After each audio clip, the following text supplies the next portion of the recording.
Okay, back with more Alan Wake. Looking forward to the story parts. Not as much looking forward to the action parts. Groggy. Whatever Hartman had bumped in me was making me numb. I felt like this was happening to someone else. Someone I was watching on television. I couldn't think. Couldn't focus. The door was locked. I was a prisoner here. Turn it up a little. It seems quite quiet. Let me know if it's too loud later when we get gunfire. Good evening, Alan. Are we feeling better now? Feeling calm? Yeah. I see you brought your pet gorilla with you. So sure, I'm calm. I get the message. Loud and clear. Quite right. That's the spirit. You're being very brave, Alan. I understand you're confused. I would be more concerned if you weren't suspicious of me. I don't blame you for it. Big of you. Now, why don't you come with me? We'll reacquaint you with my clinic and go over everything you might have forgotten. Little walk and some fresh air? Yes, it will do you good. Doke. This corridor is for patients. Most of them aren't here right now. Jack took them out for a fishing trip, except for the ones who are particularly vulnerable, of course. I encourage creativity as a part of the recovery process here at Cauldron Lake Lodge. I specialize in treating artists. I bet you do. Splendid, Alan. I honestly believe we can get this thing under control if we work together. This way, Alan.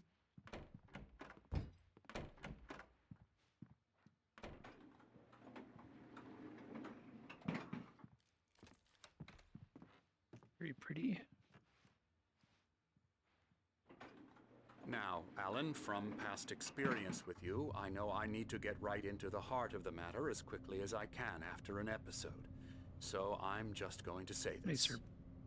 Alice is dead. No. You're in a very vulnerable state until you understand and accept this. Alice drowned, and you couldn't face that. You're suffering from hallucinations, paranoid delusions, unusual thinking, an obsession about light and darkness, a feeling that everything revolves around you, your thoughts and dreams. Your mind has constructed an elaborate fantasy scenario in which your writings are affecting reality. She has been kidnapped, and supernatural forces of darkness are trying to stop you. We go this way, Alan. I wasn't ready for another shot, so I went along with it. He had to be lying. But under the influence of the drug he had given me, I had to fight not to believe his words. It's all in your head. I do like You've that been we're making it addressing up. this Apart early in from the the story. tragic accident with your wife, no one has been killed. Your delusions are just a manifestation of your subconscious mind trying to protect you from the too painful truth. Unless we fight the fantasy, it will return. I know the instinct is to resist me, but think about it. Doesn't this make far more sense than the insane supernatural conspiracy you have concocted in your mind? You're a skeptic by nature, Alan. We both know this. Everything can be explained logically.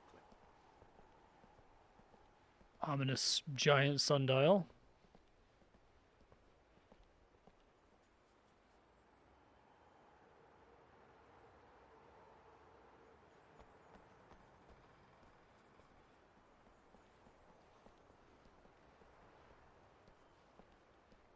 I never get tired of this view.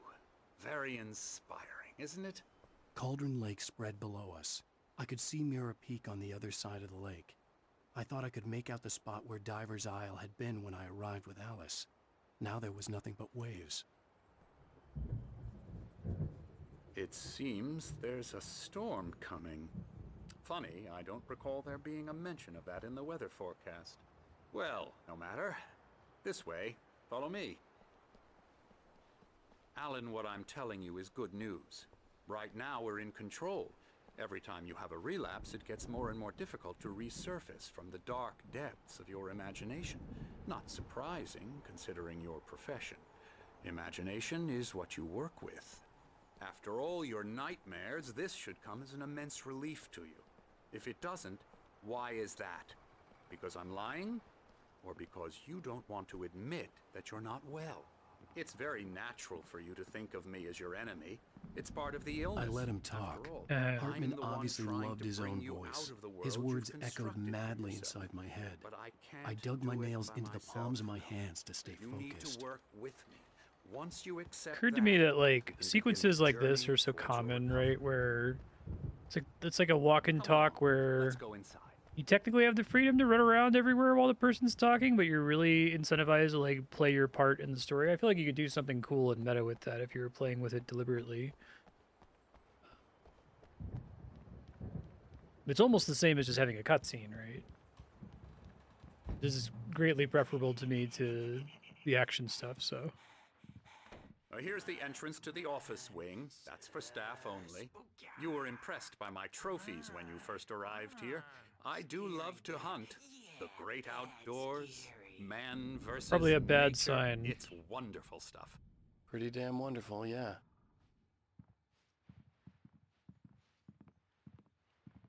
Scary, scary, scary. He's got a long neck. Emerson,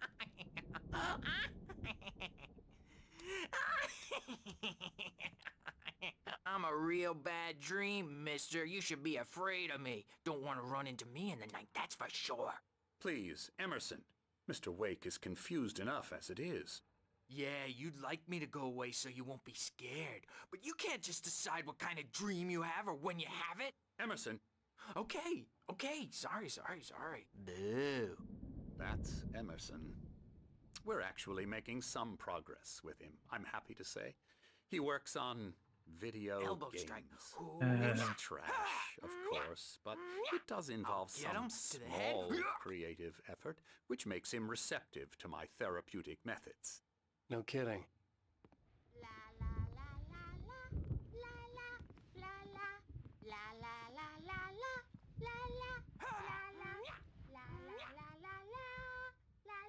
Come, Alan, this way. Now, you might have noticed the typewriter in your room. You've been writing as a part of the therapy. As soon as you feel up to it, you should continue.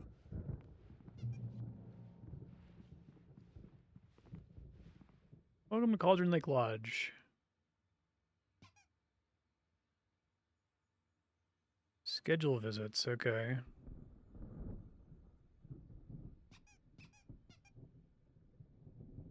Flow work best when you're actively engaged in shaping them. My rheumatism's killing me. There's a storm coming. Oh, what a storm. I Twilight hope Zone it board wipes this game. place off the face of the earth. And these two are the Anderson brothers, Odin and Thor. Okay. They had a, how should I put this? A heavy metal band in the 70s and 80s He's even called got the Old Gods of Asgard. eye patch. They even adopted new first names to complete the image of Viking gods. After the band broke up, they lived on a farm nearby. They are, well, Story's good. in advanced stages of dementia. They're well cared for, TLC and all that. There's nothing more that can be done. I'm afraid that the rock and roll lifestyle has left its mark. Oh, that won't do. I'm so sorry to cut this short for now, Alan. The power has been acting up. I'd better go check on it. We'll continue this soon. Meanwhile, when you feel up to it, return to your room and try to write. It really is for the best. Don't you think?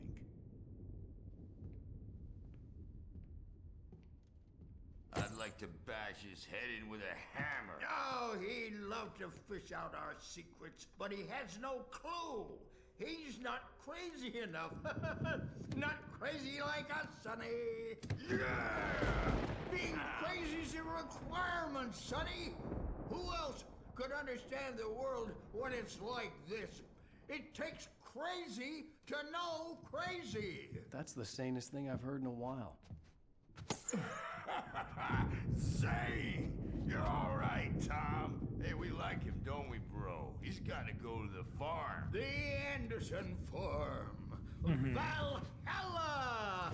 We wrote it all down, lest we forget. A crash course. all you need to know to get your head right. You need to find the message. Here, Sonny, here's something for you. Gave me a rash, but I kept it safe from these bastards.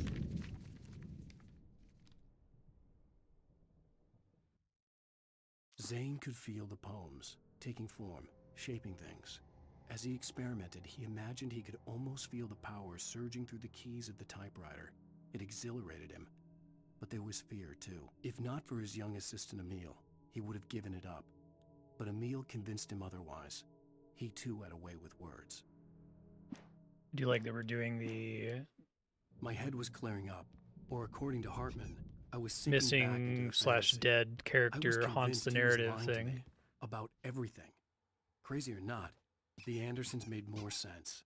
Tom, you got any booze on you? Yeah, no. We Sorry, have a guys. stash of the calling special me stuff Tom. at the farm. Our own formula, local ingredients, medicine. Clears your head right up. Makes you remember like moonbeams on the brain. Oh, I just noticed. Leather patches on the elbows?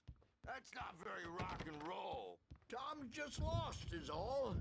Baba Yaga got to him too, the damn witch. She used us all. Taken from all of us. Took my thunder, the witch. And my ravens, what were they? Memory and thought, the hag. She took something from you too, didn't she? That's what she does. We're better off. This place, the lake, it gives you power. If you're a creator, an artist, a god. Nightmares shifted in their sleep in the darkness of the lake. Yeah, that's the one.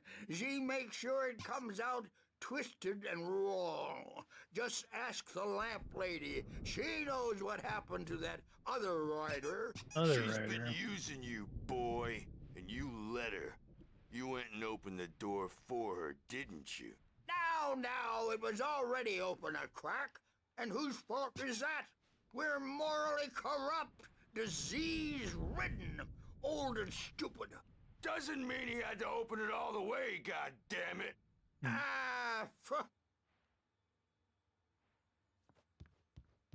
So tired. Actually, Odin and Built the Thor. farm close to the lake. A place of power. He's not overreacting or anything. Well, he's the boss. I may need a hand here later on, Birch. The storm's bound to make you-know-who jumpy. You know how they get. Gotcha. The doc's got me looking after Wake here, but holler if they get too rowdy. I'll do that, Birch. Hey, Wake, why don't you humor Dr. Hartman and give the writing a shot, huh? Typewriter's in your room. You can get to your room by those stairs, Wake.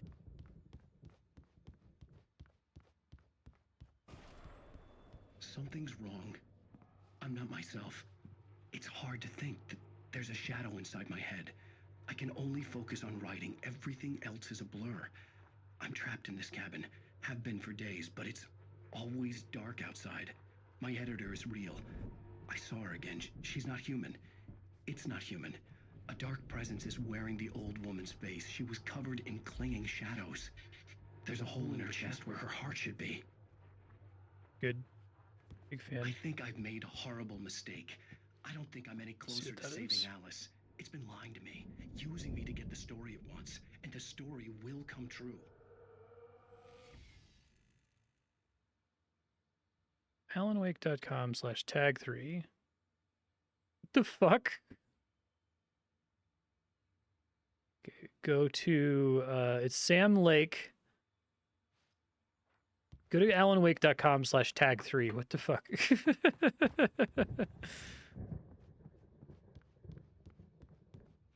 Sam Lake like wearing like a scarf with a constipation joke, one of those like old Hartman wanted me to demotivators write. I posters knew from I the couldn't, early 2000s. But I figured I should just play along for now. It was the only thing I could do with Nurse Birch watching me like a hawk. Hartman had mentioned that the power had been acting up. Maybe that was the reason for the generator and the work light on the balcony. The generator hadn't been activated, and there was no key.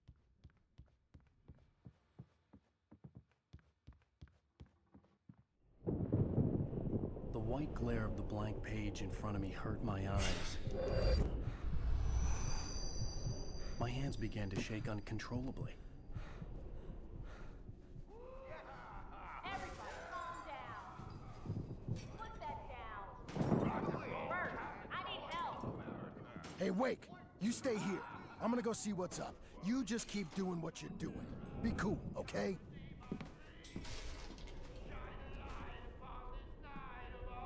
I didn't know what the chaos was all about, but it could be my only chance of getting out of here. Where the hell did he get a damn hammer? I don't know. Here's a friendly poke from Mjolnir, wench! Oh, afraid. Hartman kept talking, giving Barry the grand tour, clearly proud of the place. He went on and on about his hunting trophies, and Barry was impressed. But he was here on business. He raised his voice, cut through the monologue. Hey, Hartman, where's Al? Hartman stopped in mid-sentence, annoyed at the interruption. He nodded at the hulking orderly standing nearby. The man smiled and clapped a practiced hand on Barry's shoulder. The crazy brothers, are ya? Not so weak now, are we? Sinclair looked bad. That wasn't a love tap. Well, things The were crazy old unraveling fart hit her fast, hard. aren't they? If she was one of Hartman's goons, she had it coming. I could get the key to the office wing from The Sinclair. backstage is all yours, I had to Tom. get to Hartman's Seize office. your He had taken destiny. all my manuscript pages. That's where he'd been keeping them. Come out and face the music, Birch! It's time to pay the piper! Maybe you could come out Great. Impotent jump. adult diapered asses for it, since you're so tough, Bert. We were on the road, man! You think we haven't seen punk? The markings on the tape said they were recordings Hartman had made Cool at the sessions paintings. with his patients. I saw Alice's name on one of them. For a moment, I couldn't breathe right. Hartman wasn't happy. Mott could see it in his eyes. He quickly lowered his own. He had made a mess of it, and he knew it. The shame of failure was hard to bear. He hadn't expected Wake to say he needed more time, and he blurted out 2 days, less than Wake had asked for to show him who was in charge. But that wasn't part of Hartman's plan.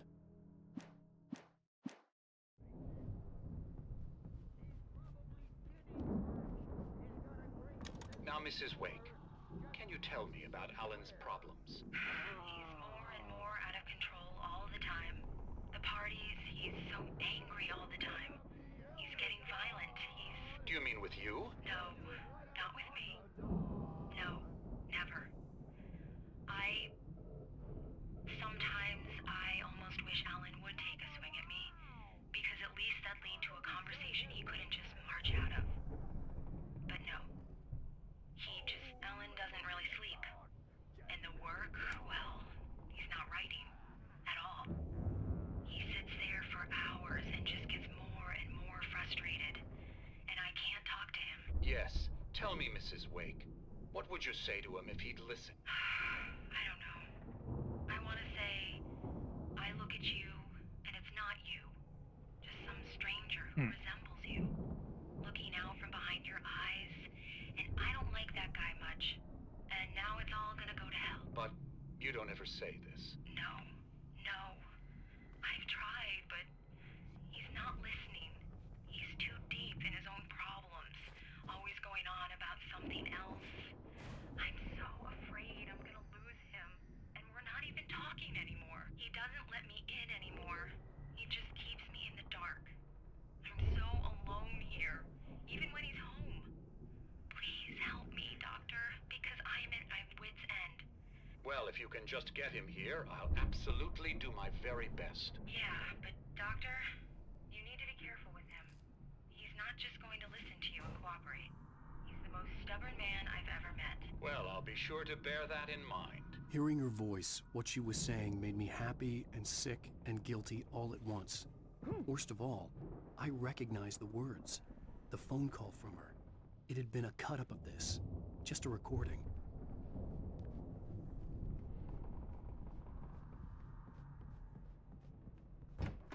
Let me out of here! Hartman, do you hear me? I'm gonna sue your crazy quack ass to shreds! Barry? Uh, Ow! About time! that's great. Barry! Man, am I glad to see you. We need to get to Hartman's office. It's right next door. You okay? Yeah.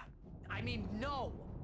The cops found me at Rose's trailer, but they didn't hassle me too much.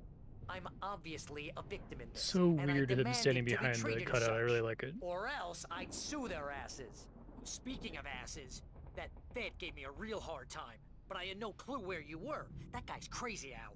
But he let me go, and then I get a call from Hartman, that son of a bitch, who tells me you're here, and I should come pick you up, but when I got here, 2 goons clobbered me and stuck me in there. What's with the cutout? I stole it from the diner to piss off Rose after what she did to us. That'll teach her. Yeah, that's a harsh punishment. Come on, pal, we gotta get going. Oh, okay. Oh, geez. I'm locked into unlocking that door, but I can't walk to it. Ah, fuck. Restart checkpoint, maybe? But it could be my only chance of getting out of here. Where the hell did he get a damn hammer? I don't know. Hammer's up. Here's a friendly poke from your little wench. Grab Oh, afraid of the manuscript crazy pages. brothers, are ya? Not so weak now, are we? Sinclair looked bad. Well, That wasn't a things are love tap. unraveling The crazy fast, old aren't fart they? hit her hard. If she was one of Hartman's goons, she had it coming. I had to get to Hartman's office. He had taken all my manuscript pages. That's where he'd be keeping them. Come out and face the music, Birch. Let me out of here! We're Hartman, do you hear me? I'm gonna sue your crazy quack ass to shreds! Barry? Ow! About time! The markings on the tape said they were recordings Hartman had made of the sessions with his patients. I saw Alice's name on one of them. For a moment, Now, I Mrs. couldn't Wade, breathe right. can you tell me about Alan's problems? Barry! Man, am I glad to see you. We need to get to Hartman's office. It's right next door. You okay? Yeah. I mean, no!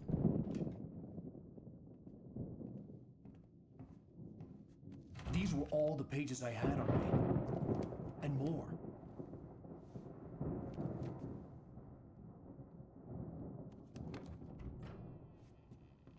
Alan, please. You're sliding back into the... Tell me one more lie and I'll shoot you in the face. Damn, bro. Ah, well, it was worth a shot. Really, Wake, come on. Let's work together on this. You have no idea... Hartman, shut up! Barry, get out of here. I'll catch up with you. Get a car. Oh, Al, let's just... Go! Wake, listen to me. This is a mistake. Don't you see? Together we can create something absolutely wonderful. With your ability and mine.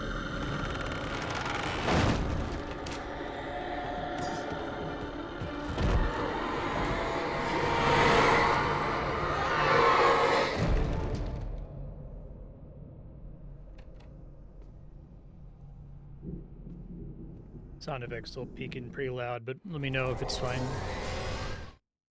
Hartman followed the fall of Alan Wake with his binoculars. When the rider hit the water, he ordered Jack to take the boat to him. The spot was easy to see in the dark, even with all the extra lights in the boat. Okay. The flare floated and kept burning even in the water. Jack turned the radio louder as the engine sputtered. The music was rough and clanking, something the Anderson brothers would no doubt have enjoyed. But Hartman chose to ignore it. Wake was finally within his reach.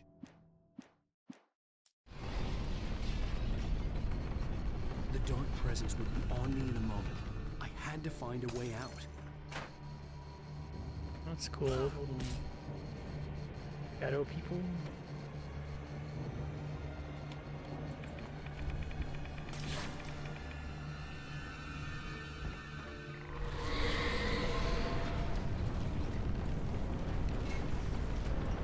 No flashlight, just a gun. I needed light to get the possessed bookshelves out of my way.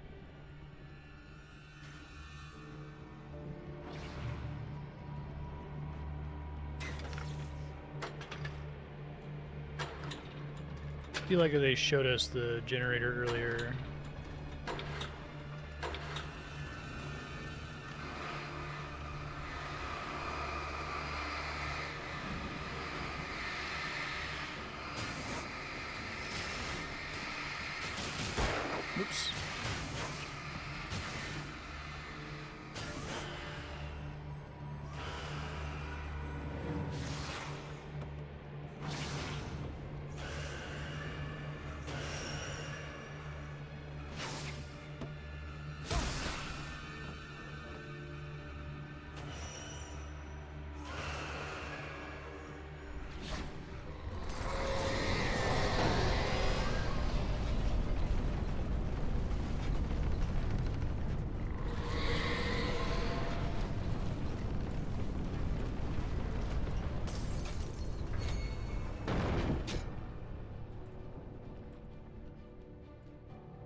I don't have a flashlight.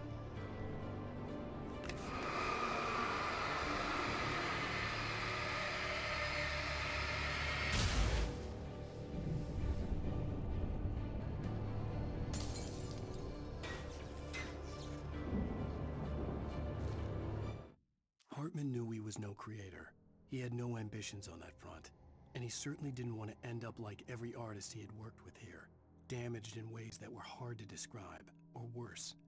It was enough for Hartman to maintain creative control and provide direction, to be a producer. That was what most of these people were in need of anyway. Of course, suitable subjects were few and far in between.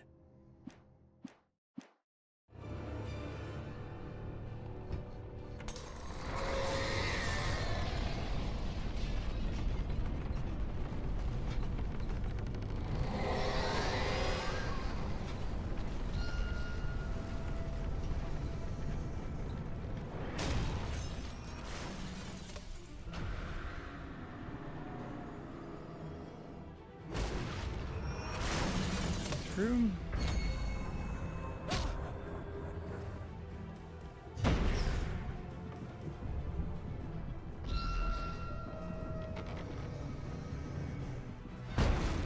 Okay. We gotta use the ball somehow.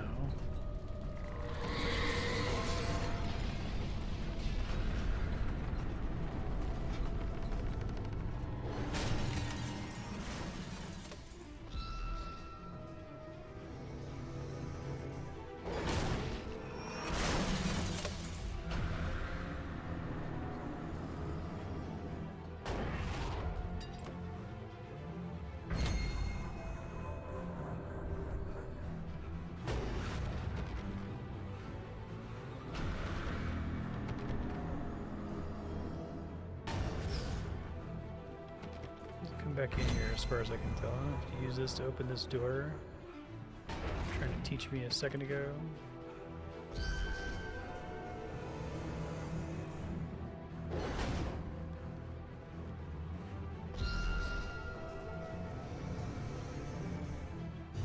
Tried to dodge.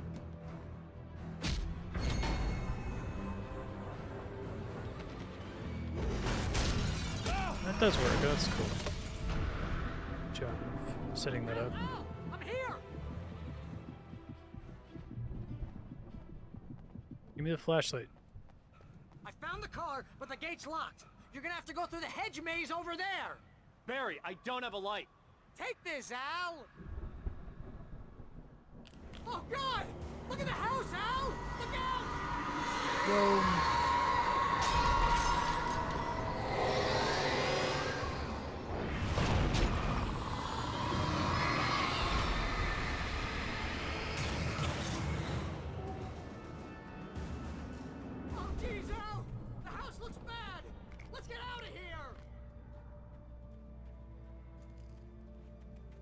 Working on it.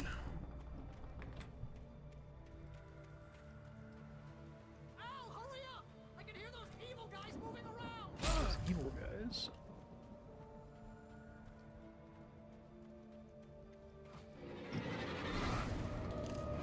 Well, at least we're not in the open woods here. It's an improvement. Hey, Bucky, how you doing?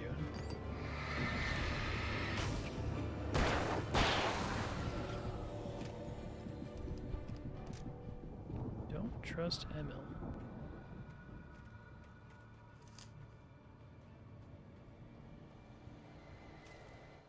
I stared at the Viking paraphernalia that littered the area, surrounding an unlikely centerpiece. A full-size stage complete with an impressive sound system with all the trimmings, including a dragon. It took a special kind of crazy to build something like this in a remote field. When the sky split open with a deafening boom and the music started blasting, it felt strangely appropriate. I can actually see that.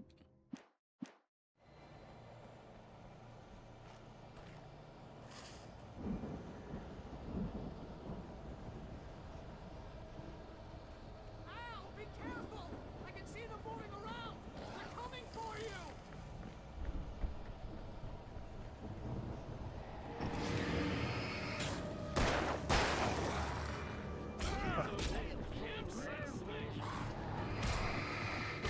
trying to get away. Okay. It's got stun locked. Let's get out of here!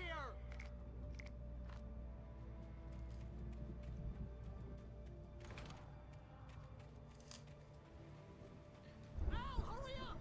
I can hear those evil guys moving around! I realize, so like, during the tutorial it occurred to me, do I actually have to fight these guys, or can I just run past them, right? I think the reason he gets tired so quickly is because they probably had people during playtesting who just ran past everything. So he gets tired so that they can always catch up to you, so you do have to deal with them. I'd be interested to know if the speedrun avoids most of the combat. I mean, usually you would in a speedrun, right? Just jukes everything.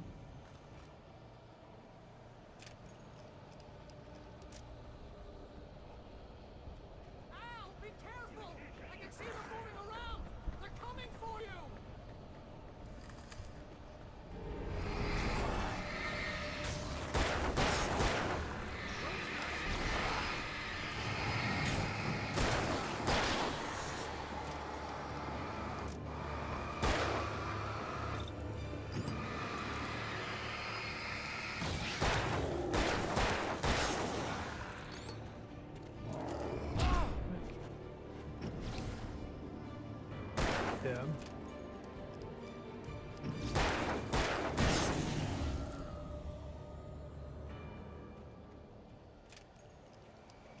This is at least better, right?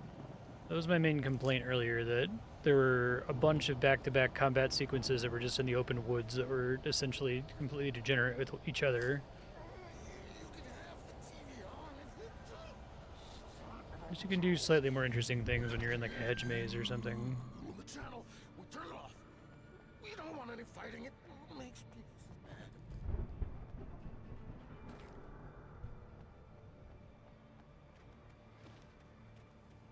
You get The mine section was pretty good too. and you'll be nice and calm all day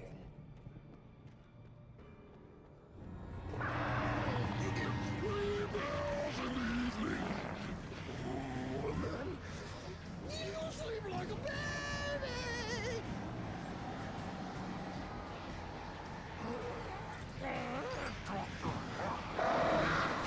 Life seems to be nice. That way we don't have any trouble. And I don't have to punish anybody.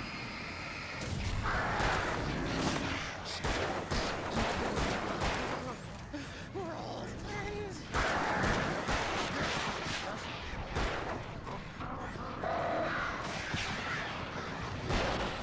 I think the comically short battery life too is part of it, that like if you just, whenever you aimed, you always had the light and the light stun stuff. Wonder if that would undercut the like core combat too much.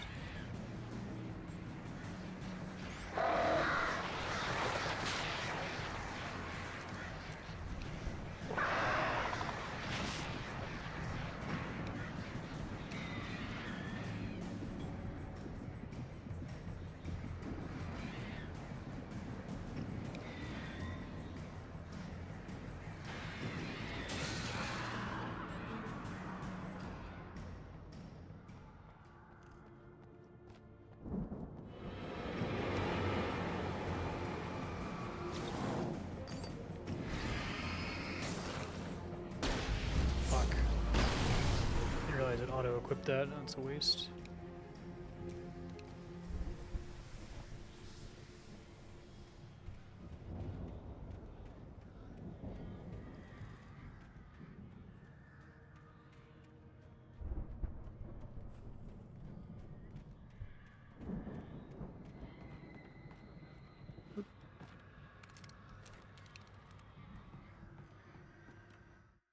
Mott knew that Wake was smarter than him.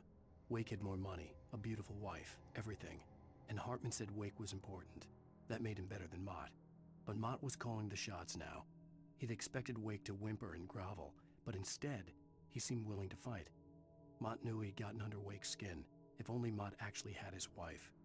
The thought made him shiver.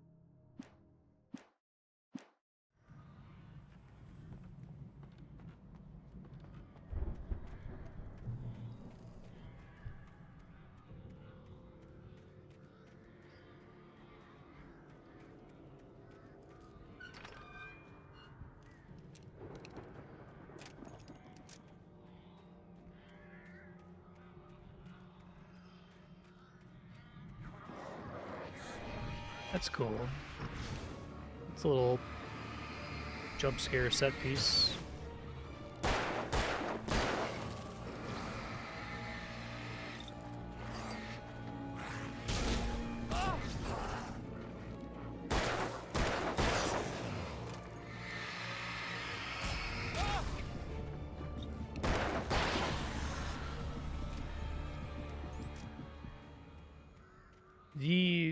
The time for your flashlight to run out is like such a weird. It's so short that it can't be arbitrary, right? Sometimes there are things in video games where it's just arbitrary. It's like, you know, whatever, 10 seconds or something.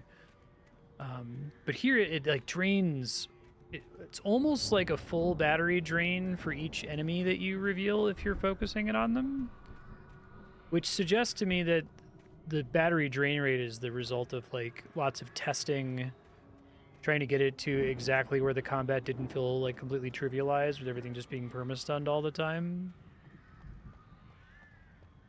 I really wonder how much they had to struggle with some of the core mechanics of this.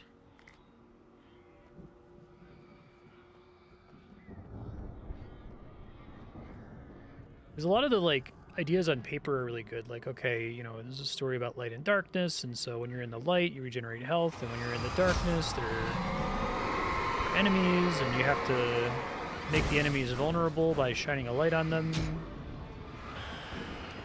All these like hypothetical mechanics you can include where you turn on a light to make a room safe or remove obstacles, or you like activate a flare, or the flare gun is the most powerful thing in the game. Like, that's all great. I just don't know how much of it actually like practically works. As cool as the ideas are in principle. Barry was just glad he had survived the fall. He had been separated from Al, and there was no easy way to climb back up. He told himself he'd be okay in the gloomy forest at night. He would just have to wait for a while for Al to find his way down. Barry turned when he heard the heavy footsteps and saw the movement. The man-shaped shadow lunged at him from the bushes, an axe held high. Barry screamed and threw up his hand. The world exploded.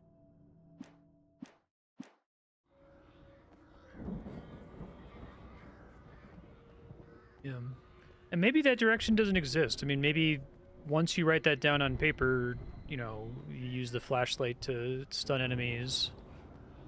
It's the idea doesn't exist in nature, right? Like, you have this cool design fantasy, but then when you try to deploy it into a video game, it doesn't work, and there's no way to make it work. Emil made Tom do it.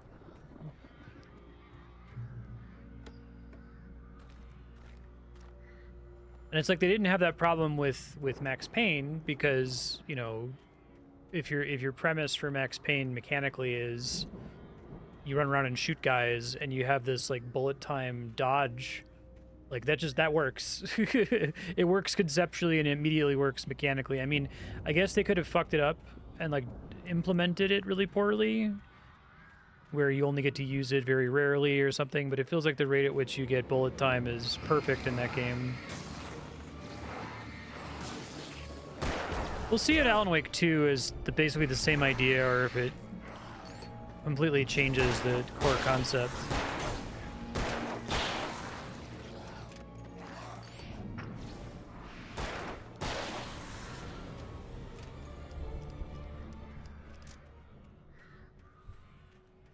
Even stuff like the cinematic dodge, I have to wonder, was that like deliberately, did they envision this game as a game where you're like doing time dodges to not take damage, or was it just kind of a consequence? Well, if everything is melee, everything that's melee rushes you, you can't keep it stunned because your flashlight's constantly running out of battery. So you need to be able to do something if the enemy's right in front of you, right? There has to be some kind of button that you press, otherwise you're just going to die all the time from getting swarmed. I'd be really interested to see the behind the scenes on like the path this game took from ideation to development to testing to final product. Because if you told me that the flashlight began with no battery, right, that it was just like you just have a flashlight and whenever you aim, you point the flashlight wherever you're aiming, like it's a laser sight or a reticle on a gun, right? And then they tested that and they're like, fuck, well, then the game's like completely trivial because you'll always be aiming at things, and every time you're aiming at something, it's completely locked down. Okay, well, we got to come up with this battery system, and then they try out the battery, and it's like, well, the battery charge time has to be insanely short, right? But then they're like, oh, fuck, the battery charge time is insanely short. Now you're getting mobbed all the time because we designed the game assuming that you were going to be able to stun lock everything. So we have to add some kind of button to allow you to manage something when it gets too close to you. You know what I mean? Like, that might not be actually what happened, but that's kind of what it feels like playing through it.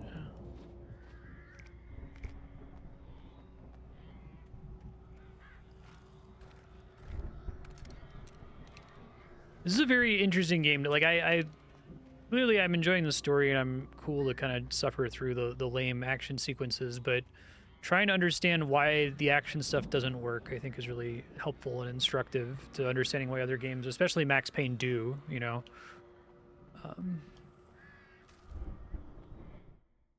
A lot of it's the level design. Features slackened.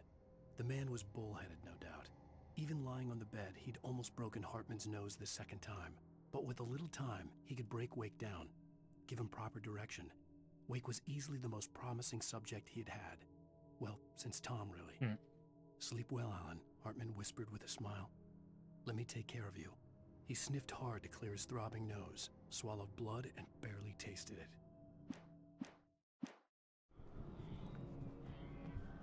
Like, we have 3 enemies, right? We have regular person with an axe, big guy with an axe who occasionally does a silly, you know, bull charge attack. And then, like, furniture.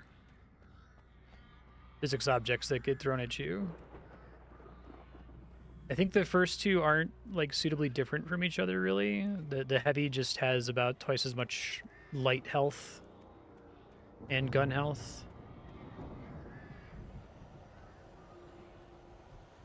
Ow! You're alive! Let's get out of here. Can you open this gate? Maybe. Barry. Well, I slammed it shut when the nasty showed up. It's a big idea, but it's lacking small ideas. That's a good way to put it. Barry,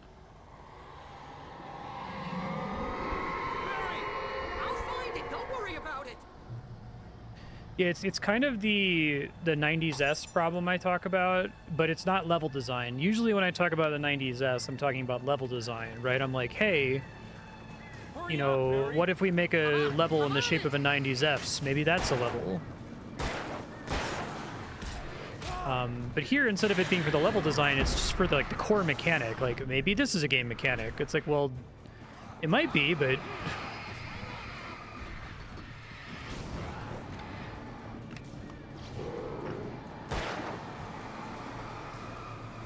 needs more time in the oven, right?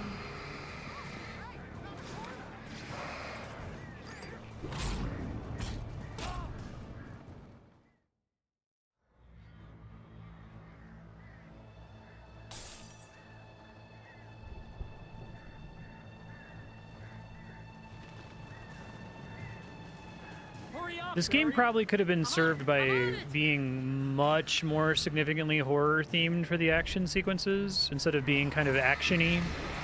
It kind of wants to have its cake and eat it too.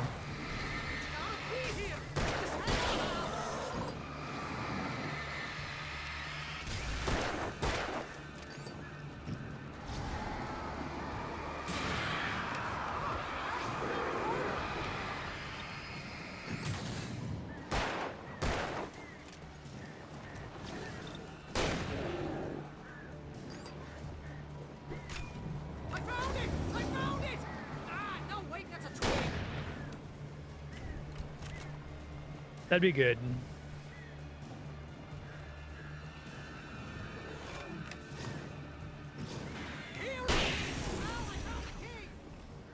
The game could have been an email. Well, I don't want to be that mean to it, because I do think the story stuff is really good. It could have been a walking simulator, and that would have been completely fine. I wouldn't have complained at all.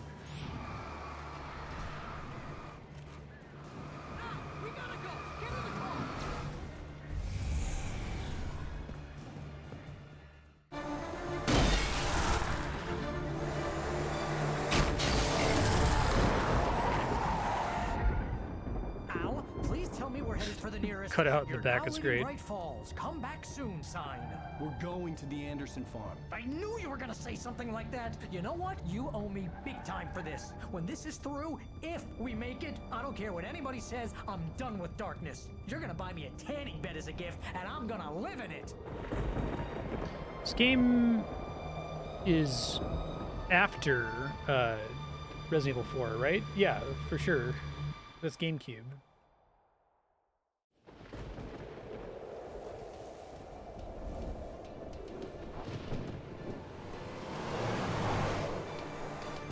I'm crazy, but that's fine, Barry. Oh wow, that's Oh, you got that right, Al. You're barking older mad. than I remembered. You are by far the craziest. But maybe that's inevitable when you deal with crazy stuff like this. It helps. This is happening, Barry. Alice, they never had Alice. She's trapped in the darkness at the bottom of the lake, but she's not dead. Al, how can you know that? I know, Barry. I can... Al, No, listen. I can bring her back. I can find her. There's something special about this place. The lake, it does something to the works of art created here. It makes them come true. But there's a catch. The dark presence, whatever that thing is, twists it to its own ends. That's why all of this is happening. It's using my manuscript to take over everything. Al, I believe you. It happened to Thomas Zane before, it happened to the Andersons. I believe you. Crazy or not, you're not delusional. Weird shit's going down. That's a fact. I'm on board, man. I'm with you. The Andersons knew about it, but they were too far gone to tell me with all the drugs they were on. But they wrote it down. There's a message somewhere at their farm, Barry. We just need to find it. Look out!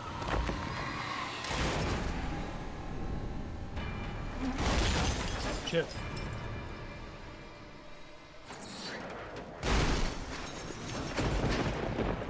Al! God damn it, Al, talk to me!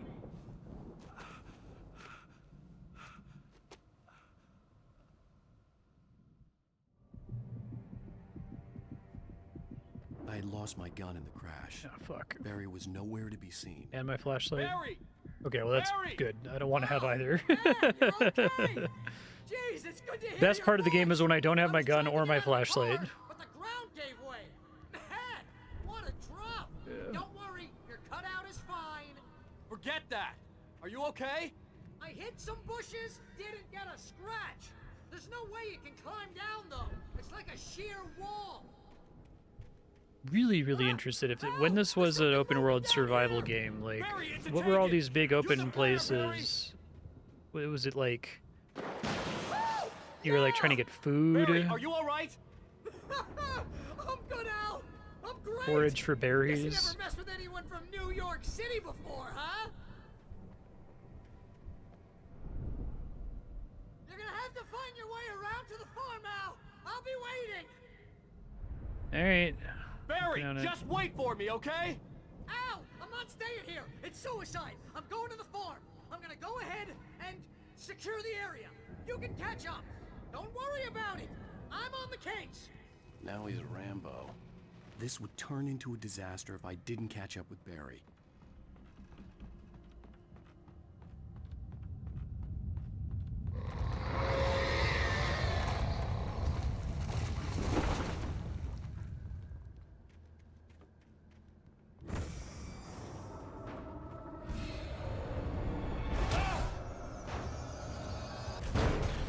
Enemies are not particularly fun if you don't have a flashlight. Not particularly fun if you do have the flashlight either, to be honest, but...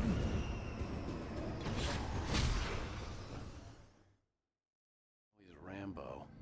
This would turn into a disaster if I didn't catch up with Barry.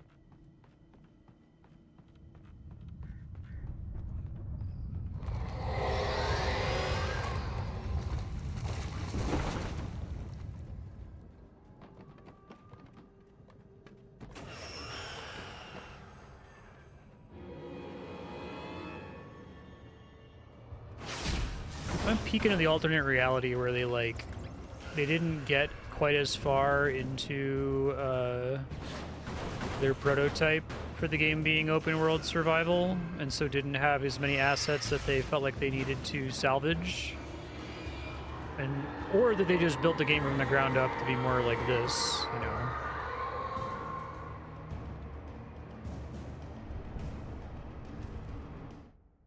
When he stopped the car at the Anderson farm, Walter felt relieved. Oblivion was close at hand. The brothers wouldn't miss a jar of moonshine or two in the booby hatch. But then he saw the man on the porch, and he knew who it was. Driving for his life and knowing it was useless, he didn't realize he was crying until he couldn't see the road for the tears.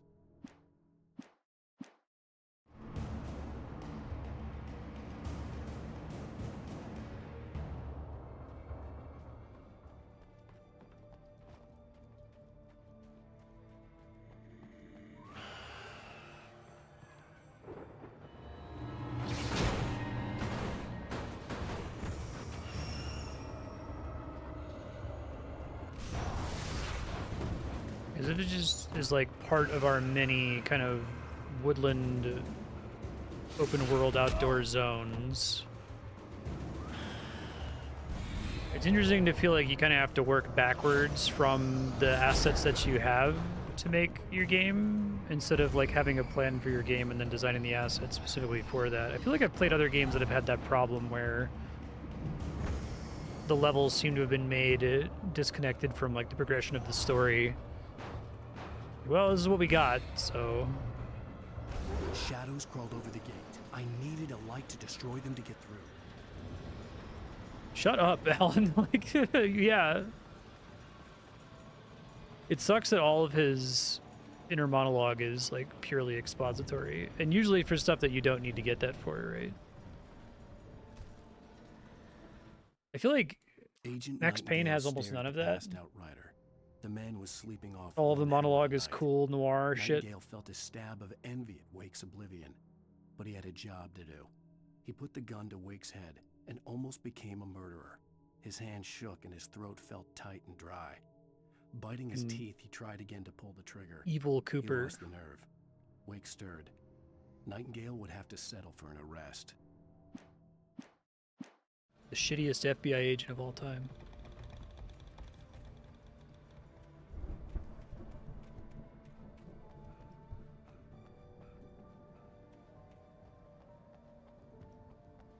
I hoped there'd still be a working generator somewhere around here to power up the old lights by the gate.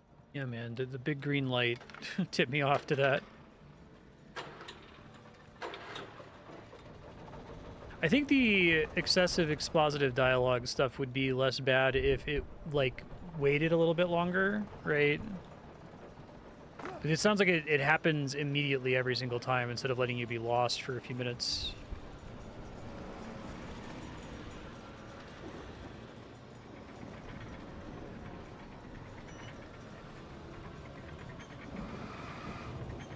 Whoa. Negative results of bump the lamp. I could sense the movement in the woods ahead. Facing the enemy without a weapon was dangerous, but I had no choice.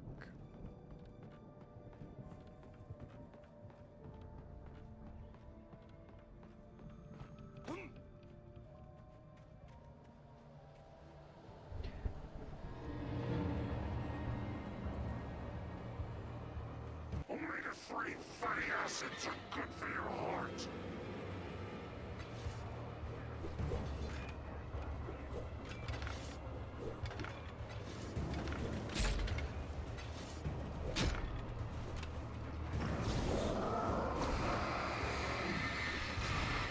Maybe an alternate way to frame this game is to make it so that, like, using weapons versus using the flashlight are two distinct playstyles, right?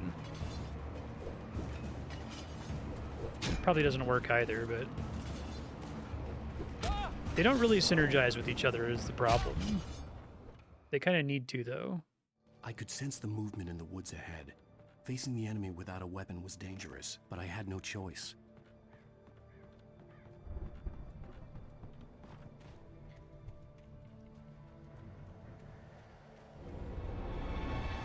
This is not a challenge well supported by the game up to this point, unfortunately.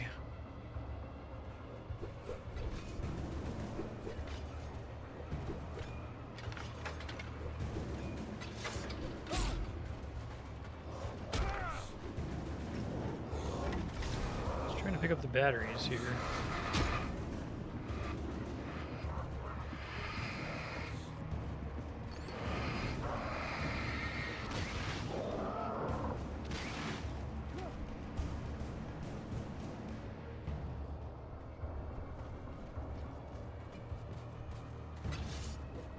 Yeah, see, like right here, the sprint duration is just short enough to be kind of annoying to keep you from just running away from everything.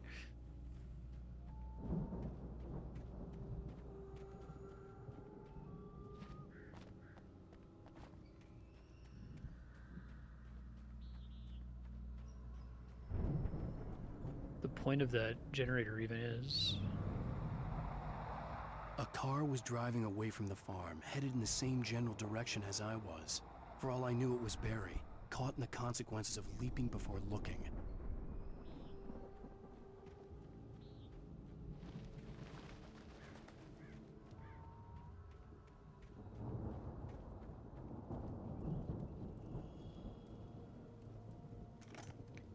Okay. Yeah. You raise a good point. Because you need to use almost an entire battery to focus a single enemy.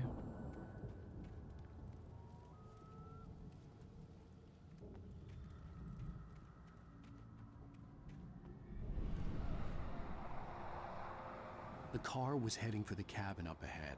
It wasn't far. If it was Barry, I would see the damage soon.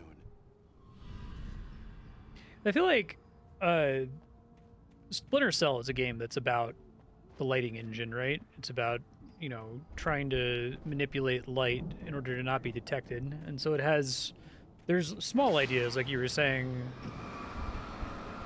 on top of the big idea.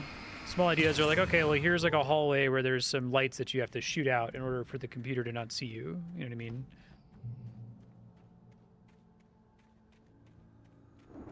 I wonder if part of it is just that, like, that that idea exists in nature more, right? Like, if the objective is to remove light, and one of the tools you have as the player is a gun, just mathematically, there's another thing you can do now, right? You can use the gun to remove light, but if the objective is to add light, I'm trying to deliver each page to the right how do you do time and that? You turn place. on generators, you I'm flip trying to show you how the switches, right? story goes. Thanks, Tom. I had seen glimpses of the light before. I had seen it in my dream. It was a strange spaceman or a diver in a bulky suit. He was the one who'd been placing the pages on my path.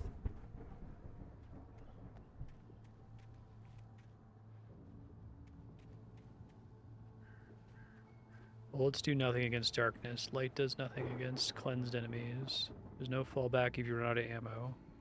No leeways, yeah. Yeah, an encounter feeling like you're being railroaded is a good way to describe it.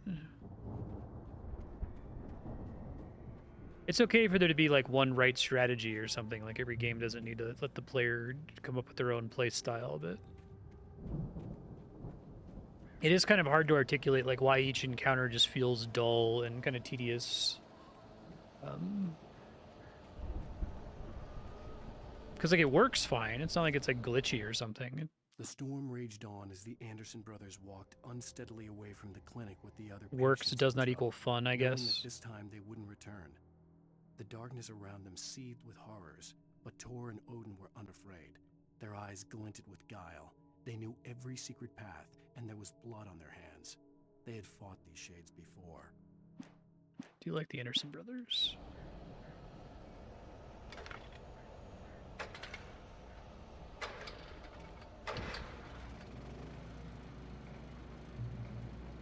Someone had left a gun behind. Now I had a fighting chance of reaching the farm.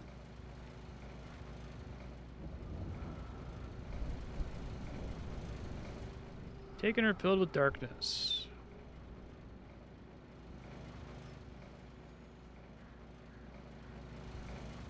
Sure.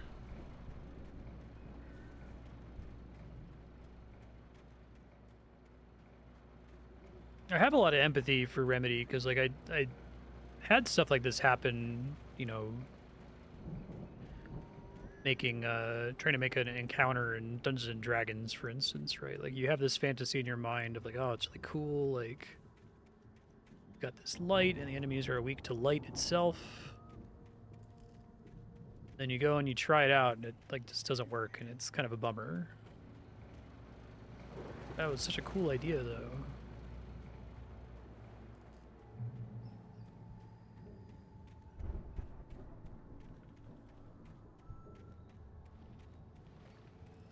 Do you think the light will beat the darkness? No, I think the darkness will beat the light. Jesus Christ.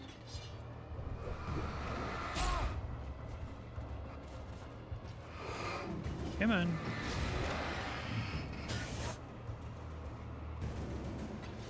Don't really have enough ammo here to deal with all these guys.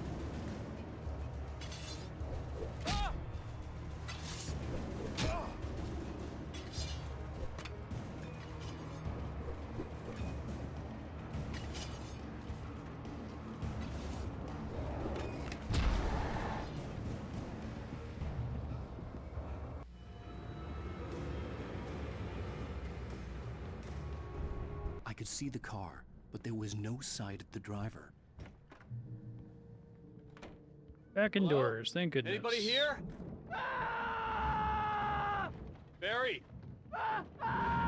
No! Danny, you're not! Ah! Please! Ah! What are you?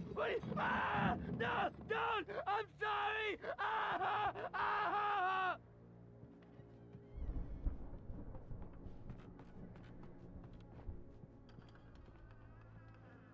I wonder if even just like inverting the basic concept and saying that like it's like light monsters, right?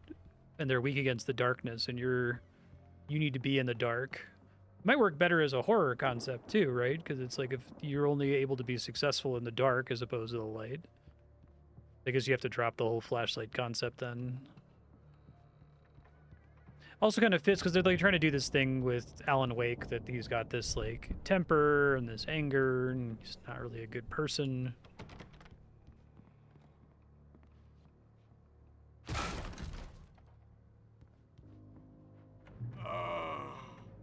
I know you. You were in jail the other day. I went Okay. to the farm again for the moonshine, you know? Hey, Severa, how you doing? It makes you see. They're not gonna miss it. They're in the loony bin. But my buddy, Danny, I lost him.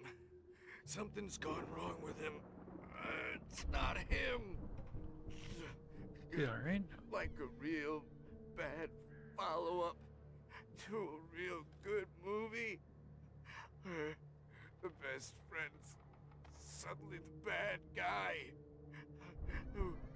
Who wrote this crap anyway?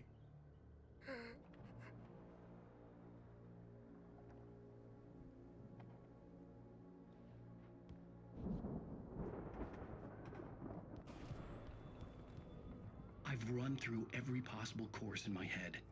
If I continue like the Dark Presence wants me to, the story I'm writing won't save Alice. It's a horror story, and it's going to kill her, and me, and everybody in this town. No one will survive. Darkness will consume everything. This is what it's wanted all along. It will be free, unstoppable. It used Alice to get to me, dangled her in front of me to keep me going. It was never going to release her. I'm going to change this. I'll escape. I've written myself into the story. I'm now the protagonist. This feels like a terrible risk, but it's the only way to save Alice. I'll be bound by the events of the story just as much as anyone else who's been woven into it. The story must stay true for this to work. There have to be victims along the way, near escapes, cliffhangers. In a horror story, it can't be certain that the hero will succeed or even survive. He almost has to die. I'll write my own escape into the story next. I need help. Zane's going to be the one who'll help me. I'll make it happen.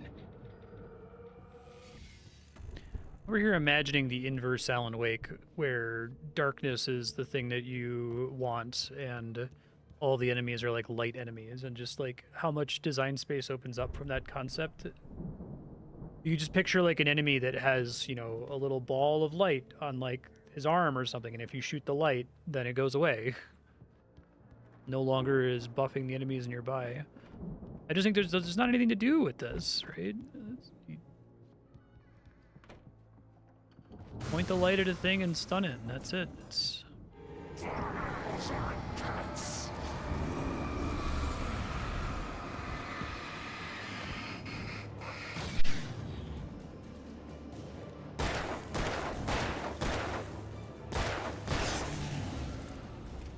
Let me guess. Danny, huh?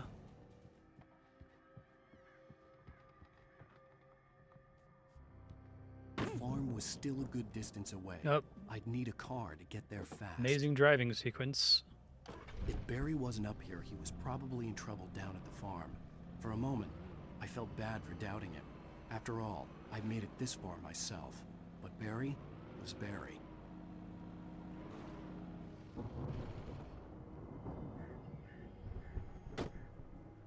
Yeah.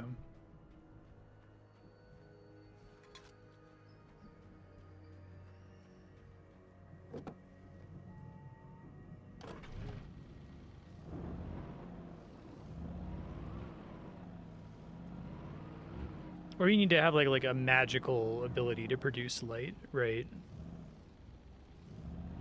I guess flashlights and headlights are at least a second thing, right? But then you have the problem where the car is just like insanely powerful. It nukes everything for free when you have it, which maybe is okay, but yeah, flares are a decent idea. I agree with that. The flare gun being the strongest gun in the game that's great. I like it conceptually. I'm not mad about that at all. Here's something that would be useless in any other video game, and here it's like the equivalent of a nuke. You're done.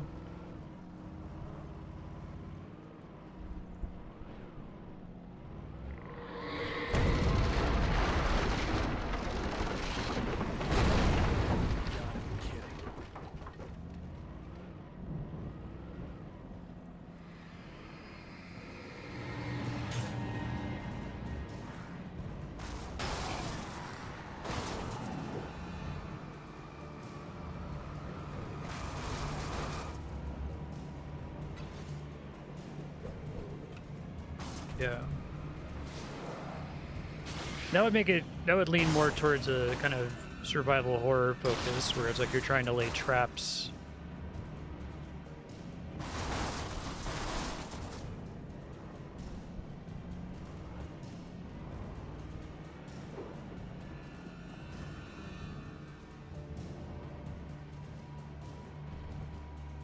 No.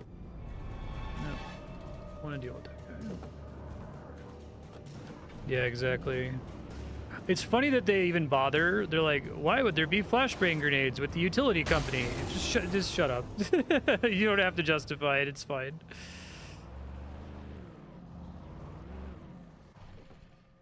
It's a weird dream state.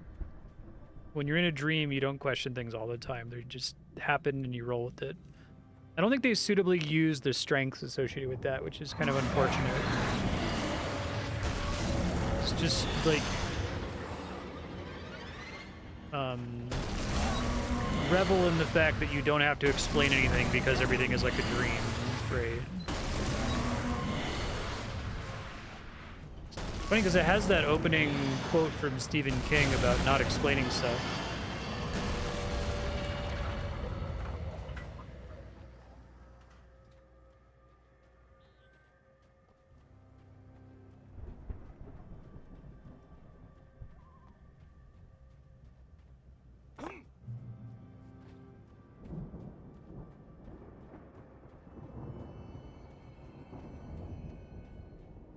See a grenade on a bus seat in Resident Evil 2. I'd known the brothers used to be some kind of rock stars, but it hadn't really sunk in until I saw the stage. It's cool. Ow! Run! Incoming! There's too many of them!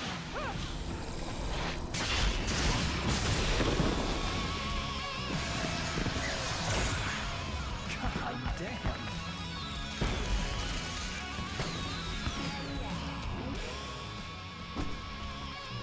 So glad you decided to go it alone, Mr. Bronson. Shut up and shoot! Ow! We have to fight them off! I can set off more of the fireworks from here and help you out! Hey, Al! It's kind of a cool set piece.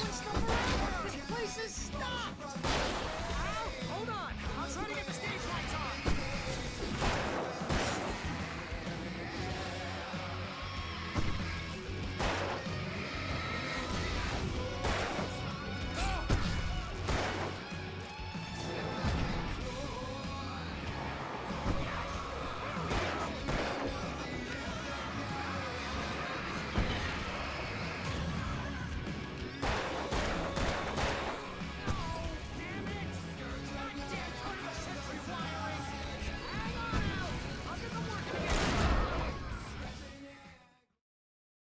I feel like the pitch here of like, oh man, there's a million enemies, but don't worry because you've got these like crazy metal stage pyrotechnics, right?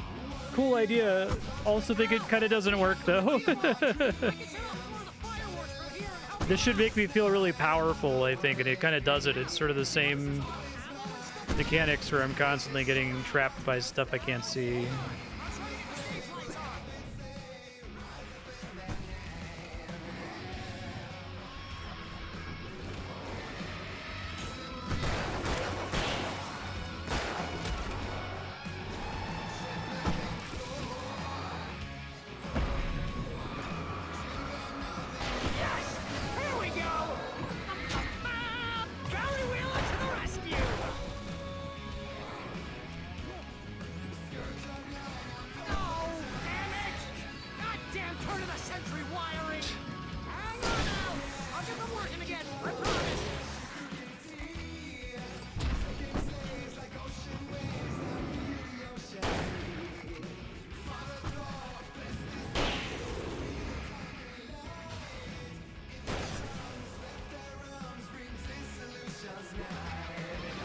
That's cool.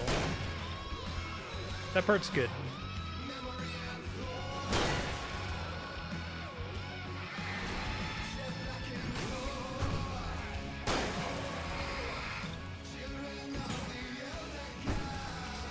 I feel like most games have the exact opposite problem of this one, right? They'll like have a thing where they like get their core loop to at least work and be interesting and fun. And then they like fuck up the story.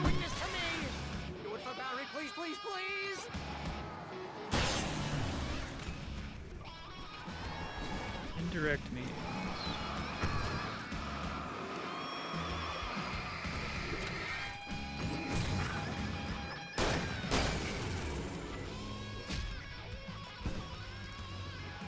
Here it's like everything but the core loop is pretty impressive and even great at times.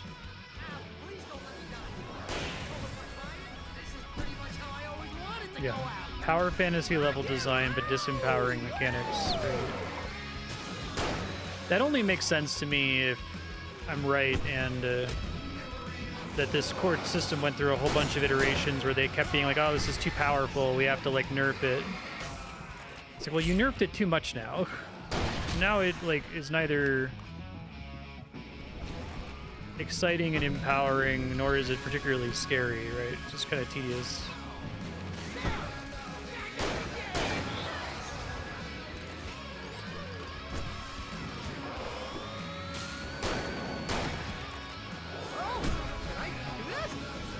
If I have to start all the way back from the beginning when I die, I'm gonna be salty. This is really long.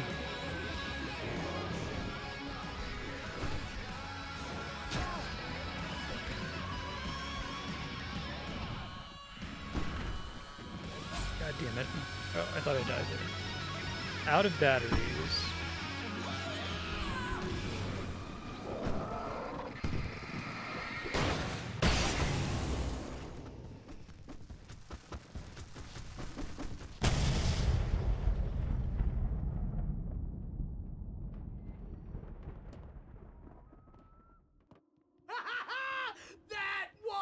Come on.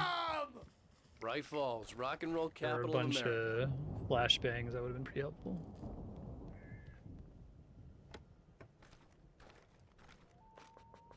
Okay. Actually loot stuff now.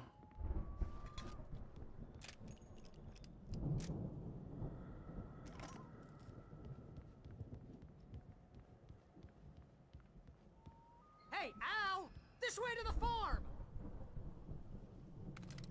Would have been nice. More than 2 shots at a time.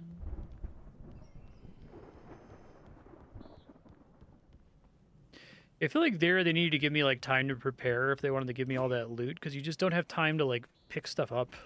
You don't have time to press and hold B to swap to the other item because you're getting hit by fucking throwing axes constantly because there's like 20 guys out there. Like, this is another one where, like, you imagine this in writing. You imagine this written down in a design document. Like, oh, isn't it going to be really cool? We're going to have this, like, you know, cool concert where there's all these pyrotechnics, and because all the monsters are weak against light, the pyrotechnics fucks up the monsters. Like, yeah, okay, I get the concept, but it didn't work. It felt almost indistinguishable from any other combat encounter in the game, other than that there were like way too many enemies, and the pyrotechnics weren't like meaningfully dealing with them. Yeah, you gotta have a little bit of build up instead of just starting.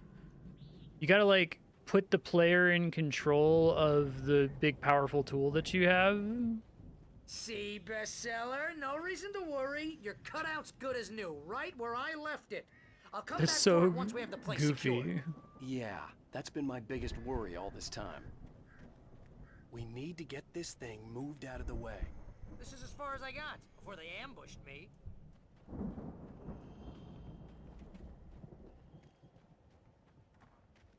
I'm like so shook by how much this has in common with Deadly Premonition. That first, hour, you're playing, you're like, okay, I get it. They're like, really, really, really inspired by Twin Peaks. That doesn't surprise me, given the Twin Peaks references in Max Payne. But I bet this is going to be, Deadly Premonition, but good. But it's almost the exact same mistakes. As the deputies hauled Wake and Wheeler away, Agent Nightingale eagerly examined the stack of papers Wake had been carrying. It was incomplete, a collection of random pages, but there was enough. He saw his own name in there, among others. His hands shook with emotion. Finally, it was proof. He had been right all along.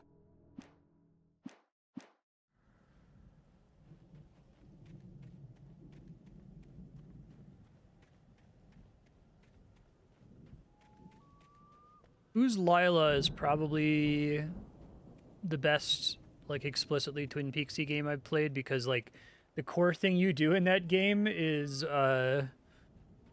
like, manipulate your face, because you're playing a character who's, like, a sociopath and can't make the right facial expressions. So, like, during the game, you'll be talking to somebody and there aren't any dialogue options. Instead of dialogue options, you have to, like, click on your mouth and, like, drag your face into, like, a smile or a frown or whatever based on the tone. It's such a weird little idea. That's not necessarily particularly Twin Peaksy, but that's the core gameplay loop, right? There's no, like, shooting or traditional action stuff in it. Like, and that is interwoven with all of the weird, bizarre, dreamlike dialogue and stuff.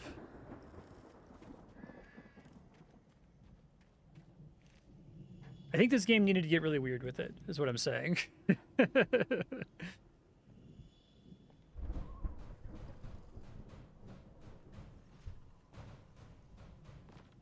I think Alan Wake here has something to say. What's that, Al? Oh, I'm Alan Wake. I'm always right about everything. And if I don't get my way, I'll sulk all day long. I'm always intense and moody. It makes me very attractive and mysterious. Right now, I'm just standing here because I need my best friend Barry to carry me. But that's okay. I can just take him for granted. I think I see what you did there. Yeah, it was pretty good. You want me to do my imitation of Barry Wheeler? No? Thought so. I'm having the cutout all the time is good. I like that. Wow! You look at that thing, Al? They really went all out with this Viking crap, didn't they? Look at all this stuff. They must have done okay for themselves, so how come I never heard of these guys before? It's actually Thor and This from Odin. the guy who learned about Ozzy Osbourne through reality TV?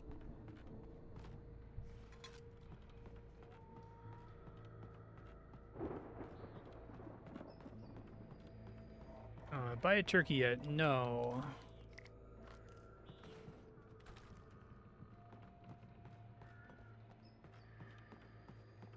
Going to a friend's house for Thanksgiving.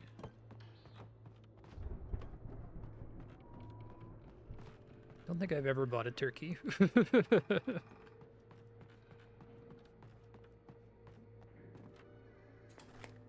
Hey, just waiting for one of these. We all spend a third of our Night dreams in the Spring. Shut up. Man, somewhere Brings back between memories. fantasy and Hey, oblivion. remember when I got you that gig? But Your dreams first have a real way of writing forcing job. What got you themselves into started? waking life, Was this one of your or vice episodes? Oh, that's a nice touch. in Night Springs. Tonight's episode, The Dream of Dreams. That's by someone else. We join Mr. Jones as he explores the endless dreamscape, only to be brought to a sudden stop by a decidedly mundane situation. A long line of people. Hey, Jones, right? Listen, we're gonna have to wait until His Highness over there is good and ready. Oh, wow. Who's that? You don't know him? What are you, new? He's the guy dreaming us. Well, not just us. He dreams everything. All of this. But wait, no. Seeing how like crazy scrappy these are, because Quantum Break comes out not that long after this, right? Quantum Break, they like actually got a lot of money to hire a real director and a real You're a dream. TV The team. diving suit is a dream, and the girl made of smiles and sunshine is definitely a dream. But I'm Here pretty it still sure feels like they're just like filming people around the office. What am I, a shrink? All I know is I'm going with the smart guys, and they say that's the guy doing the dreaming. Right there. I don't know what that means. It means we keep him happy. No sudden falls. We make sure he has his clothes on when he goes out in public. No chases where the monster is nipping at his heels and he runs like crazy, but his legs don't seem to get him anywhere.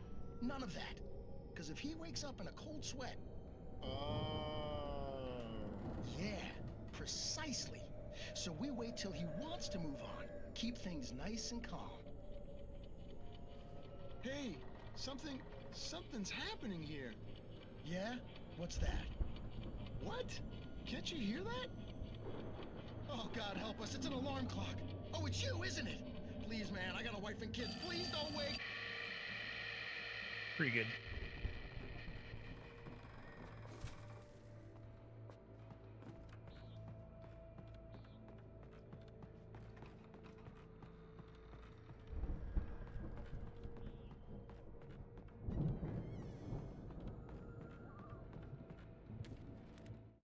It's 1976. Madness reigns at the Anderson farm. Contrary to all logic, the headiest ingredient of their moonshine is unfiltered water from Cauldron Lake. The Andersons feel like gods. Odin can't stop laughing. He contemplates cutting his eye out. Tor runs across the field, naked, shrieking, hammer in his hand, trying to catch lightning. Their songs have power. Something ancient is stirring in the depths, coming back. The Viking boat looked imposing, almost like a battering ram.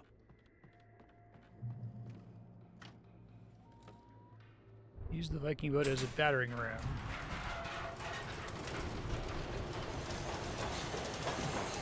Thanks, Helen. Good going, Al.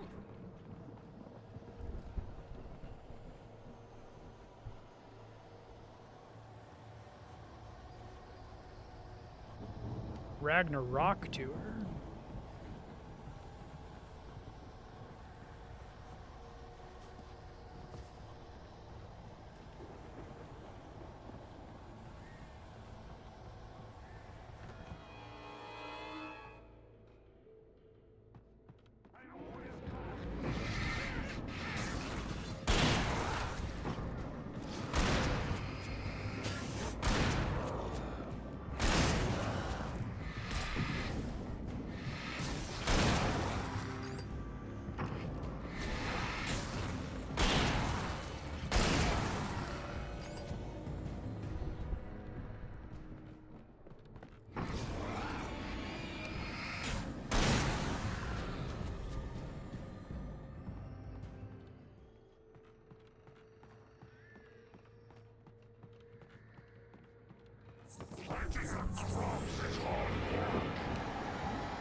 I think we can make it through here, Al.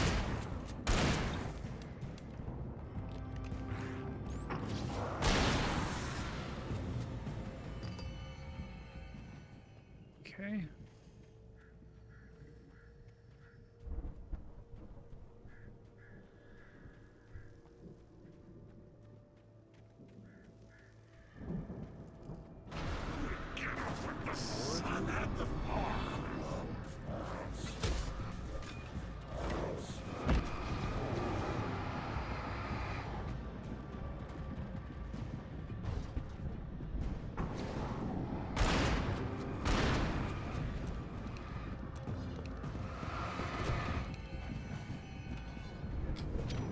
God damn it.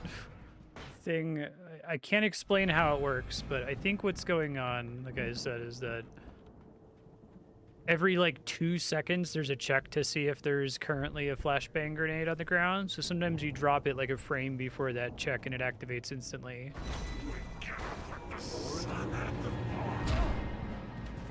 Sometimes you press it and have to wait the full 2 seconds.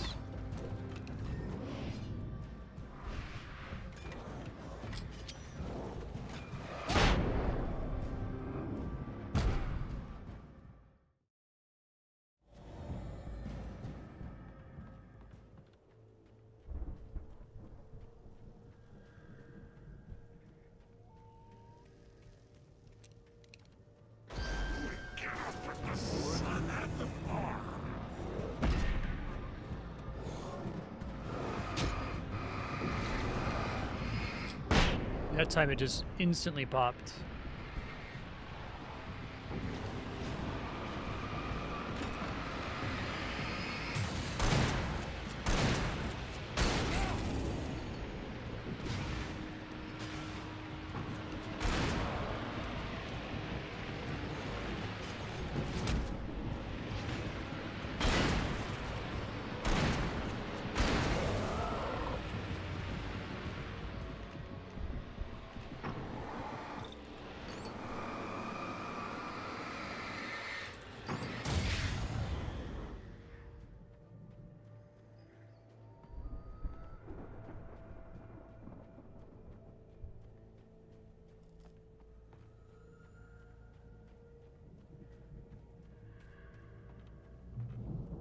Oops, yes, for it.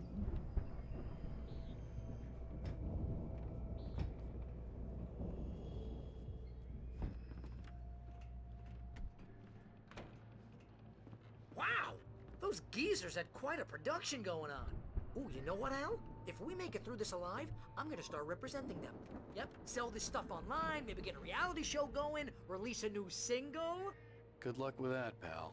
Hey, you find us a way out here, okay? I'm gonna take a closer look at this stuff.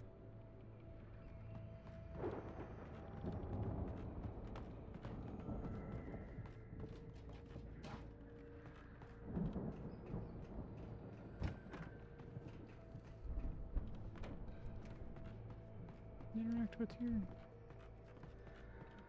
The door was barred from the other side. I'd have to find another way. Oh wait, right, like oh, here's a ladder. Oh no, never mind. It's not a ladder.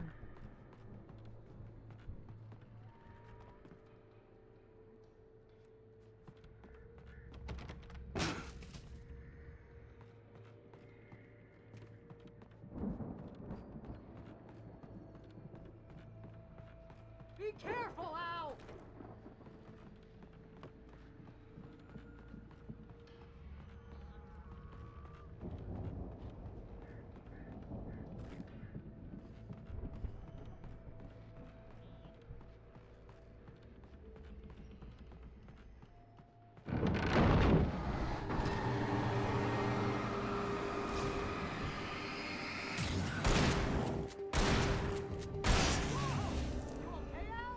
I'm good. Keep your eyes open, okay? Manner of speaking.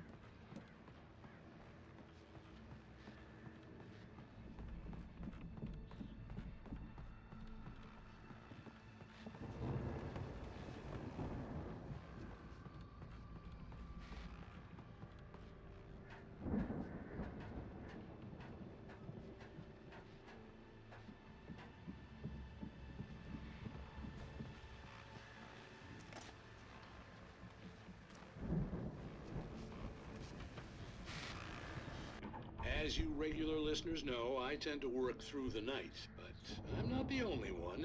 Deputies Mulligan and Thornton are taking a couple of moments off their busy schedule to join me here in the studio.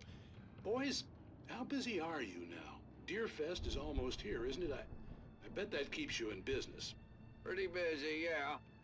Actually, Pat, we've been real busy with other stuff, which concerns an ongoing investigation.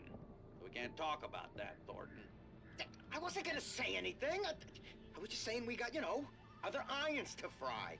And how would you compare your workload to last year's? Things have seemed relatively peaceful to me, but People do tend to get a little wild this time of year. Oh, it's wild, Pat. It's pretty wild. There's been all sorts of trouble this year. Vandalism, fighting, public disturbances. A lot of people gone missing, too. Yeah, it's pretty much the usual stuff, Pat. Just, a lot more of it. Now, is it just me, or does Deerfest get wilder every year? People seem to be more drunk, at least, or they start earlier and younger. Oh, it's definitely not just you, Pat, but... Definitely, Pat. Hey, I'm talking here, Thornton. Oh, shoot, I lost my train of thought. Not just me. Oh, yeah, it's wilder, Pat, but actually most of the trouble seems to be coming from grown men. People who ought to know better, you know? Kids are doing fine this year. Well, that's nice to hear at least. Boys, I want to thank you for stopping by. I'll let you get back to your patrol. Sure thing, Pat. Yeah, sure thing, Pat.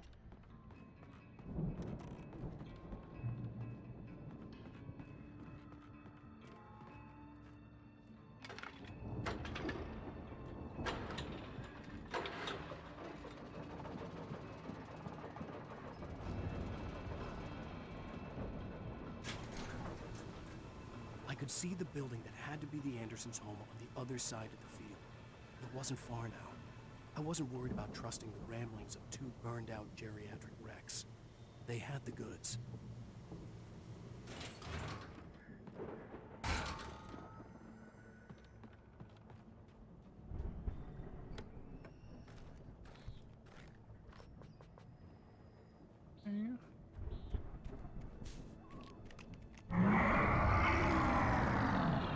You've got to be kidding me.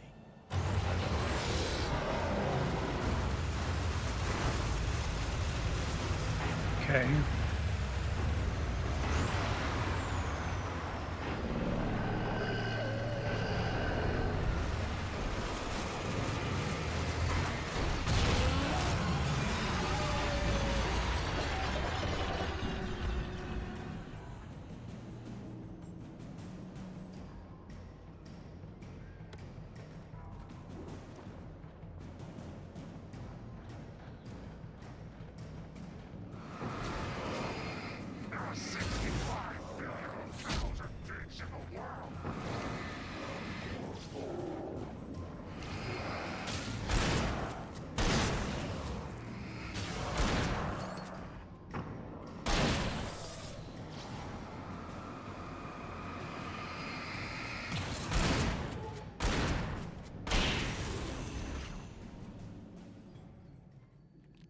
The idea that you have to load multiple consecutive batteries is kind of crazy. I guess the big flashlight feels slightly better. But you only have to train it on an enemy for like a second. But it also feels better in that way that's like it kind of undercuts the whole core concept.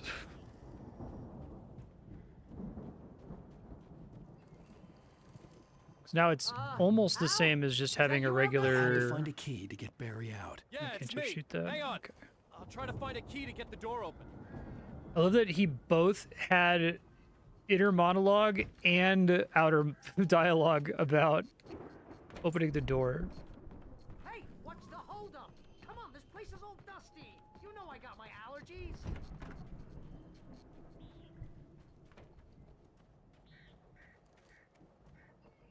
Come on, Al, open the door already. Seriously,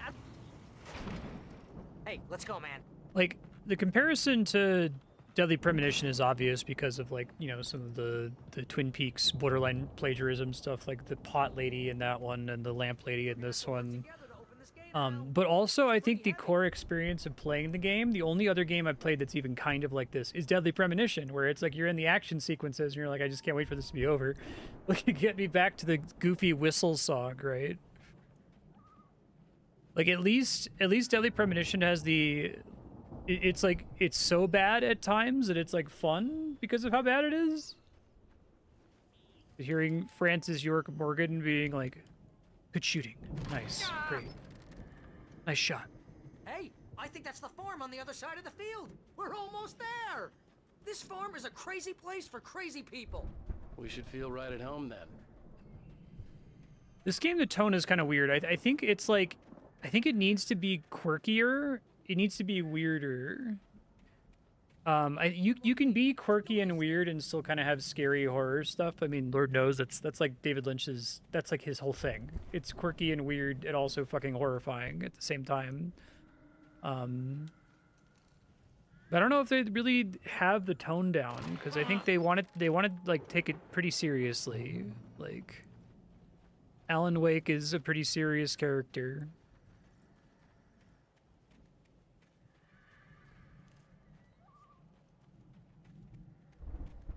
They could do like, eldritch horror that's kind of like darkly funny, but it's just guys with axes chasing you, right? Like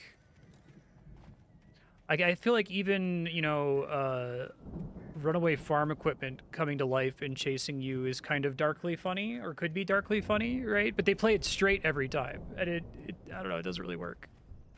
Getting attacked by barrels, floating glitchy physics object barrels is fundamentally kind of a funny concept.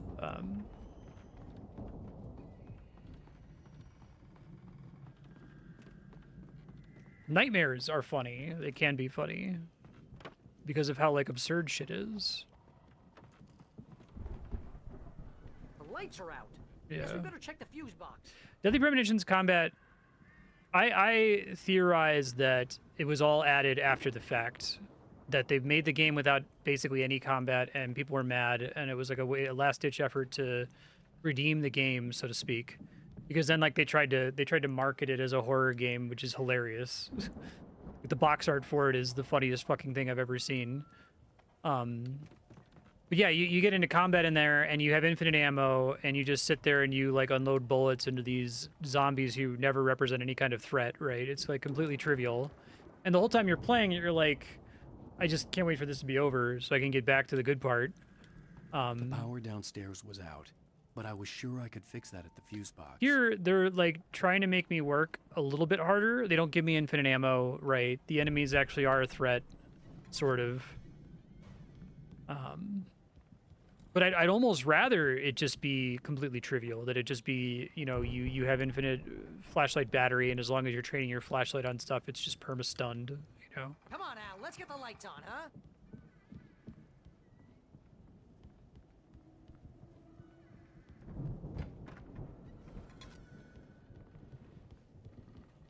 You know, this place looks kind of lived in. I thought the Andersons were in the booby hatch. All gods know the truth. Yeah. That's definitely better. Alice's screams rang in the stillness of the night. I think it's saw myself better. Run toward the cabin, flashlight in my hand. I followed my past self. I was an out-of-body observer, a time traveler in a crazy drunken dream. This was the beginning. The night Alice had disappeared.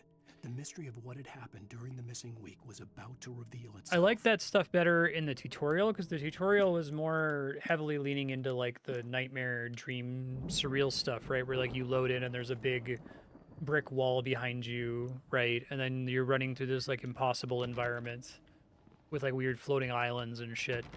But then like the rest of the game environments have all been way too grounded, I think. They haven't had this like kind of weird nightmare quality. And they're definitely not doing like a Silent Hill Otherworld thing either, where it's like, oh, it's like the real world, but it's like corrupted. Like, no, this is just like the woods, you know?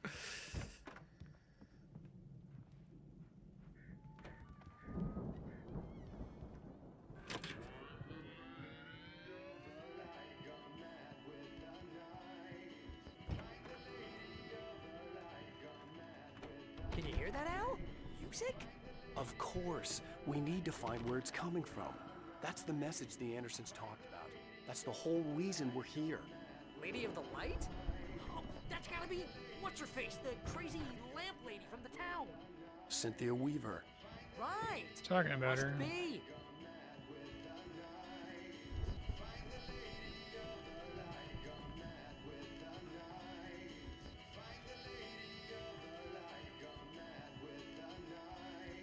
The record's probably...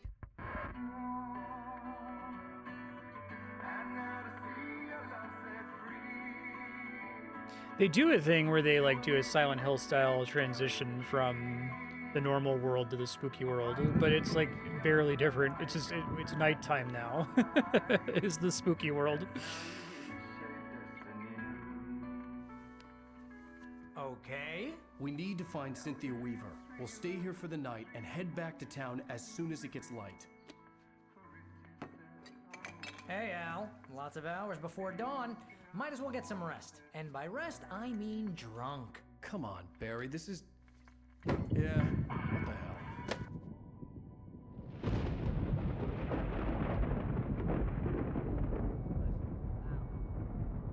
No, seriously, because I know we don't get along, but we're gonna find her, right?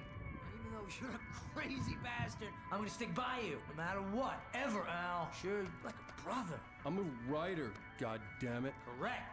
If I just wanted to, I could write 10 books a year. And they'd be the best books that year. No, you couldn't. That's right, I couldn't. But I could, because I'm a writer. What? Alan Wake's voice actor's best performance so Like far. my brain is coming out of my nose. I'm gonna get Maybe it's not his fault. They just maybe didn't give him very much direction. Booze millionaire. I just miss her, Barry. I just want her here with me. I know, Al. I know. It's gonna be okay. We're gonna make it okay.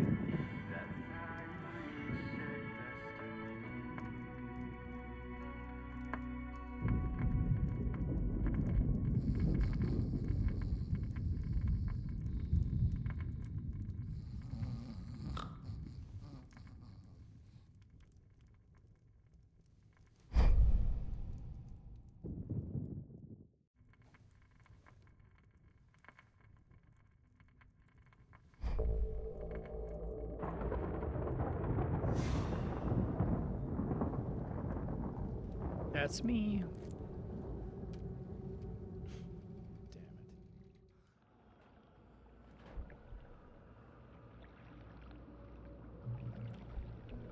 Good, more explicit dream sequences. Oh, that's cool. It's like first person. I like this actually. Alice, I'm coming. It's all right. I'm coming. I like that they laid it out at the beginning so it wasn't clear that it was a first person view. It was more than that. It was the truth.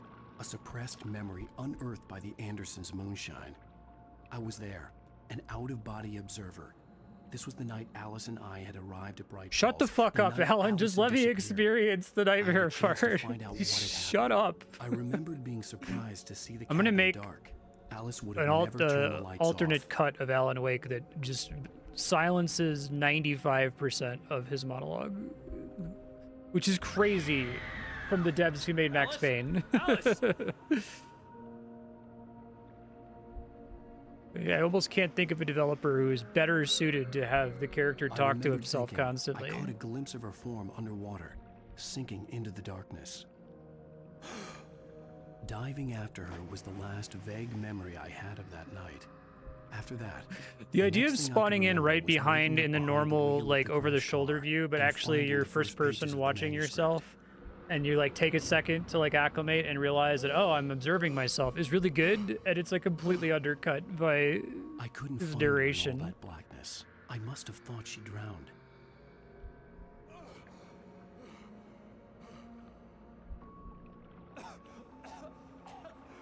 Alice. Jagger had Alice, and so she had me. Alice.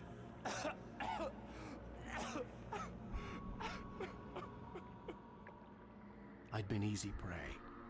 Look at the cabin. Is there someone in the window? Alice?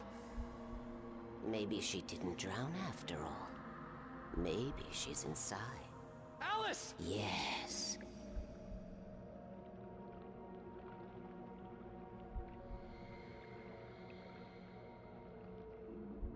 Yes, interesting point. The dark presence had touched me. She had dug her nails into my brain and used me, made me her puppet.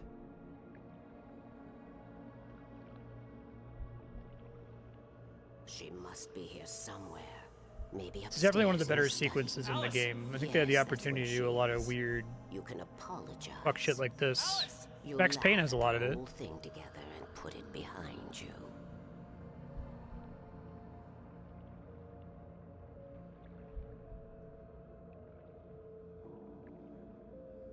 That was actually my, I think I said that at the beginning of the playthrough. I'm like, my impression of Alan Wake is, oh, I bet it's Max Payne, but they're really leaning into like the crazy sanity sequences. She drowned. No, no, no! It's your fault your wife is dead. You are guilty. All she wanted was to help you right. You killed her. Oh, hush. There's still hope. Cauldron Lake is a special place. Here, you have the power to change things. She wanted you to write. I will tell you what to do. I think what's actually going on here, this isn't actually first person. I think that it's still the same, like, it's just that the character I'm controlling is invisible. You can write her back. Because it's kind of weird. It still feels kind of disembodied, and like when I run like this, he kind of like gets stuck. She had Alice. And yeah, like it seems like he's got momentum to run forward. I let go of the stick and he finishes running. It's kind of cool.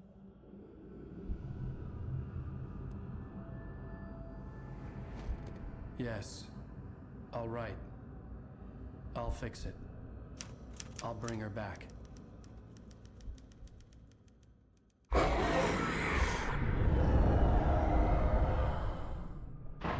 No. I wrote it.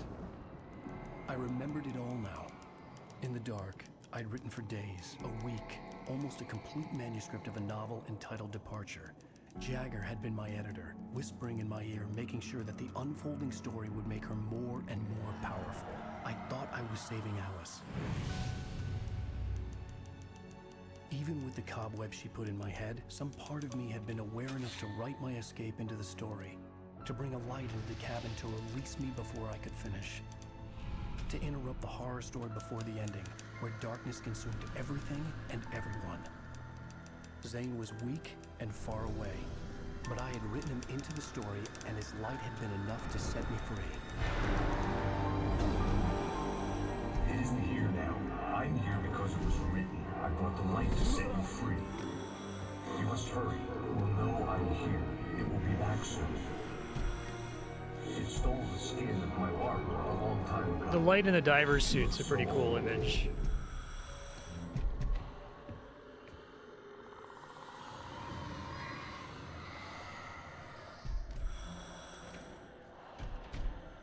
I had woken up, confused and groggy, my mind consumed by darkness and fear. All I could do was to escape. I wonder how this game reads if you literally just cut 95% of his voiceovers. If it was just the images, right? If we just see her, we see him going after her in the lake, and then I was barely conscious. Jagger shows up or whatever and tempts him visually without any dialogue, right? And then he goes and he starts typing, and he's clearly creating. I think like the images convey what's happening here without needing to talk over it. But he had managed to weaken the dark presence, kept me safe that night. Yeah, and like we've already seen the light before, so if we saw this weird light diving suit, like yeah, maybe the audience doesn't know what that is, but trust them to put it together, right? Like that's it's so sad that it starts with that Stephen King quote, and then immediately violates. That's right, James Joyce. It's your fault, and you're gonna pay for it. Oh man, you got another. We did Hemingway, H.P. Lovecraft. Get another one.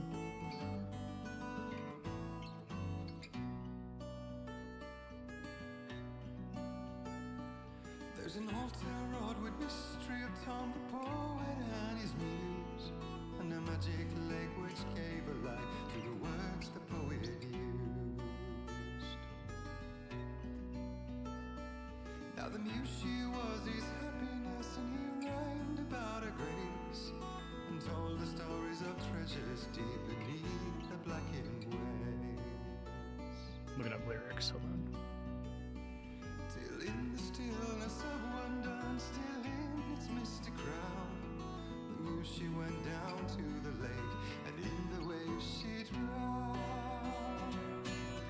And now to see your love set free, That's cool. you will need the witch's cabin key. Find the lady of the light, gone mad with the Oh, that was the one that was repeating before. That's how you reshape destiny.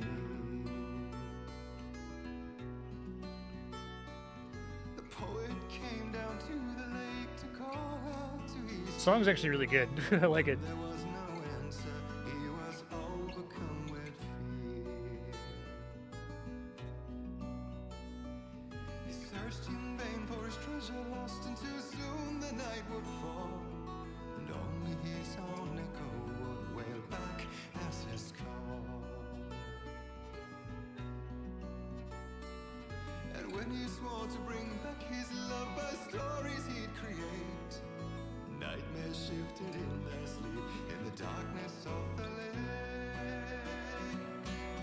And now to see your love set free, you will need the witch's cabin key. Find the lady of the light still raving in the night. That's how you reshape destiny. In the dead of night she came to him with darkness in her eyes. We're in a morning gown, sweet words as hard as skies. He took her in without a word, for he saw his grave mistake, and vowed them both to silence deep beneath the lake. Now if it's real or just a dream, one mystery remains, for it is said on moonless nights they may still haunt this place. I wish they had done some kind of visuals for these. That would have been really cool, I think. Didn't have to be like super complicated.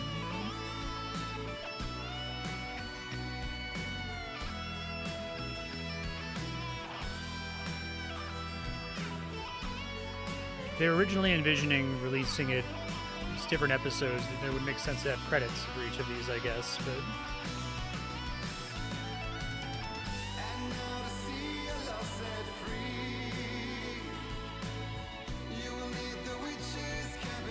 we gotta go find the log lady.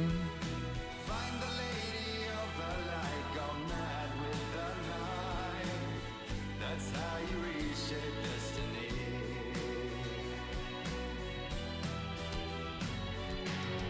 And now to see your love set free, you will need the witch's cabin key. Find the lady of the light still raving in the night. That's how you reshape destiny.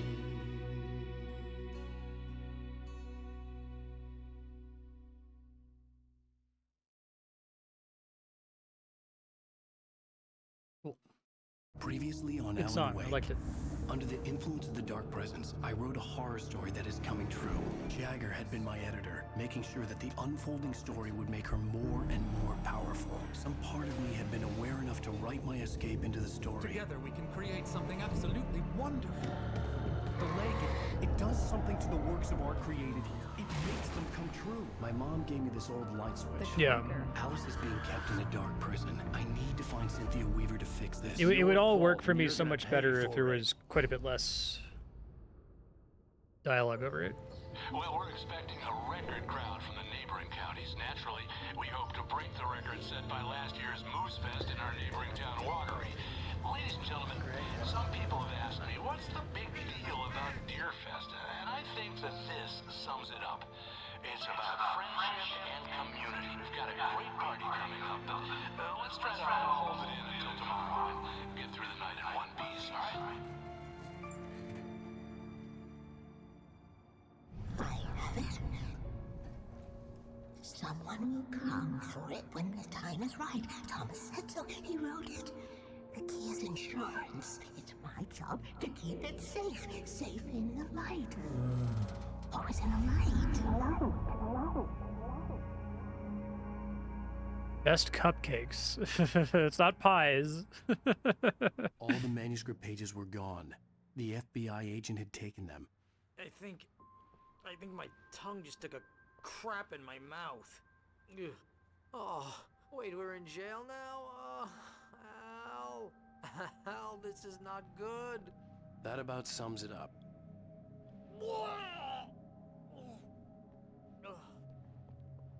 Oh, I am never drinking again.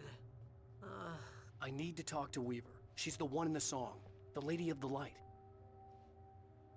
What, the crazy lady? Ugh, whatever you say, Al, but we're stuck here. They're not gonna... interviewed Wake. I had some reading to do first, Sheriff, and let me tell you, it was an interesting read.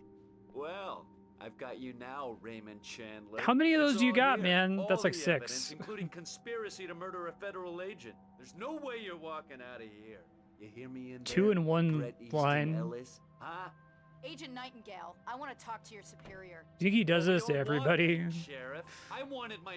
It's a kind of nationwide Look, manhunt that's for not like possible right now. a dishwasher or Agent something. Nightingale, I insist. It's like, fuck, I don't know any famous dishwashers.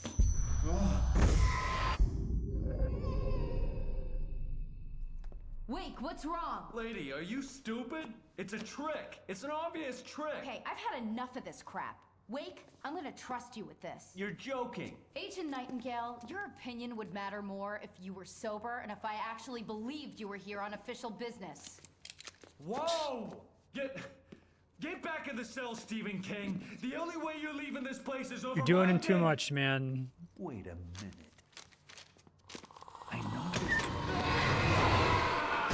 Well, that was good. Oh my god! Light. We need light. It's the only way to fight this thing. In my office. I've got your things there. Follow me. Oh, man! We're sitting ducks with the lights out. Stay. Nightingale tried to make sense of the manuscript. It was disjointed and strange. He didn't understand half of it, but it all rang true. Impossibly true. He took out his hip flask when he reached the page that described how he reached the page that made him take out his hip flask. It wasn't the booze that made his mind reel. That's my favorite one so far. That's good. I like the manuscript pages a lot. I want to make sure I'm like pointing out the stuff that I do like. Because there is a lot to like here.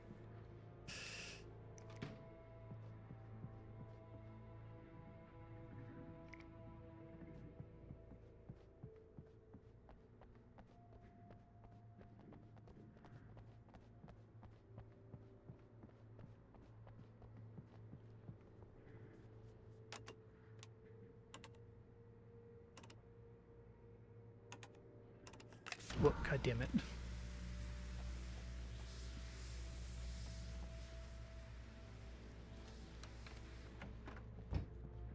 Here are your things. Wake, what do I need to know? What do you need from me? They can be hurt in the light, only in the light. And I need to find Cynthia Weaver. She can help me stop this. Light. Check. Cynthia. She lives in the old decommissioned power plant. Okay. I can get you there pretty quickly in the rescue chopper. Come on, let's get back to your friend. Wheeler, Stuck. I need you to stay here. What? No. We're going to fetch our ride, but I have friends who need to be warned about this, and I can't be in 2 places at once. I need your help. Well, okay. Here's a list of people and phone numbers. I need you to call them and tell them you have a message from me. Night Springs, okay? They'll know what to do. Night Springs? Like the TV show? Gotcha. Oh, hey, that radio guy is on the list. Maine. Who's Frank Breaker? He related to you? My dad. Hey, is this like a secret Yeah. society? Can you do this? Book You'll be House safe Boys. Here. The backup power's on. These guys need to be alerted, just in case we don't come back. You'll come back for me though, right? As soon as we get the chopper ready. Thanks, Wheeler. I owe you one. Okay, let's go, Wake. Through the back. My hangover wants a pizza. You think there's any way I could order one, Al? Nightingale felt the situation veering out of his control, but the gun at least felt steady in his hands. He was ready to fire, resolved that he would let this happen over his dead body. And yet he hesitated. He had seen this moment before, read it in the page. He was transfixed by the déjà vu and the horror that he was a character in a story someone had written. Then the monstrous presence burst in behind him and dragged him into I think the night. there's plenty of opportunity for them to do. They did this in Max Payne. There was like a bit where they, in one of the sanity sequences, where they talk about what you're playing a video game, right? It hasn't really done that yet. Like, it seems like it's the obvious direction to take, right? I would expect this game to be like full to bursting with fourth wall shenanigans because of the like core concept, but maybe they're saving that for a big surprise later. Oh, hell. Whatever took Nightingale must have broken the gate controls. We can't reach the gate's control box from here. We need to get to the other side over the rooftop. I'll go. I'll open the gate for you once I'm across. You stay here in the light and cover me, Sheriff, okay? No, she's okay. She's just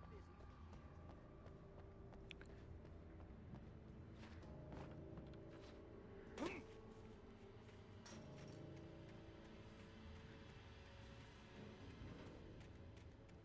Twin Peaks is definitely very interested in that meta aspect of the show itself. Like the fact, like, you know, if we're saying that fiction, television, movies, stories, imagination, and dreams are all kind of like the same thing, then of course the show we're watching is I needed to reach the rooftop to get to the other side of the broken gate. one of those things. Like the fact that what you're watching as a show is itself kind of a dream, right?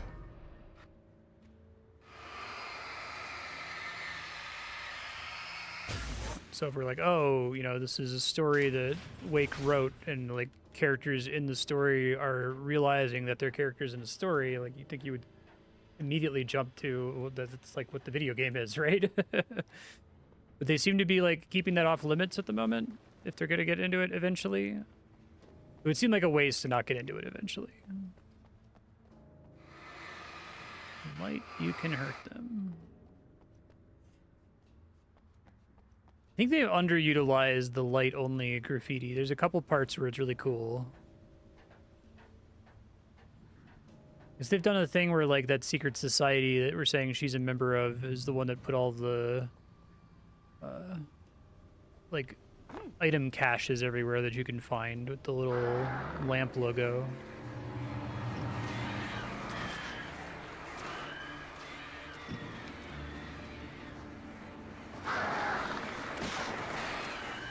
Killing the birds does not feel particularly good. I mean, at least it's another kind of enemy, I guess. But...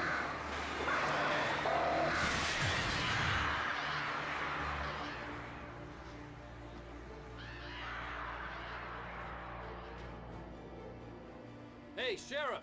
Your password. Night Springs? What's that all about? It's a stupid joke we have. That Bright Falls is the original inspiration for the TV show. This town can get weird at times. Never this weird, though. You need to bypass the damaged control box. What am I, an electrician? Hold on! Kinda. Ah, man! That's smart. Good job, Wake. Okay, stick close. Our first stop is the town hall. The keys to the chopper are there.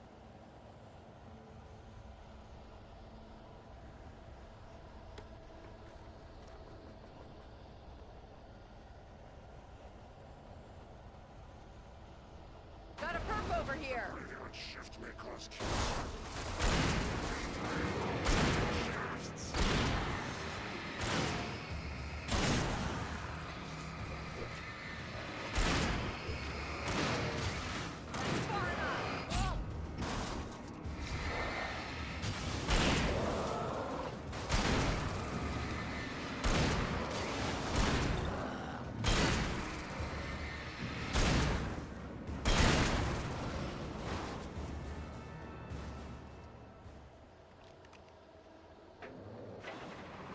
Look out!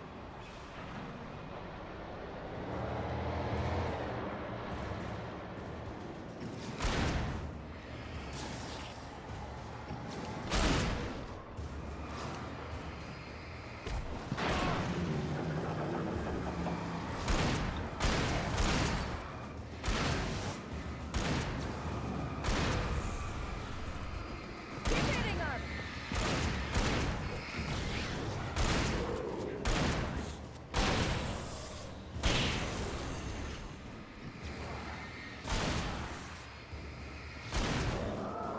I think when you have an ally like this, it feels a little bit better, since you can just focus on the light thing.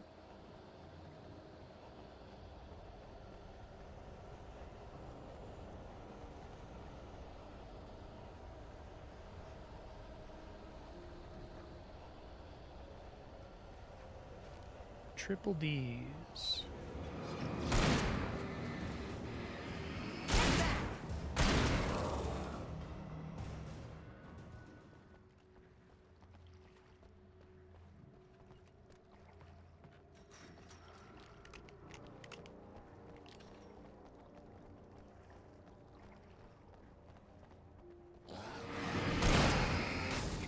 thing I like about the graffiti is I that thought New Yorkers were rude. Alan Wake never comments on it, which is really unusual for this game. It's like just there for the player. There's a couple scenes with the graffiti that are like actually kind of cool, like that one where you've got all the like tons of writing all over the walls everywhere. So I feel like that's what you do is you like make all the fourth wall stuff in the graffiti. And most of it just like here's a secret cache, right?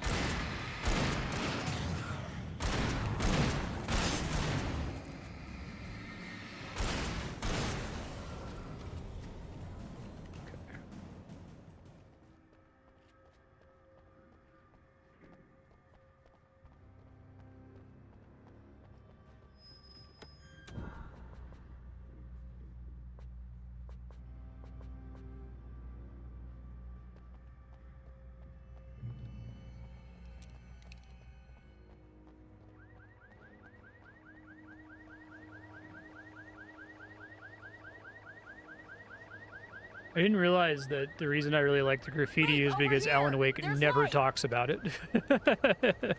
It's just a thing that's allowed to exist without having to get commentary. Watch my back, Wake. This again. It's an ambush.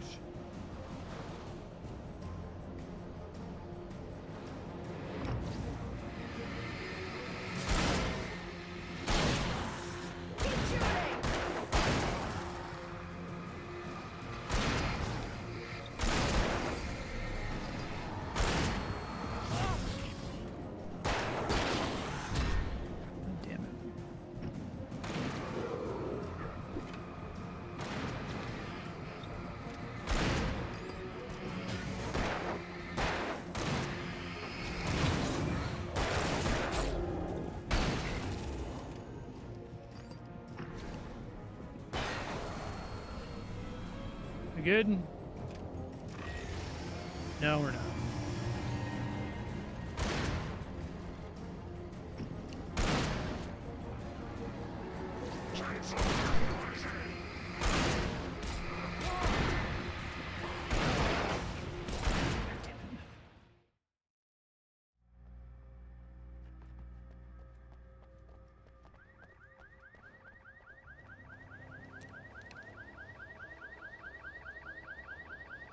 Wake, over here! There's light!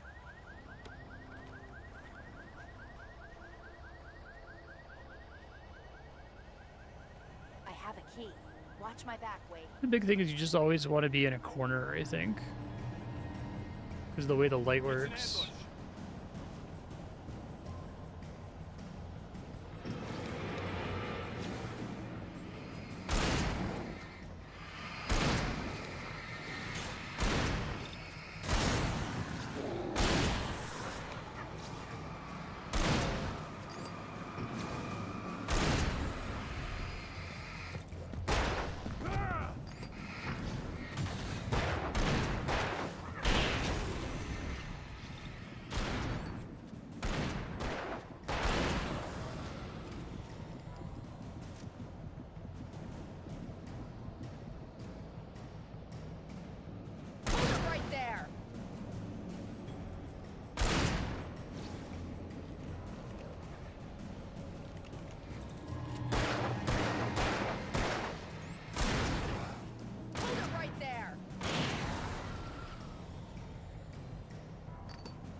Let's go, Wake.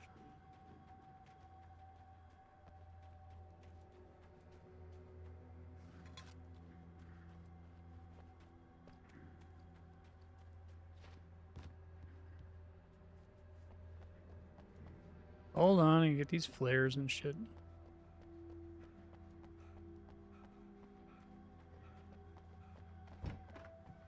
Okay, someone's messed with the fuse box here, but you should be able to jury-rig it while I find the keys. I already got electrocuted once today. How about I look for the keys and you get burned for a change? Fine. They should be in the clerk's office on the other side of the building near the main entrance. The darkness that wore Barbara Jagger's face was furious. The story in the manuscript had been making it stronger all the time, but now the light had set the writer free and hurt it, weakened it. It was only a matter of days before the dark presence would be strong again, but meanwhile, it would be difficult to recapture the writer.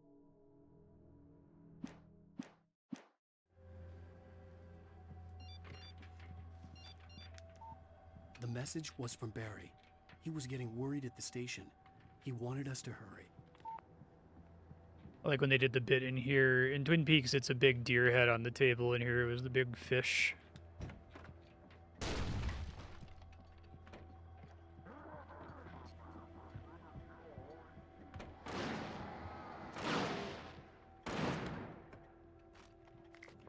I don't know why they let you swap back. This one's just strictly better, right?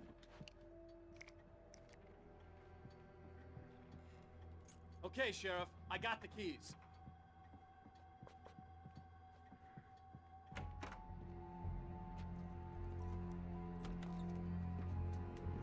Barry? Why isn't he inside? Oh God! Oh God!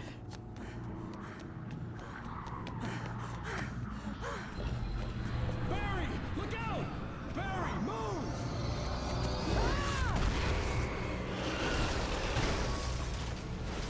Barry! He made it inside, Wake. He's okay. Oh, thanks.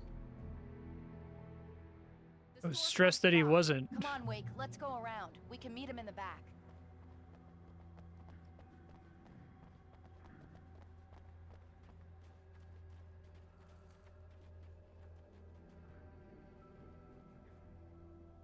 Holmes Mining Company. Biltmore.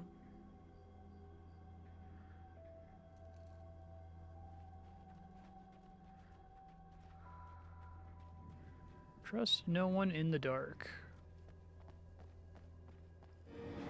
Wait, over there!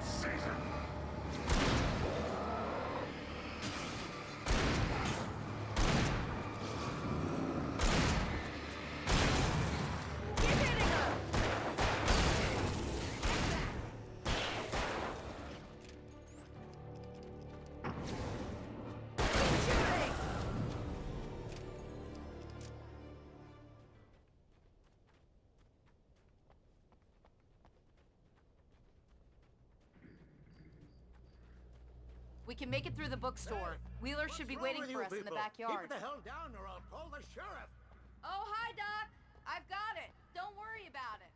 Sarah, about time somebody showed up. All this shooting in the air is idiotic. One of these days they'll kill somebody. And over Deerfest. I know. Go back to bed. He's got a point, Wake. Look, this town can't take this. It's me they want. The sooner I get out of here, the sooner you can all get back to life as usual. I hope you're right. Come on, let me get this door open. Wait, you got the keys to the bookstore? Perks of being the sheriff. A girl needs to get around. I wasn't going to question it. They're really taking advantage of your presence here, Wake. I heard they're selling a lot of your Alex Casey books. Right now, I'm not a big fan of my own writing. Ooh. Cynthia Weaver worked hard, following her obsessive rituals, sometimes fighting them, always giving in to them in the end. She haunted the halls of Bright Falls' abandoned power plant. She marked her caches with light-sensitive paint that could only be seen by eyes that had been touched by darkness and saved by light like she'd been. She was preparing defenses and supply lines for the war she knew would come.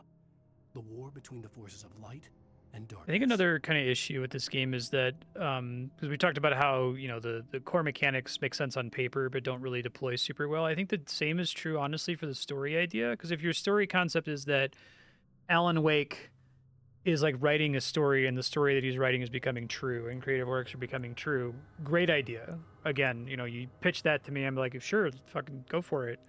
But like the way we've seen that be true, I guess, is via the manuscripts. And we've been told that that's the case in the cutscene where we saw Jagger like telling him what to type on the typewriter or whatever. But it's like, I don't think that they wove that very artfully into the story in a way that maybe they could have if they had thought about it a little bit differently. The manuscripts feel like that's their best idea for like, well, how do we show that he's writing this and then what he's writing is coming true?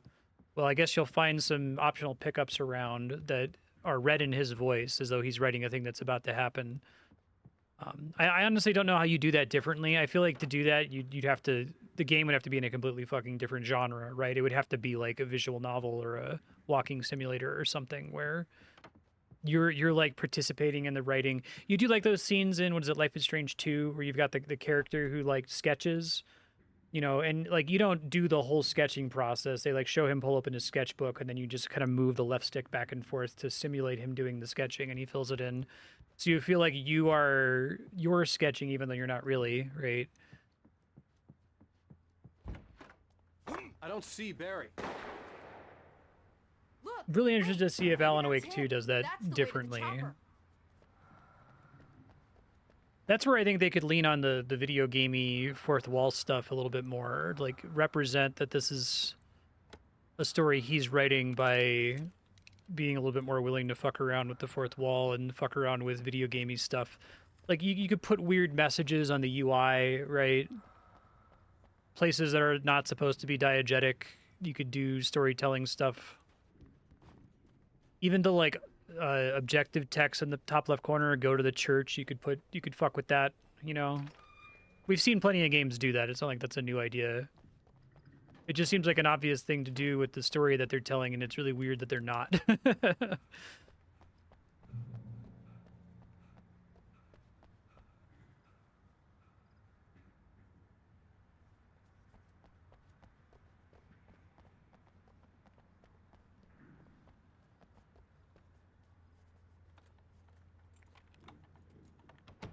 I'm gonna give Pastor Howard a piece of my mind about this lock. Ugh, I told him to get it fixed.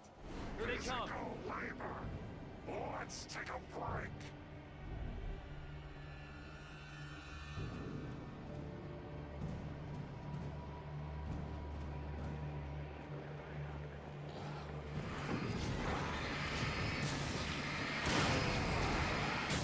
I think, god damn it, because it auto-equipped when I found it.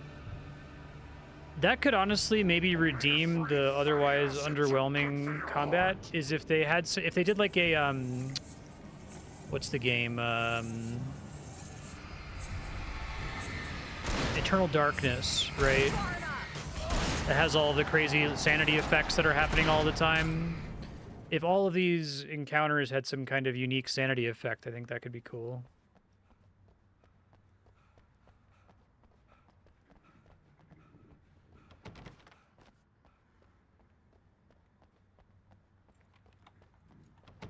I'm gonna give Pastor Howard a piece of my mind about this lock. Ugh, I told him to get it fixed. Here they come. Let's take a break.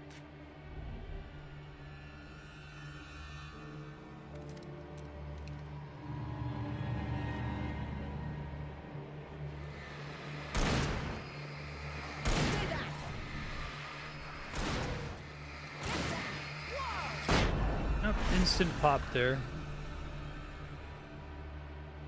I actually don't want this rifle. Omega-3 fatty acids are good for your heart.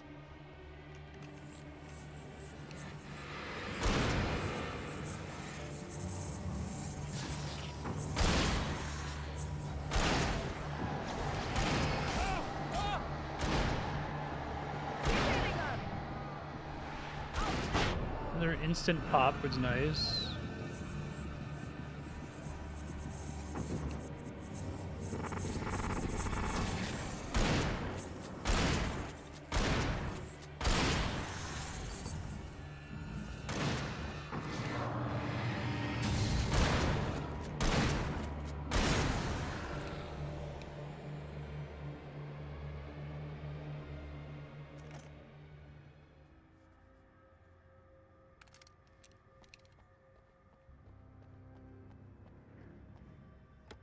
Okay, it's open.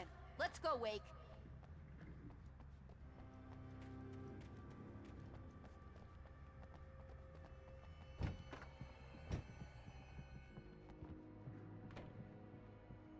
Wow. We keep them lit all night long on the night before Deerfest. Why? Well, it's tradition. For it to be free, the Dark Presence needed the writer to finish the story. Again and again, the story let it get frustratingly close to the writer without letting it capture him. It was bound by the events depicted in the manuscript, but it could pursue the writer indirectly, put others on the task, and stop those who would help him. It took over everything in its path, made them its puppets, and sent them after Alan Wake. You know, I think another thing they could do, I'm trying to think, like, how do you make this concept work? And I'm trying to think of, like, other media that does stuff like it. So, like, another David Lynch movie is Inland Empire, which is, like, I don't know that I can recommend it. Like, it's great, but it's really, really challenging watch, especially from him. Because I think a lot of his stuff is pretty accessible. But one of the kind of the ideas in Inland Empire is that, like, we're seeing this actress performing in this role, and, like, there's lines blur between who she is as the actress in the real world versus the character she's playing versus the actress who's actually playing her in the movie that you're watching, right? Like, it keeps going back and forth. Like, who am I watching right now? Am I seeing the character she's playing? Am I seeing her? Are they the same person? And that's kind of like the point. We're almost there. I feel like what you do here is you have him writing a story about a character. No way going through the crypt will turn out to be a bad idea. And that we have different gameplay sequences where we're playing either as his character or as him, right? So, like, you alternate between, okay, here's a section that takes place in the book that he's writing, and here's a section that takes place as Alan Wake in the real world. And then you fuck around with that. You do a part where his character's in the real world or he's in the book world or something, right? And then you can kind of... There's a lot you can do, I think, in a video game to play around with that and fuck around with that. They could both have different UIs depending on who you're playing as. You know, one of them could be focused on using guns, while the other one's focused on using the flashlight. And then you could introduce sections where you have to use both together. You know what I mean? Like, that'd be cool if in the book he's like a, you know, macho gun guy, and so in the book you're always using guns, and in the real world you're having to use the flashlight because you're not actually proficient with guns.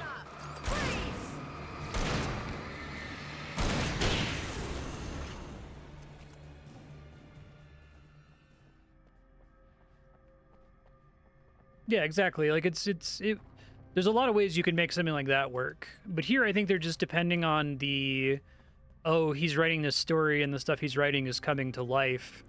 They're depending totally on telling you that via dialogue and cutscenes instead of integrating it into the gameplay, which would be, like, sick if they did that. That would actually be pretty good, I think.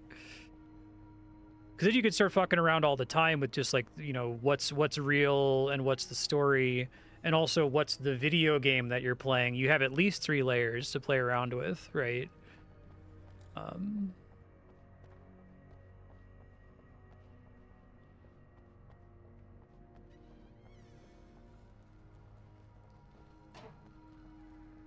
But I feel like that's a kind of idea. It's kind of like a, you know, kind of a high concept idea, and it would be hard to do if you had already committed to making the game into this, like, you know, open world woods survival game and then having to bail at the last second and reuse all these assets. A little bit too late to make a weird, fantastical world. Did you call 911? Guess that one saw the light, huh? Thanks, Barry. You didn't like that one? Headlamp seems like a good Tough idea. Audience. Well, I got plenty more. What are the Christmas lights for? Protection, man. Like garlic against vampires. Seems like a good idea. Vampires. The helicopter's just across the parking lot and up the hill. Come on.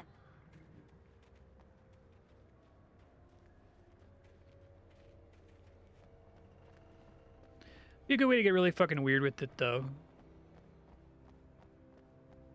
There's, like, 2 other stories in Inland Empire that are all happening at the same time. Like, there's, like, this story that they tell of a cursed film production that happened in the past. So every time you're watching a scene, you're like, this could be one of, like, 7 things. This could be a scene from the story we were hearing about earlier, or it could be a scene from them making this movie, or it could be a scene from inside the movie as though the movie were true, or it could be a scene from outside of Inland Empire being filmed right now, right? It's disorienting, but it rules. It's really good. I think a video game would be a perfect place to do something like that. Favorite place in the entire world. See this headlamp? It's like a superpower. I can just look at one of those things and they die. It's my flaming eye of Mordor. I wish I didn't say that. Yeah. Hey, I want a headlamp. Last one. Bastard. Finally, some levity for Alan Wake. Alice had screamed until she had no voice left to scream. Around her, the darkness was alive. It was cold and wet and malevolent and without end. She was a prisoner, trapped in the dark place. The terror would have burned her mind out, but one thing made her hang on. She could sense Alan in the dark. She could hear him. She could see the words he was writing as flickering shadows. He sensed her too. He was trying to work his way to her.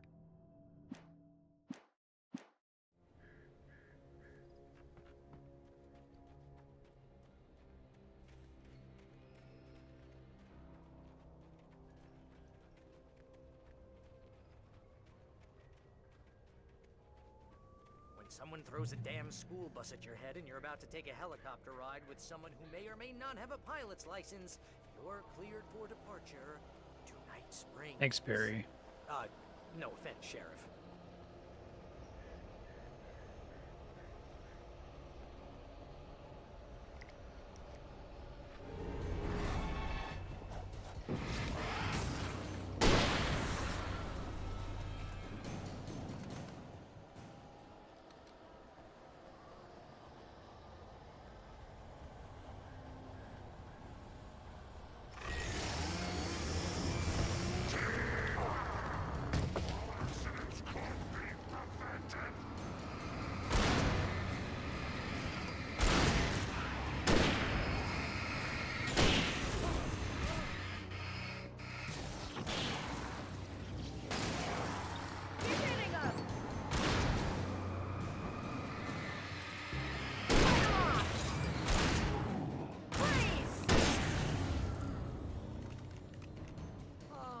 Gonna get used to this.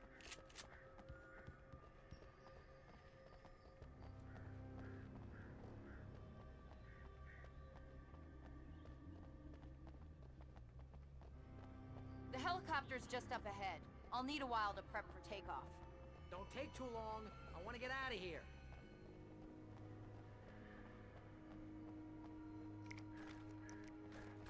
Well, unfortunately, that's all shotgun ammo. Oh, is there a shotgun here? Okay.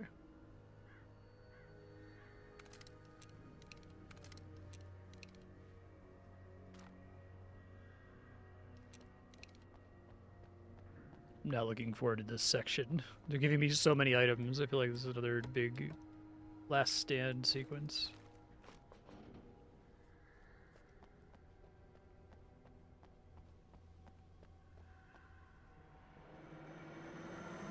At least they gave me a second to loot there.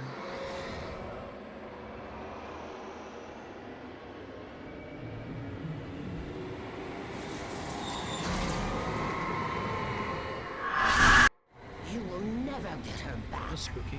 We're not ready to take off yet. Well, get ready. I'll hold them off.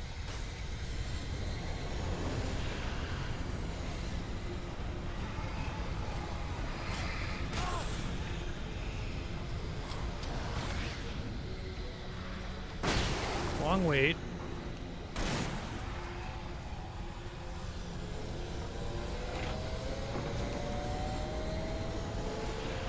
Yeah. Which isn't really the case with Max Payne.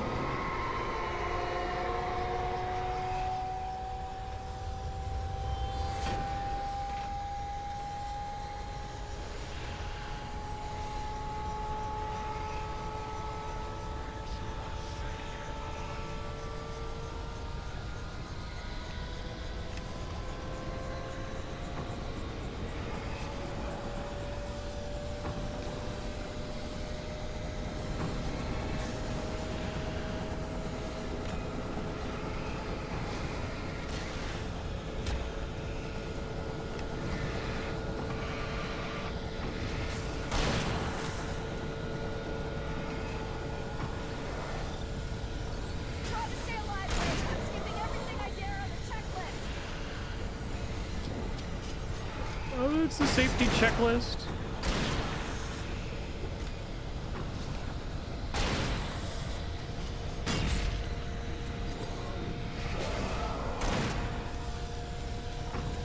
Come on, man.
Ready? No.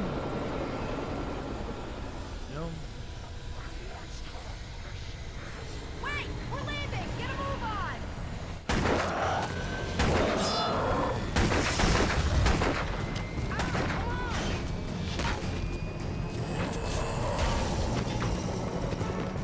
You better put an end to this. Just get me to Weaver, Sheriff. You're taking a big chance on a local crazy lady, Al. I hope you're right about her, or we can kiss this town goodbye.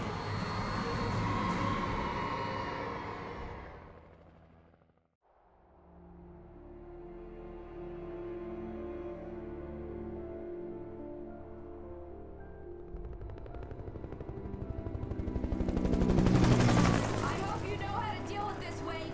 I guess you New Yorkers are used to rough situations like this. Right. The city's a war zone. King Kong, mutant alligators, and Alex Casey shoots the place up every weekend. Look, I never even carried a gun until a couple of days ago. Well, my dad used to be a cop there. Tells some pretty wild stories. Stuff like this? No, just normal bad stuff. Kinda like your books, Wake. I used to tease Dad that he was just like Alex Casey. You've read me. Oh, sure. You're a pretty good writer. A little heavy on the metaphors, maybe. Not enough metaphors. We're coming up on the power Everything's plant. actually pretty See the lit straightforward. building over there?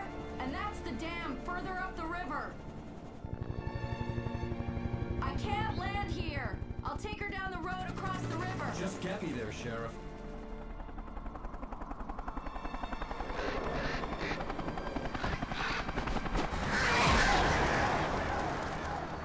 Hold on! Ow!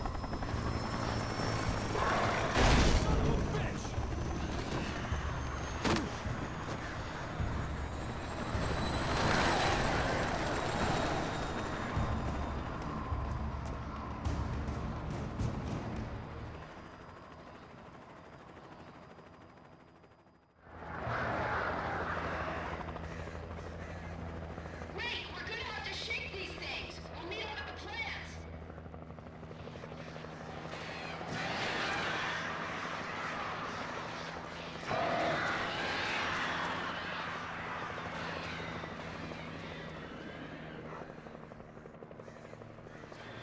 They took away my fancy flashlight.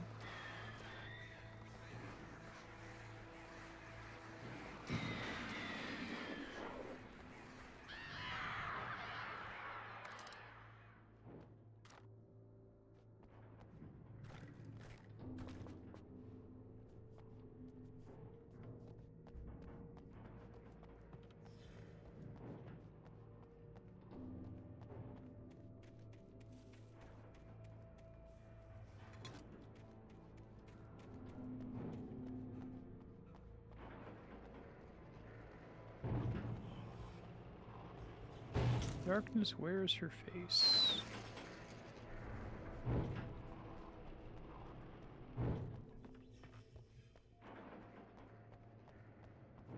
I had to do something about the chain for the door to open.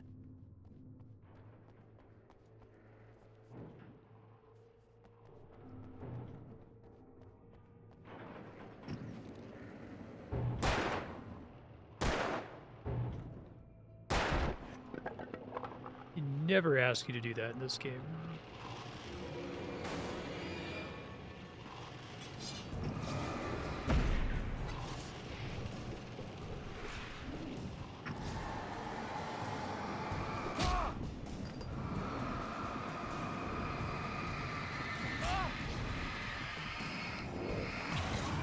Man, that was like a full battery.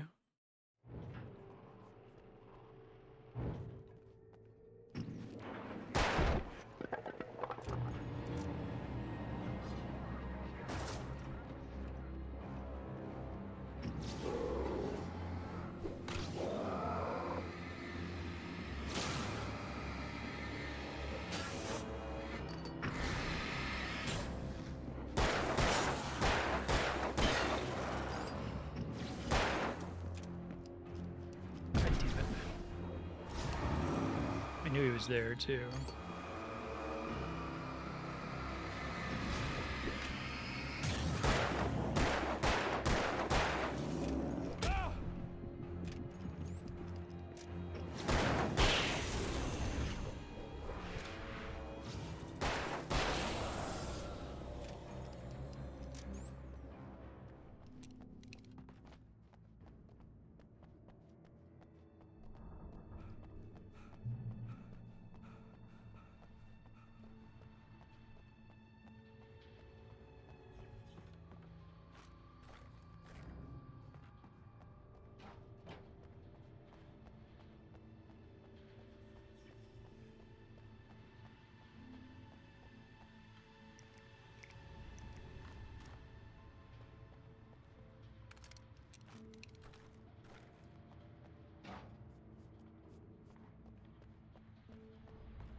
And here's a new song from a band that they always remind me of our local rock legends, the Old Gods. I couldn't tell you why. I guess it's just, one of those things. Anyway, here's Poets in the Fall and their latest single, War.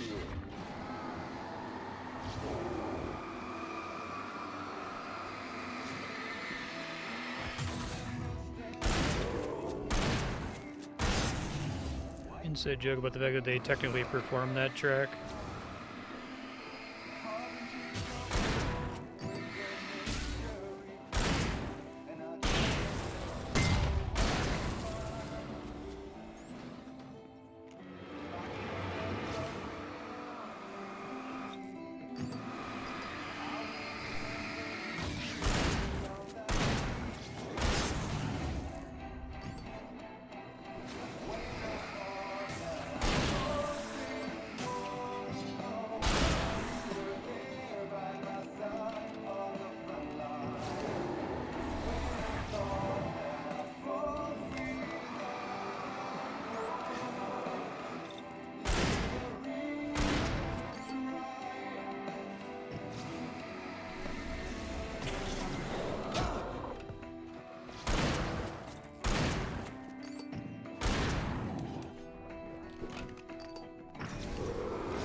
I think enemies that have been successfully light debuffed need to look really different from the ones that haven't been.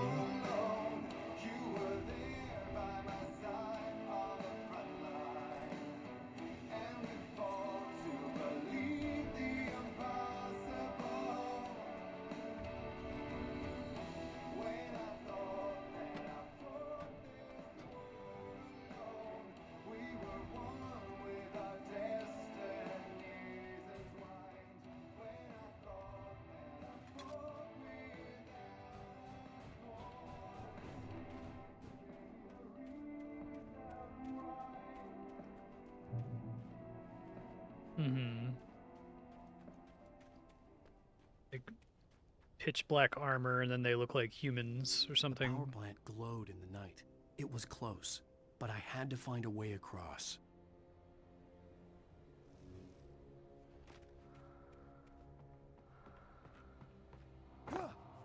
What's the one-way drops here?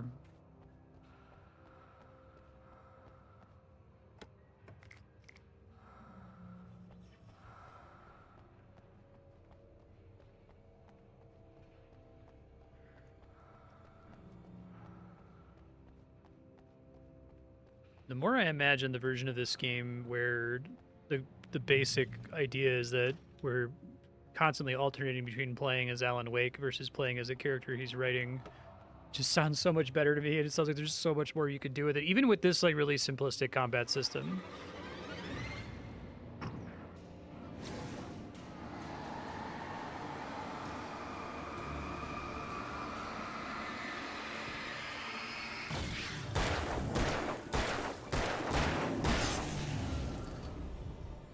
Out of batteries. Great.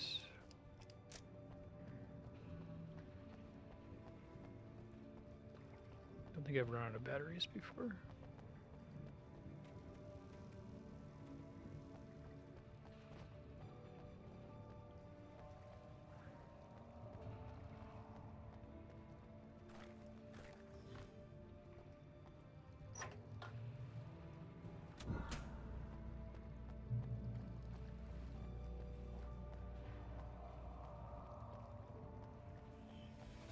Most of us are skilled professionals.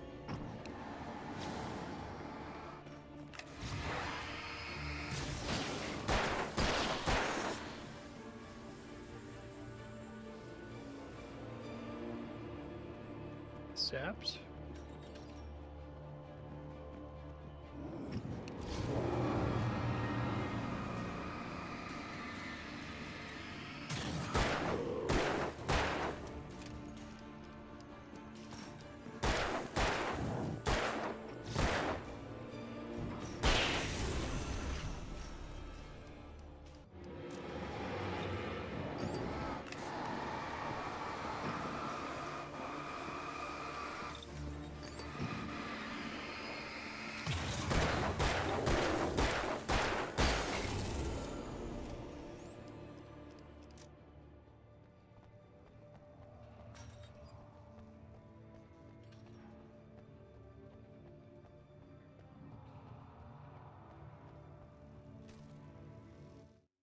Making her way through the water pipe alone, Cynthia was angry at the writer.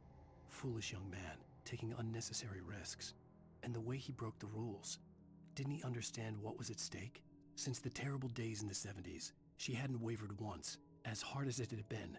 She was tired of protecting the town all these long years, and now only wanted to rest. Poor lamp lady.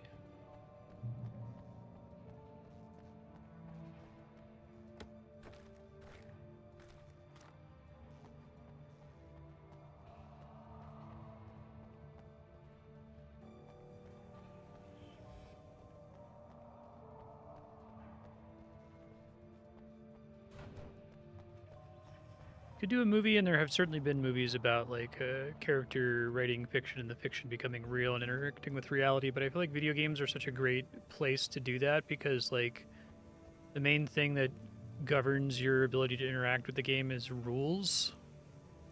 And you can just have completely different rules based on whether you're, you know, following Alan Wake in the real world or following his story character. And you can tell that the, you know, boundaries between realities are slipping by breaking some of those rules that you establish early on.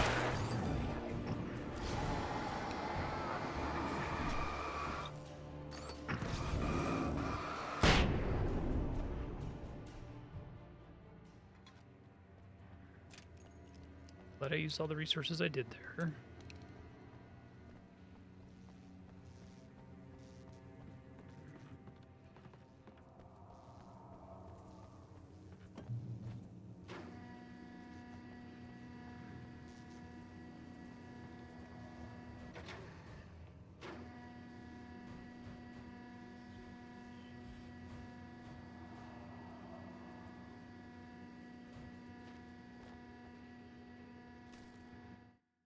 The story I had written in the cabin had come true.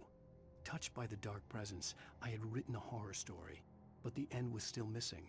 The story was incomplete, and the last unfinished page of the manuscript still sat in the typewriter in the cabin study. If I could get back there, if I could read the page, then I could write my own ending to this story and save Alice.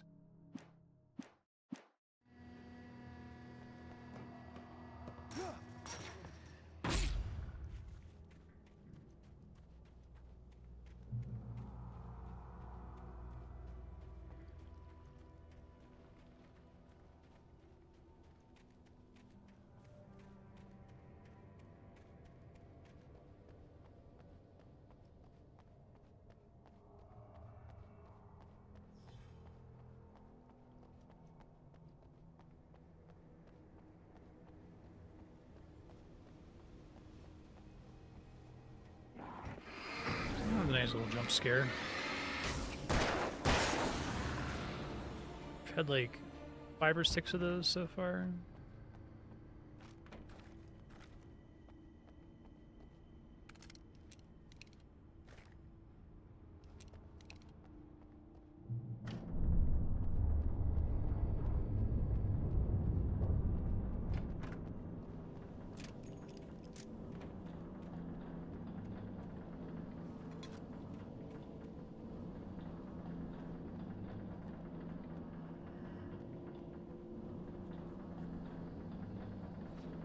Deedly, deedly, deedly, dee dee, dee dee dee dee dee.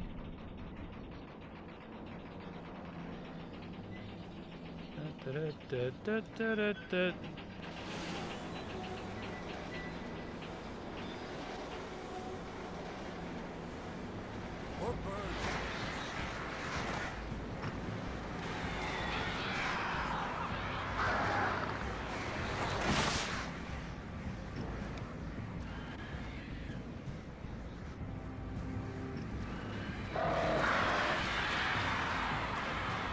Birds had the opportunity to feel kind of satisfying to fight with the way like they keep popping off as you shine the light on them, but I don't know, they don't, there's not a lot of like weight to fighting them.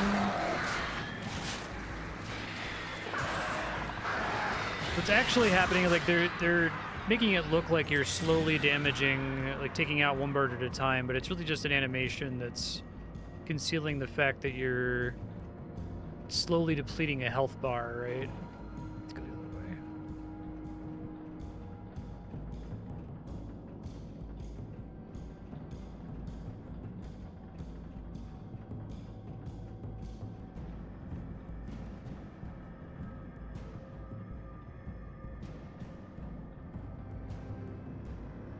Yeah.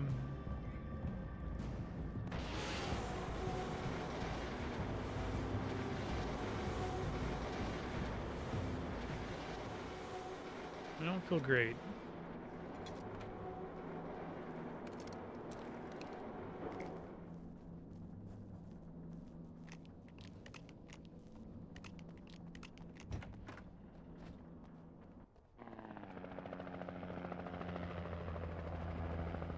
We managed to lose the flock. You're almost at the power plant. Keep going. We'll give you support.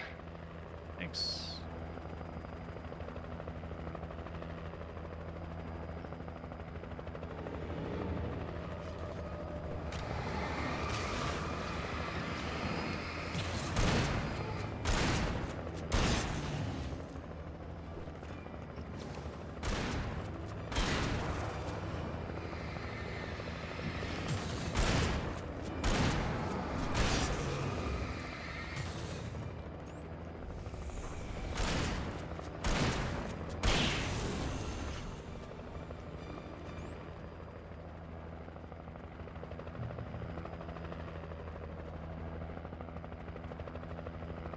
Helicopter light's kind of an interesting idea.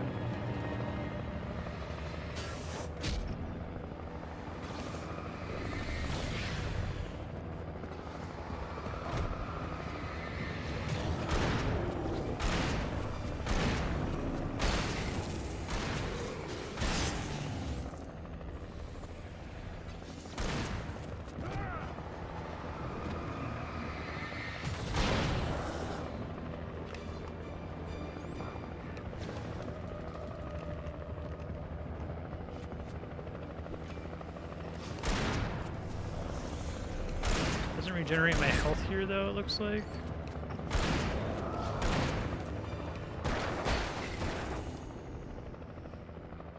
God damn it.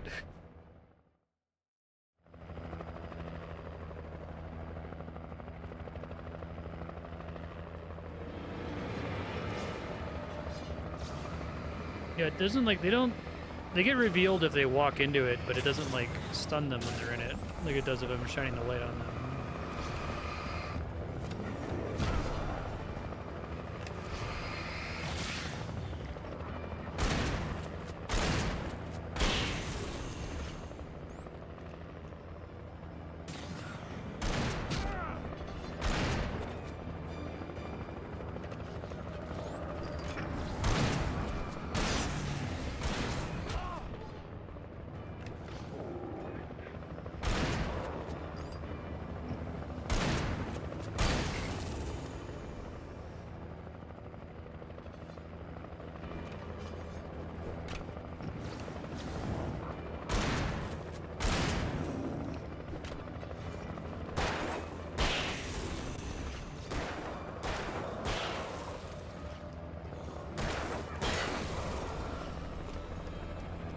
Moving on.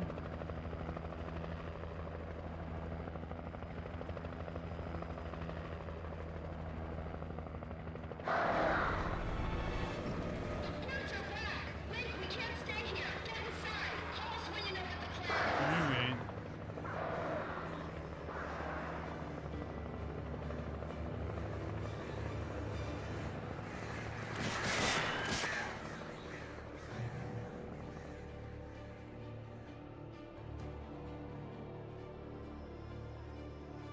Assume there's loot over here.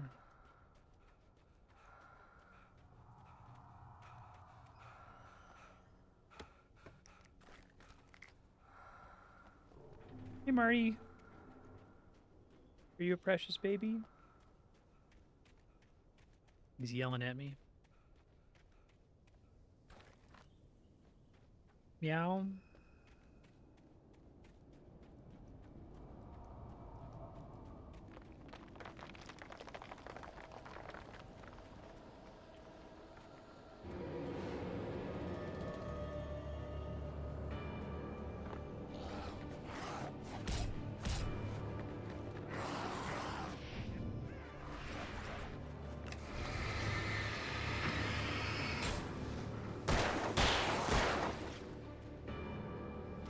I recognized the logo on the power plant sign. I'd seen a version of it painted all over the area, signifying hidden caches of supplies. Hey, you're not supposed to comment on that shit, man. Just let me notice that. Oh, God.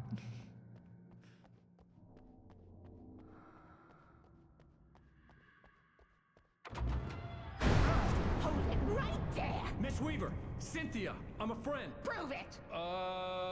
You knew Zane, Thomas Zane. You're the Lady of the Light in the song. You can help me.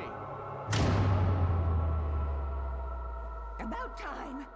Young man, I've been waiting a very long time for you. It's in the well-lit room. Excuse me? Well-lit room. What you need to drive the darkness back. The well-lit room. Like the red room. Damn, I built the room to keep it safe. Will it help me find Alice? Will it get me back to the cabin? Fine, let's go. I can get my friends to come back with the helicopter. Oh, we won't go outside. Never at night. That's rule number 1. You've been breaking the rules, young man, and where has that gotten us, No, I have a secret route. A lit route. An old water pipe.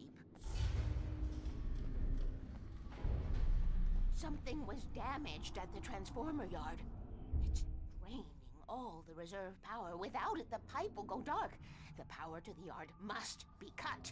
Let me guess. You want me to do it? Young man, you're the one who likes to break the rules. I can't be outside in the dark.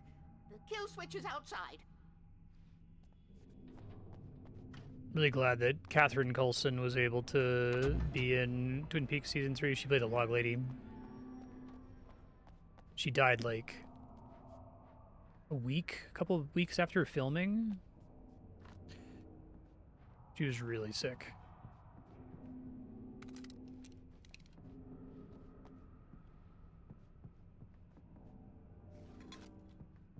have been preparing for these times, the dark tides. You have found my caches, haven't you?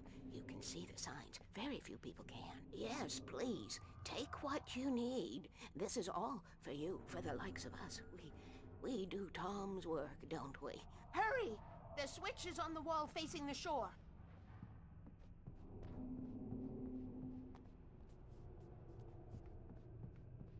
I cannot take you to the well-lit room if the lights in the pipe go out.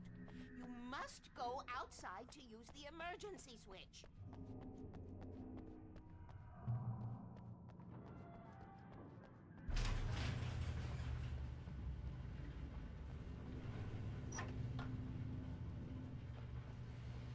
That again later.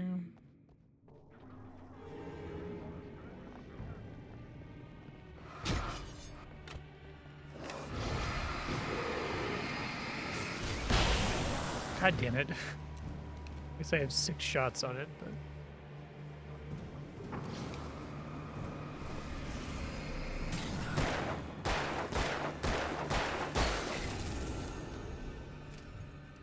Weaver had sent me to cut the power to the transformer yard. I was willing to do grunt work for her to get her to help me. I hoped Weaver was dependable. I'd stumbled into this crazy world a little over a week ago. She had been living this insanity for decades.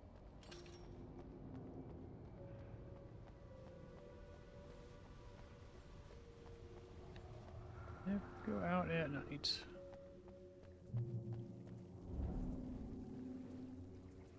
I could see the kill switch that would cut the power to the transformer yard. Now I had to find a way to Yeah, reach it. that's what the camera zooming in on it was. God, man, I'm telling you.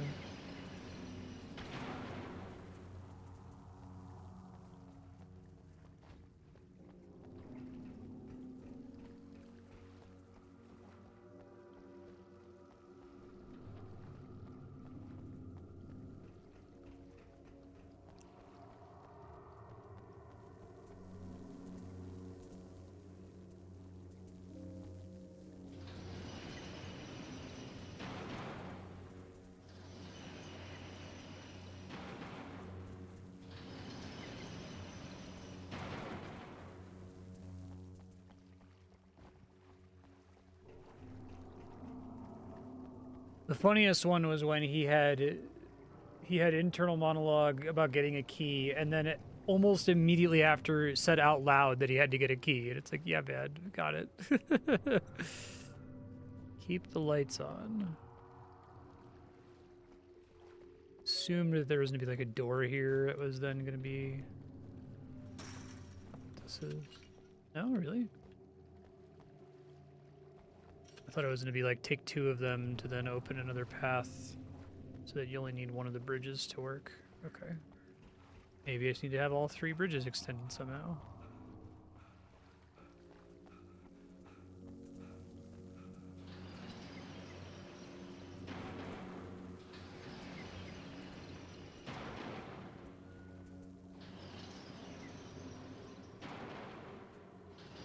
It's kind of a classic puzzle. Okay.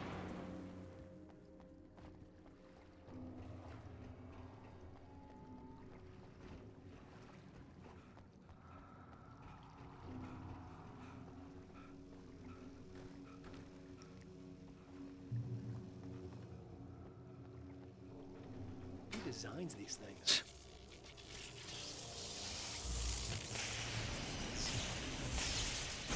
Whoops. Oh. Well, I wasn't supposed to do that, apparently. Did that count as a checkpoint, at least? Who designs these things?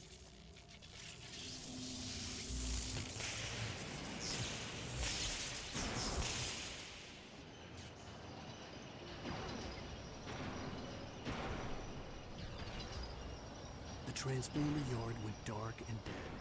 Weaver's water pipe passage should now be good to go.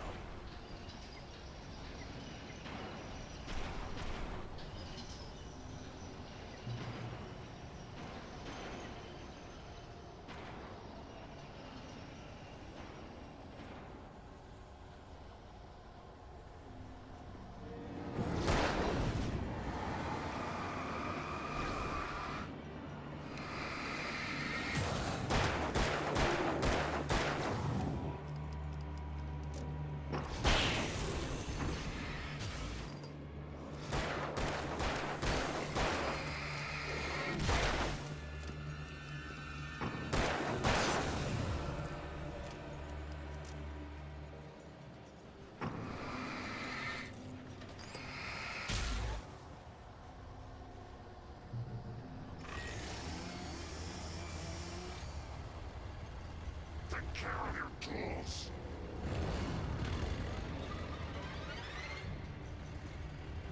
Yeah, that's why they had this here, so I had to wait, I guess.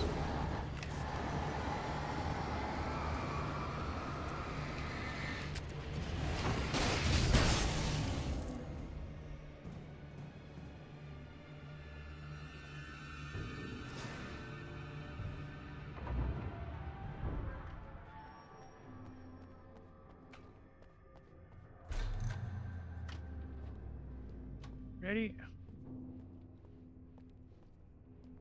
This way, young man. Follow me. Come, come. The pipe's empty now. We're ready to go. This way. We need to go. I knew them both, Tom and Barbara. I had such a crush on him. Such a beautiful man. I was jealous. There was a part of me that was maybe a little glad when she had the accident. And then Tom started writing and woke the darkness up. He tried to bring her back, but you can't do that. There are no free rides like that. I'm starting to realize that. In that case, young man, perhaps you're a smarter man than Tom was. The witch looked like her, but it wasn't. Barbara was sweet. He didn't understand until it was too late. He tried to undo it, wrote himself, her, everything he'd ever written out of the world. Oh, he was so famous. And afterward, no one knew. Oh, Tom. He left only one thing behind in my care, in case it happened again. Insurance. He trusted Pursue me. Thomasine. Or perhaps used me a little. Tom knew how I felt. Knew I wouldn't refuse him. I built the well-lit room and put it there. It's been waiting for you. We are characters trapped in a story you have written, and none of us will survive to see the end of it if the darkness isn't stopped. She'll twist the story to her own dark ends. How do you know all this? Tom, that's the way he wrote it. He still talks to me, you know, in television, from beyond, from below. We have both been touched by the darkness, young man. He saved us both with light, but the darkness stays with you. Leaves a stain. This pipe will take us directly to the well-lit room. Okay, I need to call my friends, tell them where we're going. Great place to make a phone call. Barry, we're headed to the dam in one of the pipes. Meet us there. Okay, I'll tell Sarah. It's Sarah now? Whoa! No! For the sweet love of... Barry! Barry! We gotta go see if they're okay. They're probably dead. You must reach the well-lit room. This is no time to be a selfish idiot. That's my best friend.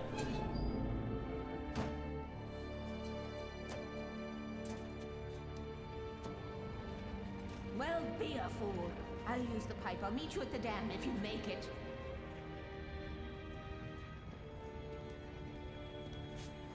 It feels weird. At least I didn't have to worry about her. She knew how to stay safe. It's like they wanted to have a level and not just walk through the cool tunnel.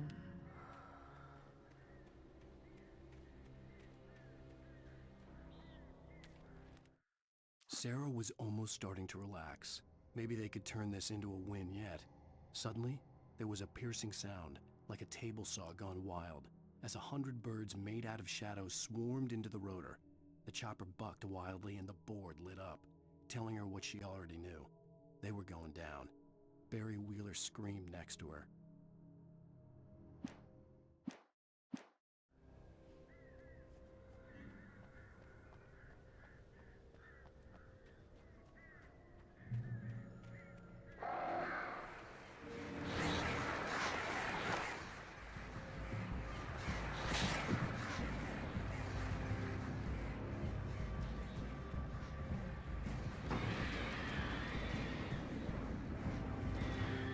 They're such a nuisance, and like there's a big part of the time where they're far enough away where they don't take damage, but it's not clear that they're not taking damage because of distance.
Unclear to me when there are and aren't invisible walls in this game.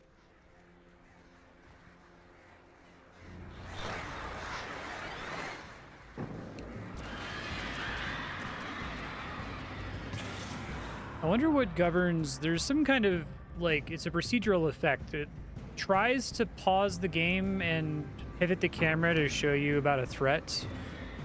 It's not scripted. It doesn't happen all the time. It's only, like, when the threat spawns somewhere where it's probably going to hit you if it doesn't pause really quick to warn you about it. It's a good system. I don't hate it.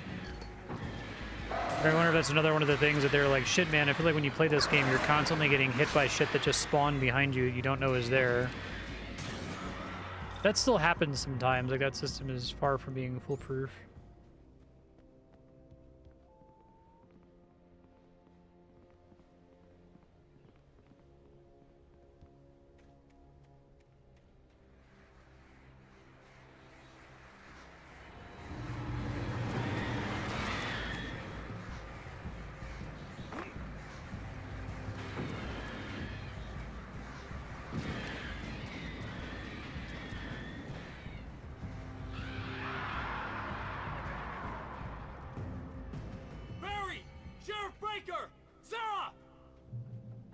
The crash site looked bad, but as far as I could tell, the wreck was empty.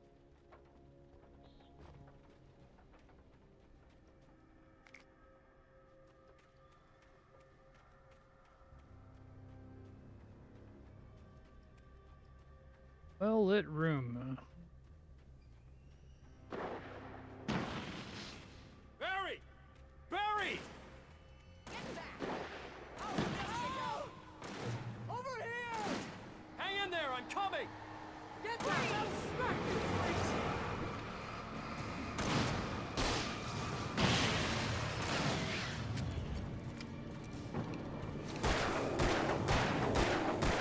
I thought I saw something.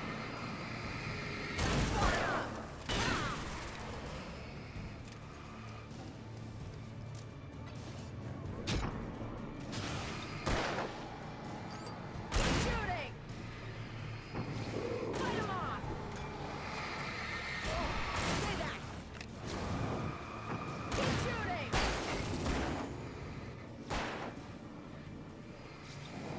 Keep hitting us! Keep shooting! Say that!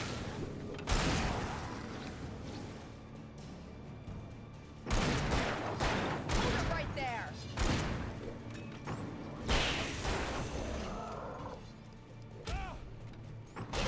The number of times I roll into one of those is too damn high. You know when to make an entrance, Wake. We were ready to make like Butch Cassidy and the Sundance Kid. I have a different ending in mind. Yeah, I'm fine. Thanks for asking. I knew you'd be all right. How's that? The flaming eye of Mordor? Ah, laugh it up, funny man. Didn't we have somewhere to go? Weaver will meet us at the dam.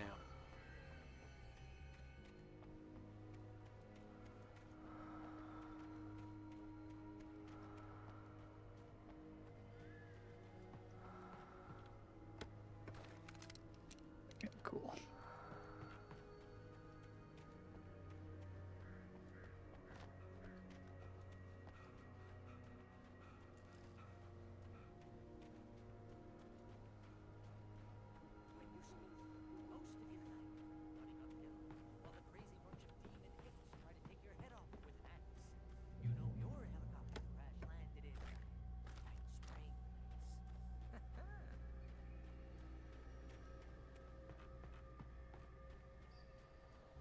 You see those lights?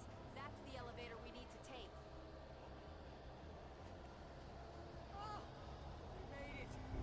You can't beat a good fight. He's supposed to be closer to me? I feel like they are. It's everywhere! Oh crap, there's more than one of them! Nothing moves like that. It's impossible. Now you guys are catching up. Ah! Al! Do something! He's too fast. I can't get a shot. There! No, there! Al, they're all over the place! How many of them are there?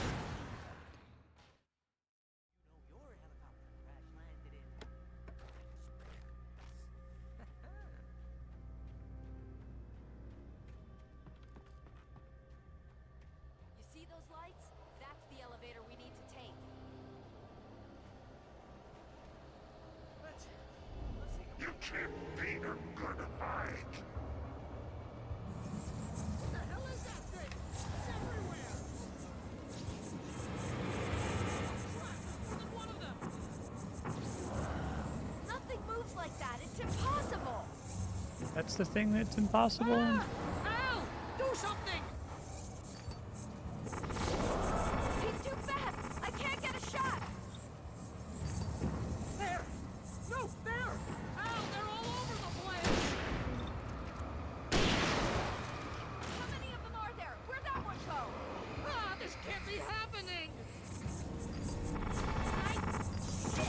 I think I lost him. Hold it right there. Wait, this is bad. This is really bad. Was that it? Are we safe? That was... wow.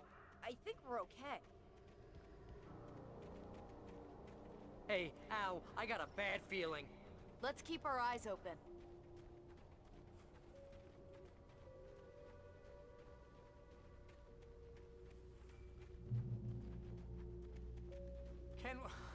Can we just stay here until morning, Al? Please? Wake, call the elevator. I'm keeping watch. I think I hear something moving around.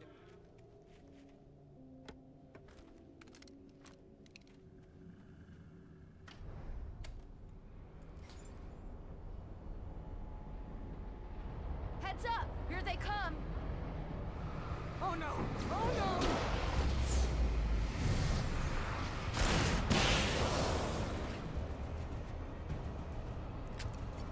They're coming! We have to hold them off! Hold it right there! Hold it right there! Oh no! Oh no!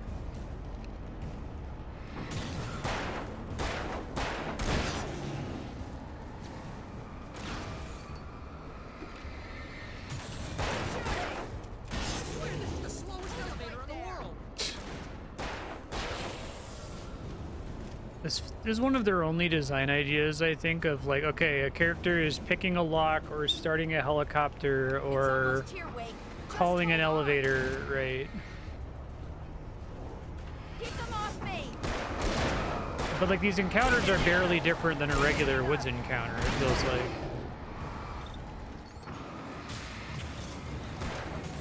It's here! Al, let's go!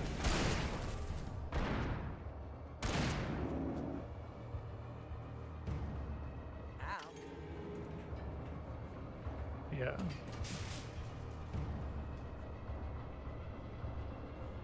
We're almost there. There's an entrance into the dam at the top. What's the plan, Wake? Well, Weaver's crazy, but she's got something Zane left behind. Something to fix this. Gee, could you be a little more vague? Thomas Zane? All right, Barry. Seriously? Might as well be Paul Bunyan or Bigfoot. Don't be Chris Yeah, Pratt well, now, man. he was real.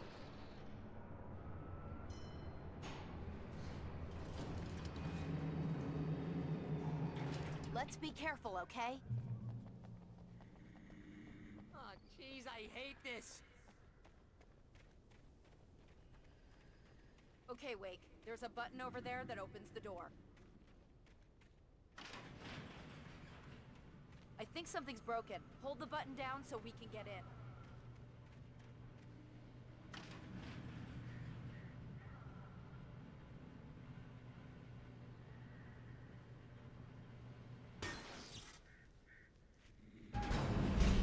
Pretty dang well lit. Oh, we could have seen that coming. Wait!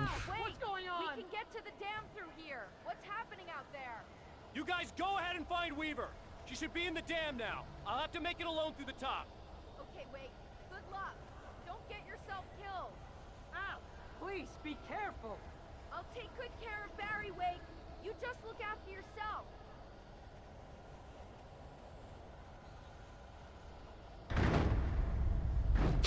Okay. You gotta be kidding me.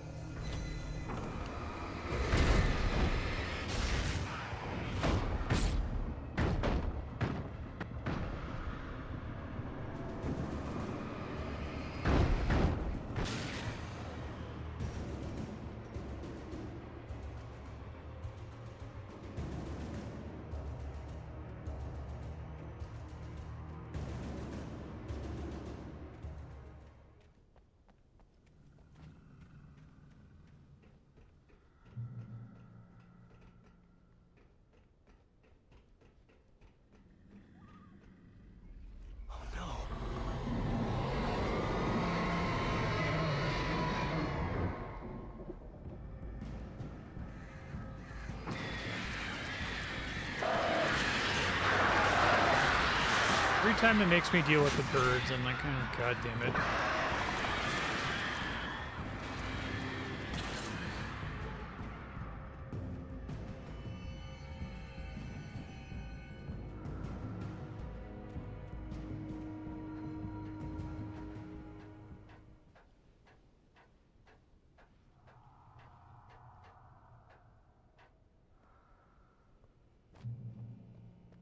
Fishing can be a hobby or a job.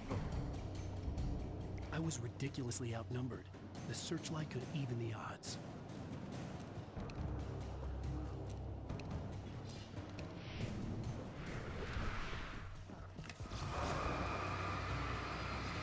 Meant to throw a flashbang at them, but okay.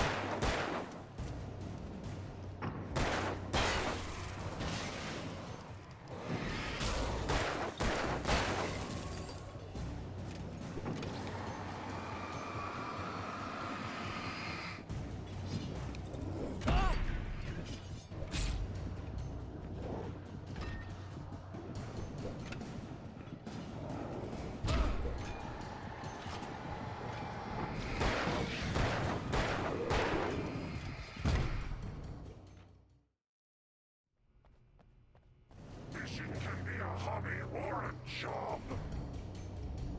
I was ridiculously outnumbered. The searchlight could even the odds.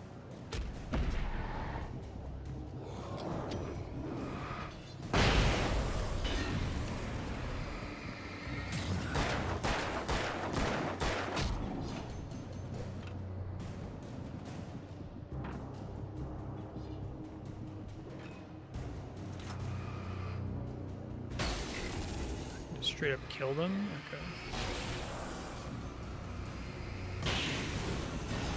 Still have to worry about battery with this thing.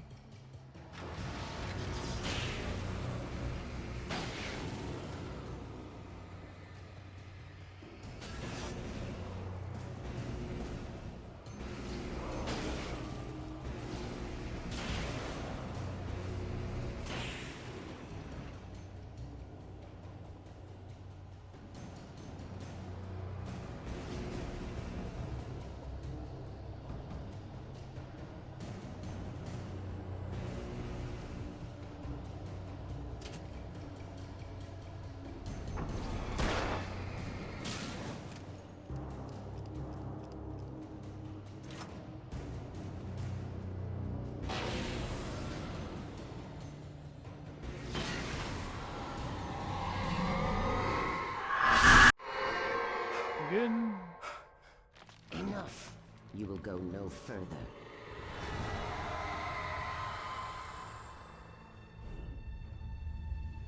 Stop. Stop now.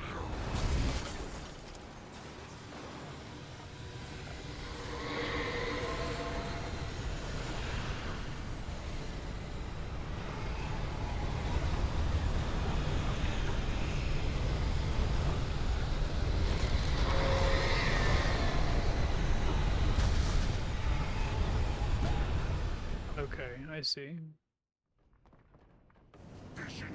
Oh, fucking seriously? I was ridiculously outnumbered. The searchlight could even the odds.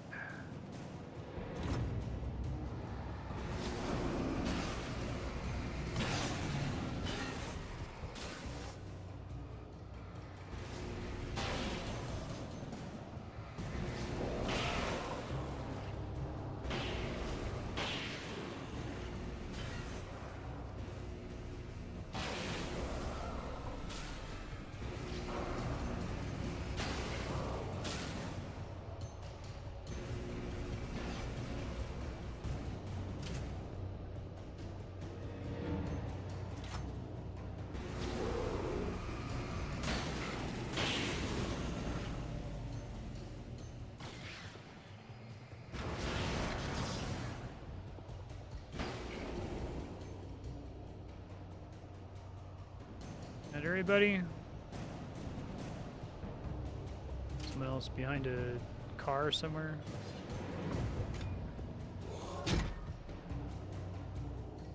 Loot this before this switches over here.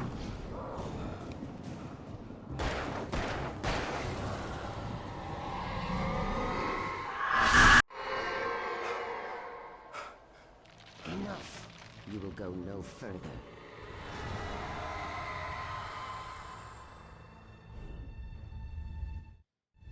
Stop! Stop now!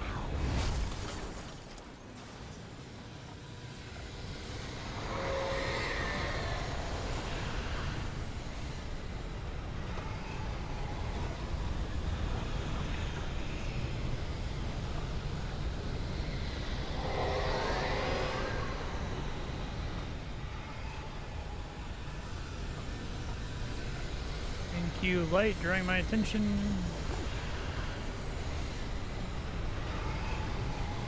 It's crazy that that's not a checkpoint.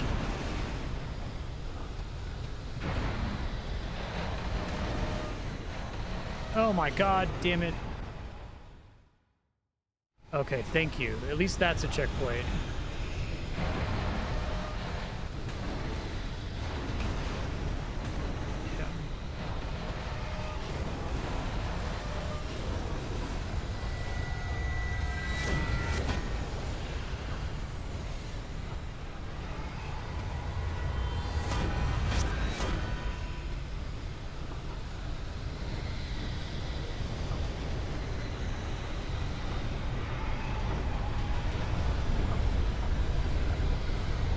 Clearly I need to get a coffee through this.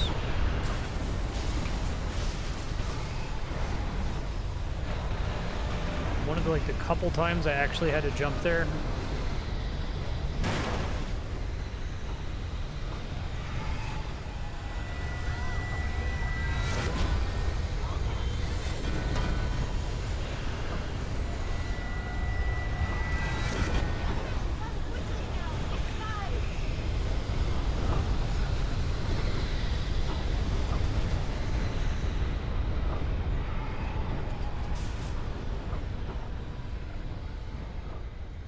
You made it.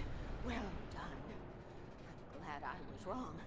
But it was a foolish chance to take. Don't worry about the noise. We're safe here. I have looked after the well-lit room for many, many years now. There is no shadow in the well-lit room.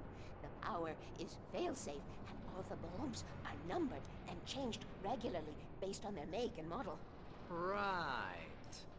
Seems pretty reasonable to me, Barry.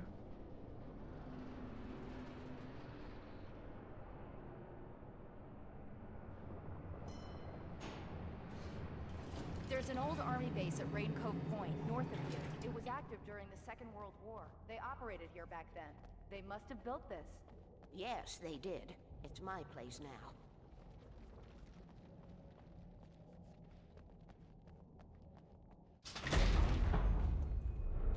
Whoa. Take it, and I won't need to worry about the room anymore, because 6 and 33 and 118 need changing soon, and I don't want to climb up the ladder to change them because it's very late. That's cool. I like that. And if you take it, I won't have to do that anymore.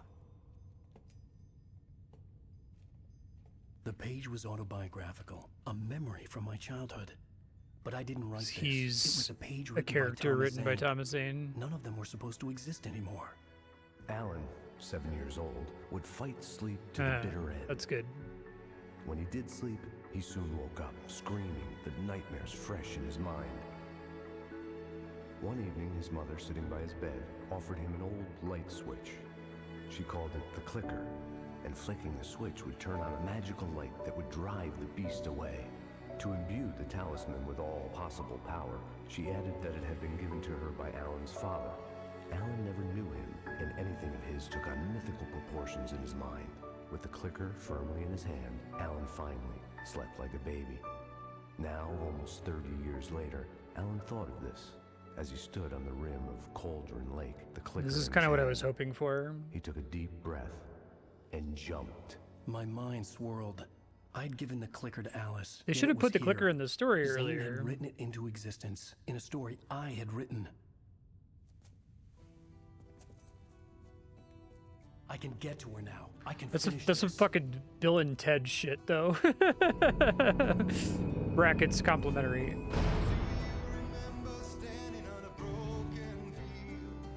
What if we do it after the report? Oh, did he briefly mention it, talking to Alice? Okay.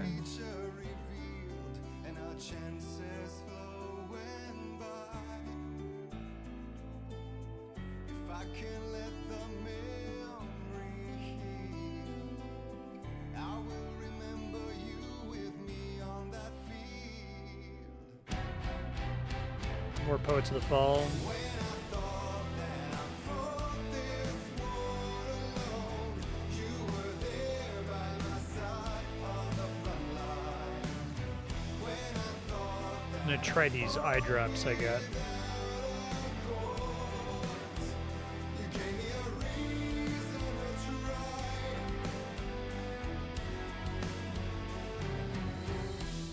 Go for the battle.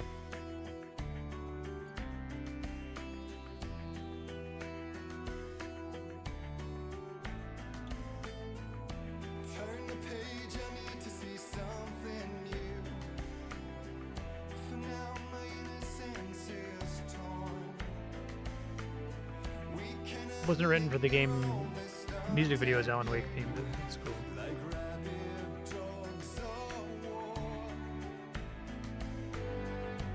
I will let the memory heal.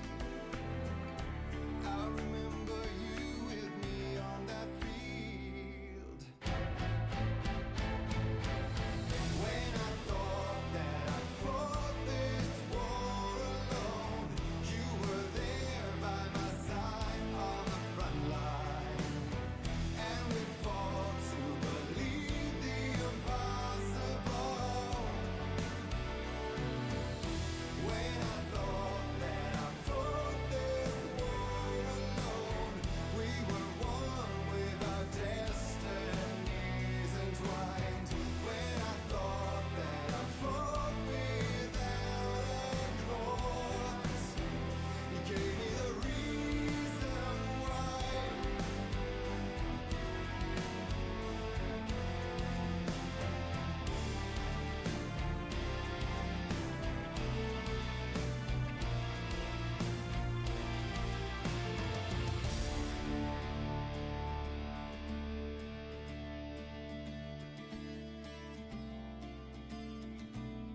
Just got an email from Comcast, some Comcast business guys saying, hey, you have a really high data use account. Hope everything's working okay for your account.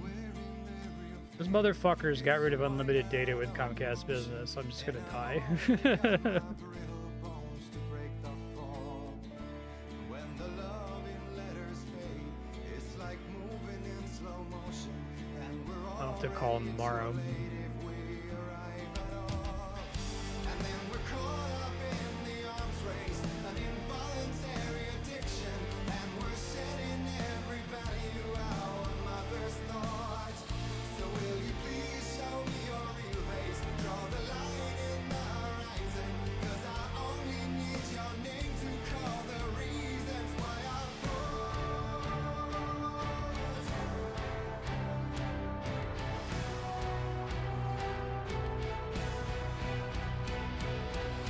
When I thought that I fought this war alone, you were there by my side on the front line. And we fought to believe. Wonder why they do two Poets of the Fall songs in a row. I guess the previous one is technically performed in universe by Thor and Odin.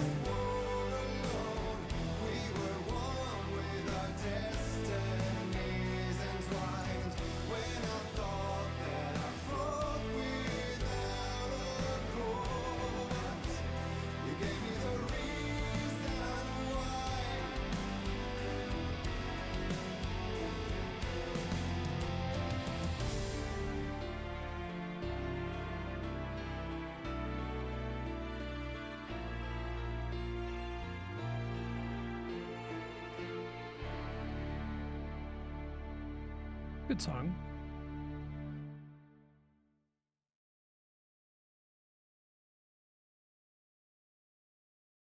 Previously on Alan Wake, I wrote a horror story that has come true. Thomas Zane did the same in the 70s. You will go no further. If I continue like the Dark Presence wants me to, the story I'm writing won't save Alice.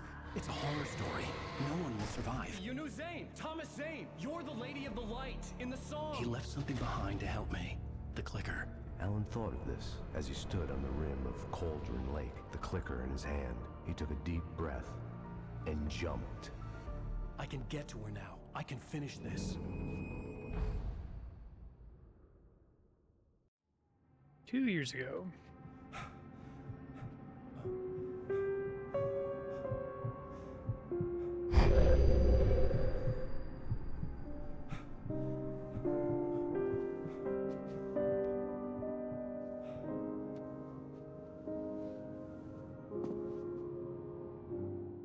I had a hangover. My head was about to explode and the light hurt my eyes. I needed my sunglasses and painkillers to dull the pain. In one of my finer moments of self-deception, I swore to quit drinking.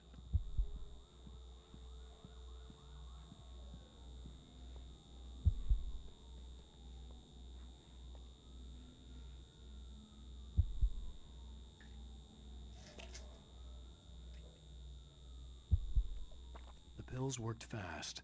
The prospect of being awake started to seem bearable again.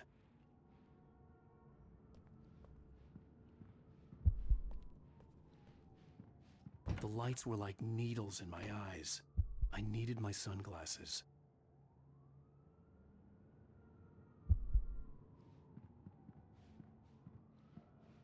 Slim, side of the...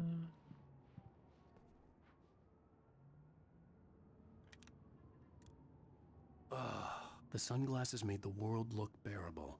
Now I could keep my eyes open without feeling like a vampire in the sun. There was a message waiting for me on the machine. You have one new message. Al! Are you still asleep? Wakey, wakey! You should have your show on your TiVo. If Alice wasn't too mad to record it. She called me earlier and really chewed me out. Yeah, we went a little overboard last night. But parties are a part of this business. Al, look, I'm saying this as your friend. She's not doing your career any favors by trying to run your life like that, okay? I'll talk to you later, Al. Watch the show!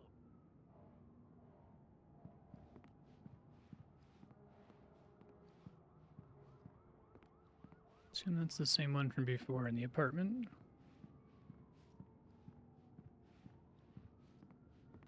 I'd been a guest on the talk show the previous night, talking about my latest book. The show was supposed to be waiting for me on our TiVo.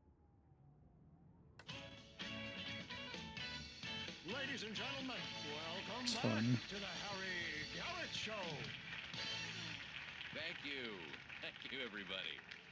We have a great show tonight. I've been talking with the best-selling author Alan Wake about his new book, The Sudden Stop. Yeah, good read. Go buy it. No, it is a good read. Look, I'm gonna be honest here. Is that wise? No, but I'm gonna do it anyway. I got people who give me the lowdown on books. I'm a busy guy. But this one, I actually read from cover to cover. I mean, I'm a big fan. Wow, thanks. Now, this might be a spoiler for those who haven't read the book yet. Based on the sales figures, the 2 people out there who haven't read the book yet. Dubbing is still really funny to me. This last book is all about the death of the main character, the hard-boiled New York detective, Alex Casey. Now, there's been a lot of outrage about this. Why the hell did you kill Casey? What the hell were you thinking, man? Good riddance. No, seriously, though. 7 years and 6 books is a long time. He was a gloomy guy to spend all your working hours with, and it was a good run. But it's time to explore new things. My next book will be a departure from the old. Hey, you said the thing. You selfish bastard, always thinking of yourself. Well, you've certainly given us a lot of entertainment over the years. And now that you mention it, Casey was a gloomy guy. Never had much luck with his love life with the ladies. Was that autobiographical in any way? Yeah, no kidding. Casey's lady friends tended to die on him. With Casey, it was all about his pain. No, nothing autobiographical about that. I'm a happily married man. My wife is my muse. Well, congratulations. That's great to hear. So, how's the publicity tour been treating you? Good, great. But I gotta say, I'm glad to be back home in New York. Well, you've certainly been on the news a lot lately. Lots of parties and, you got into a fight with some paparazzi. Oh, man. Well, that guy was really in my face. I lost my temper. I know that wasn't cool. You are famous for that temper. Well, I did also write several books. latest novel is called The Sudden Stop, and it's in bookstores now. Go get it. That means the two of you out there who haven't bought it yet. Ladies and gentlemen, that's all we have for you tonight. Oh, Sam Lake's there? Guests for the evening: Alan Wake, Sam Lake. Once more, do the face for his Sam. Oh yeah, that's the one from the QR code. Guests, Poets of the Fall. Thank you, and good night. At least I'd been funny. I told myself I could live with that. Hey, honey. Did you watch the show? I didn't say anything stupid if that's what you want to know. Okay, Grumpy. You want an aspirin or something? Are you going to start with me about drinking now? You know what? Go back to sleep, Alan. You suck, man. What? Now you can't even talk to me? Well, this morning I was angry because you said you'd be home at midnight and you showed up at 7 a.m. and passed out in mid-sentence. Now I'm over it. Are you angry? This goddamn tour. It's gotten out of hand. Oh, honey. It's almost over, right? We can get back to normal. Then you can start writing again. I'm sorry, honey. Alan, you're not thinking straight. Just take a shower and go back to bed, huh? Yeah, you're right, honey. I'm sorry. Once this is over, let's go away together. A vacation. Just you and me. Some peace and quiet.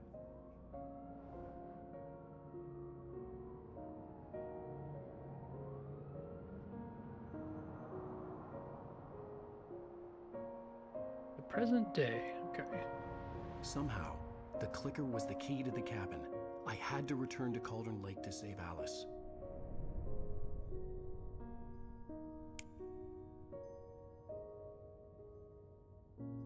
I'm going back to the lake to finish this. I'm going to write an ending to the story in the manuscript on my own terms, to make it all right. Why can't you just write it here? The last page is still in the typewriter. I need to read it first. Everything needs to be just right. Zane tried to cut some corners, and it didn't end well. Okay, ready when you are. I'm sorry, Sarah, but I need to do this alone. Barry, take her gun. Miss Weaver, close the door when I leave. Stop pointing that.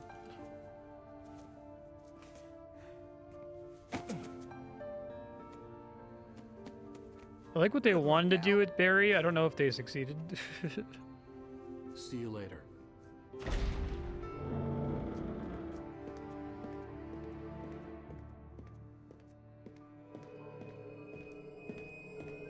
When I got out, it was warm and sunny. I'd flicked the switch of the clicker. Had it done this? I didn't stop to question it. I had to take advantage of the sunlight to get to the lake. On Zane's page, I'd stood on the rim of Cauldron Lake, about to use the clicker. That's where I was headed.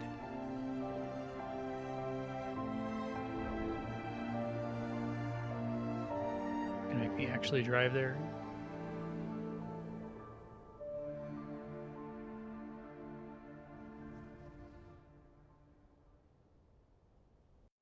Alone, in daylight, surrounded by the beauty of the Pacific Northwest Horizon. landscape, it was hard not to let doubt creep in one last time.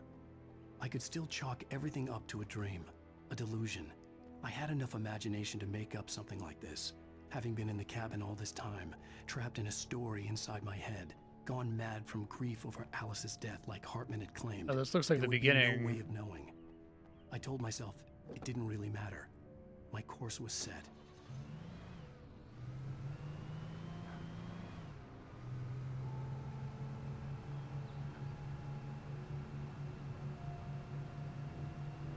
Yeah, exactly.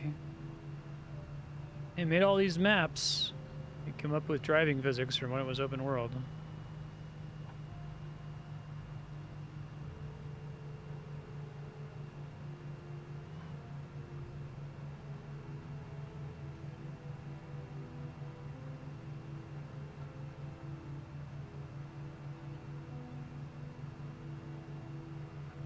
That version of the game must have really not worked.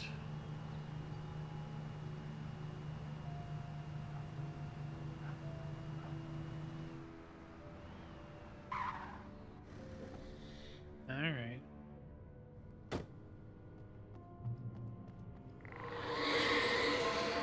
The darkness had touched me. There was a link between us, always would be. I could feel its presence again.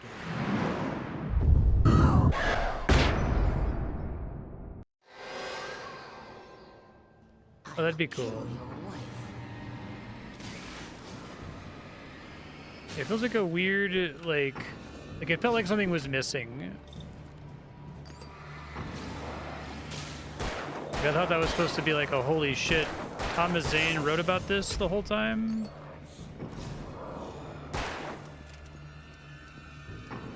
I don't know why Alan Wake wasn't like, oh, I'm a creation of Thomas Zane, but I guess he's interpreting it as like Thomas Zane wrote the clicker into existence, more specifically. The Dark Presence was no longer trying to capture the writer so he could create the ending it wanted. The writer knew too much. He was too strong. And he carried a weapon left behind by Thomas Zane, something that could hurt it. Now, the darkness was doing everything in its power to simply stop the writer from ever reaching Cauldron Lake and the dark place it came from.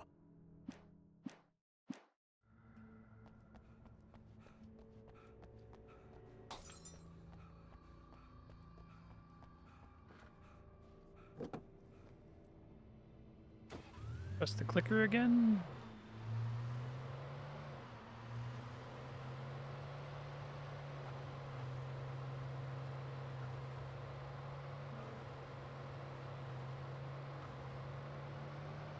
Driving is so weird.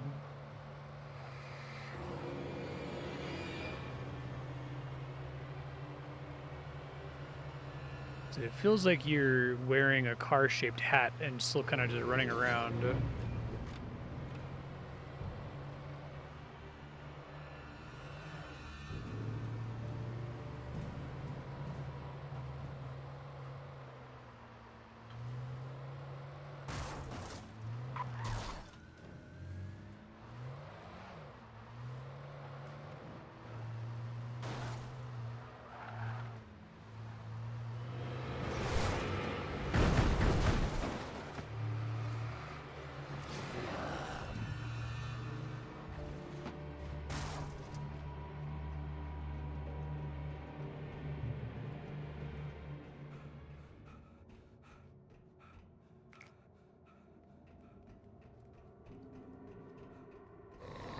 Car sequences too, it's like you no longer have the getting tired from running mechanic, so it feels pretty smart to just what the hell? Drive away from everything.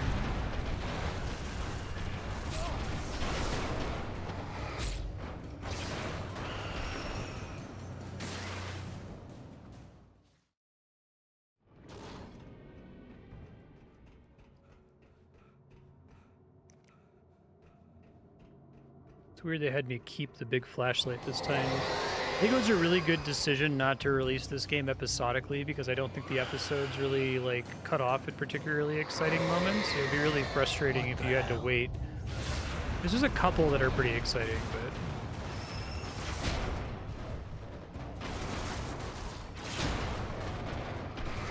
but you think about how each Life is Strange episode concludes, right? It's like really a big deal.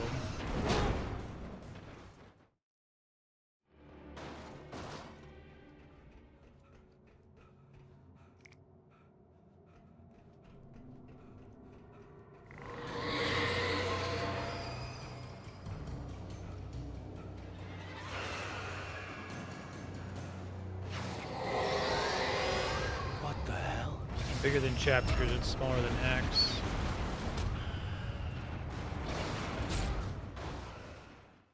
I don't like parts like this. Alright, guess I can try to turn around and hit those things.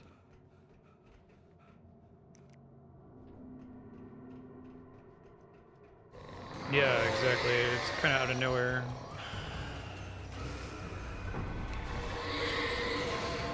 What the hell?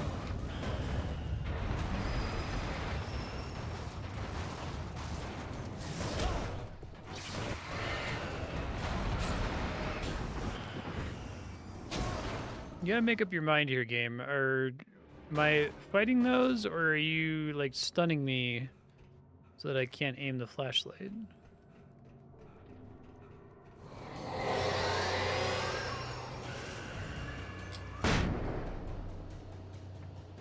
didn't know I had any of those. What the hell?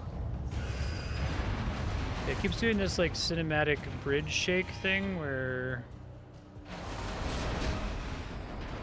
I lose control temporarily.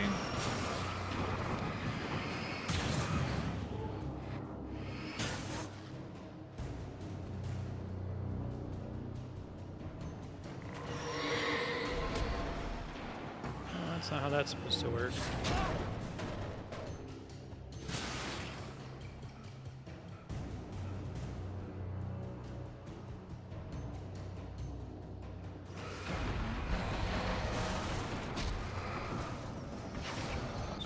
Trying to use the flare there. This part sucks. Not a fan.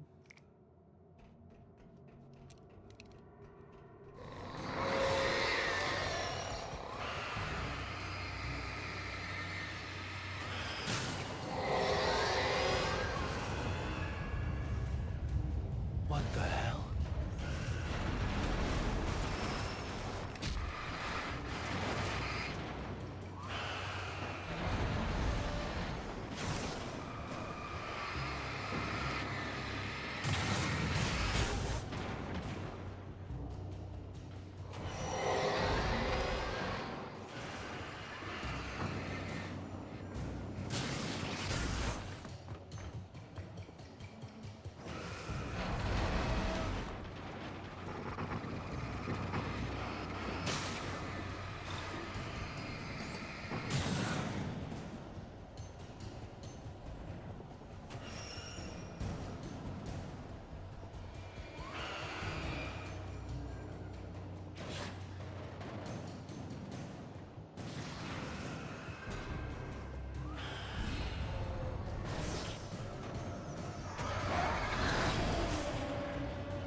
Nice to see you, too.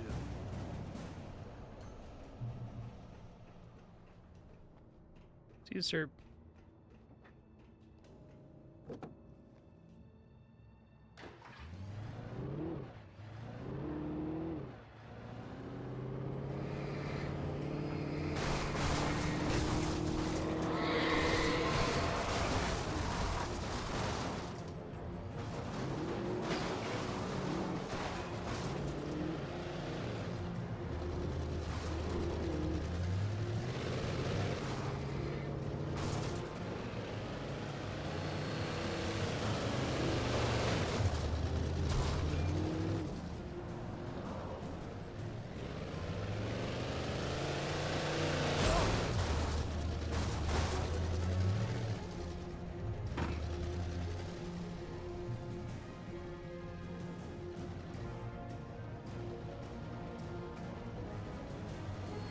Comical amount of light in here.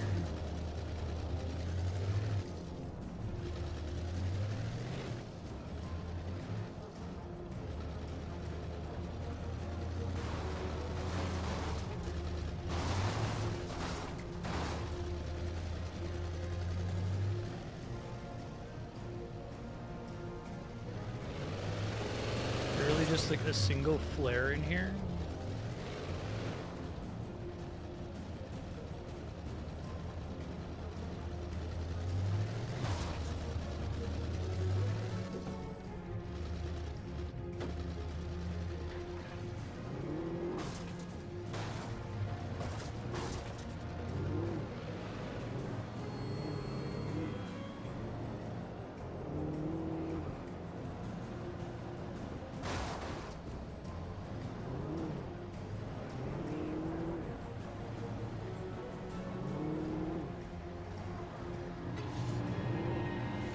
Is this part real? This part doesn't seem real. What happens if I go over this edge? Nothing good.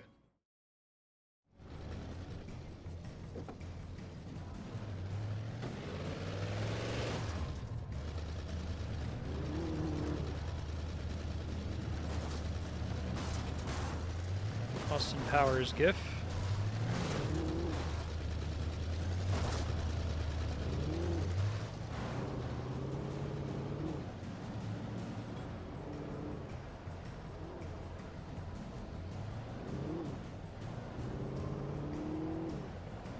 really thought it was going to be the area with the big old light. It's visible from across the map.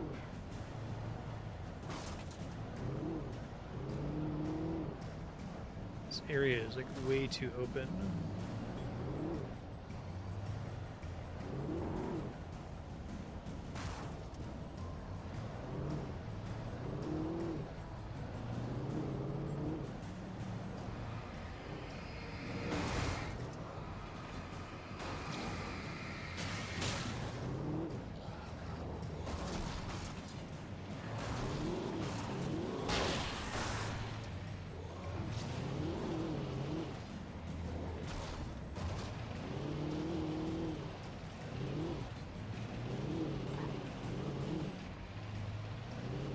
Ridge over there? Okay. I think I see now.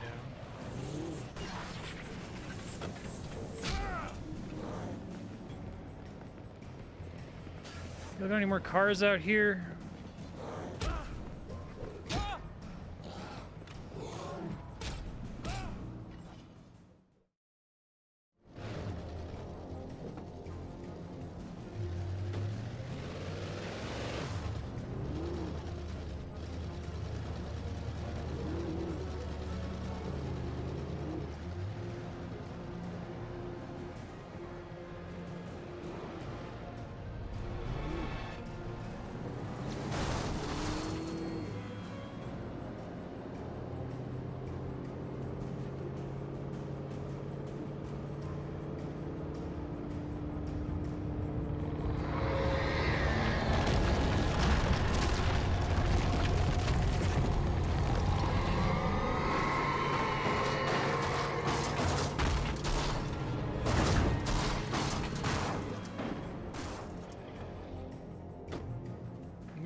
Product placement never ages well for me.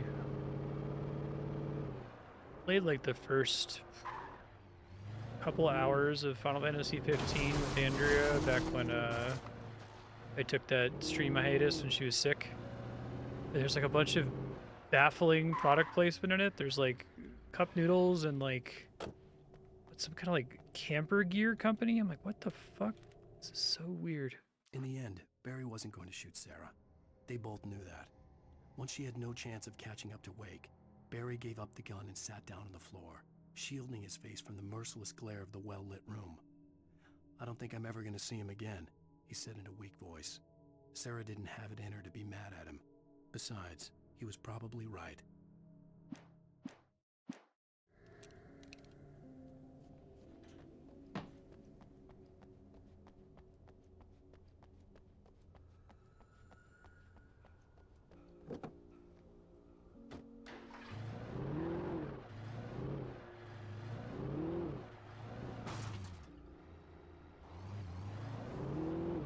Yeah.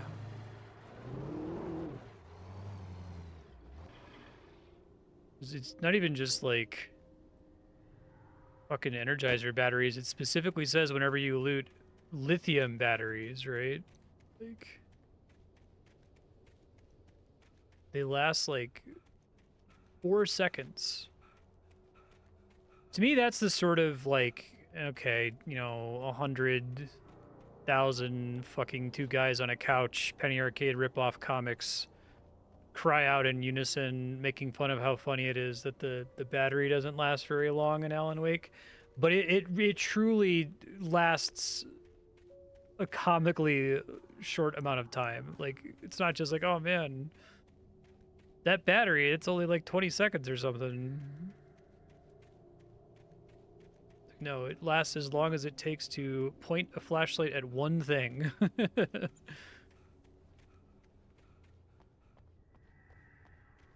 That has to be the result of like really substantial back and forth testing.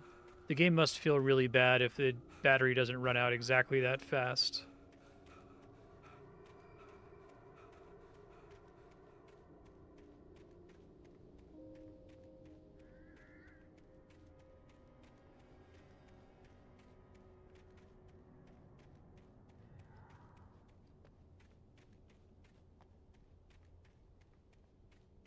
I want to overuse slop as a suffix, but it's like webcomic slop. I don't know what you would call it. Like when there's a mechanic in a video game that's obviously not realistic, that just baits everybody everywhere to be like, oh my god, could you imagine if you jumped off a cliff and you didn't take falling damage in real life? It's so crazy. It's like, yeah, okay, man, whatever. Wow, the vents in this building are really big.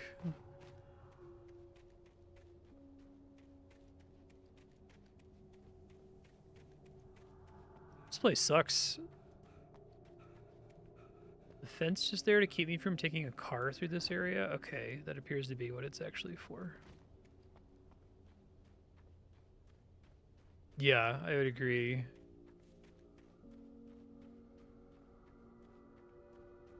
Almost every game, even really, really polished games, has one or two sections that feel like this, but...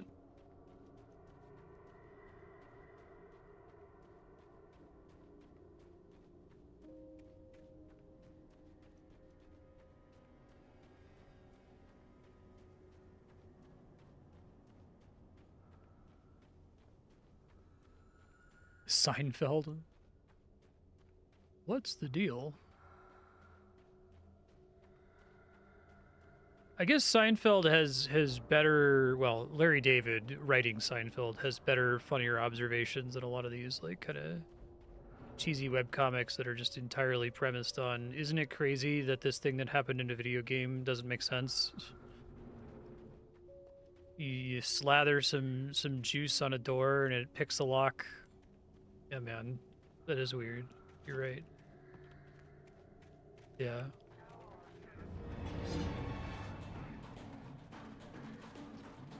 I rewatched a bunch of Seinfeld recently, and part of the conceit of the show is that every episode we see some of his actual stand-up. And his actual stand-up is so bad. Like, it's so obvious who the actual funny person making that show is. I've heard that, like, Gen Z will watch Seinfeld, you know, on its reputation, and then, like, they'll assume that part of the joke is that Seinfeld's a terrible comedian. It's like, no, that was actually supposed to be funny.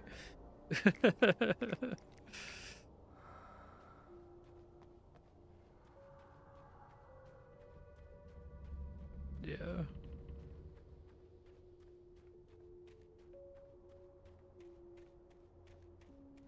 It can be funny. I don't need to be a, you know, rain on the parade. I'll do it sometimes, right? It can be fun. You're like, wow, that's crazy. But I guess I'm laughing about it because I think that, like, normally that sort of observation is about something that's really just not a big deal. Like, yeah, whatever, you know, the flashlight battery lasts for 3 minutes and a real life battery lasts for hours, whatever, it's a video game. But here it's pretty extreme. Like, it lasting for like 4 seconds is kind of ridiculous.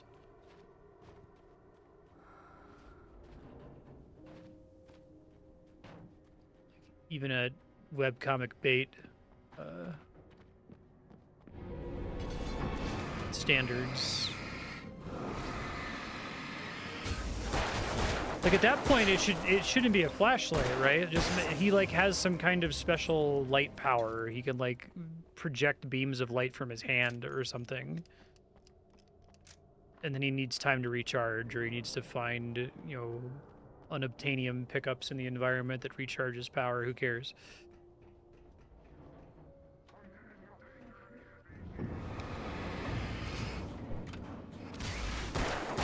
That feels like a critical flaw in the basic premise, that if their big idea is like, okay, it's a game where most of the combat is mediated via flashlight, and then like you go to test that and you're like, oh, that doesn't work.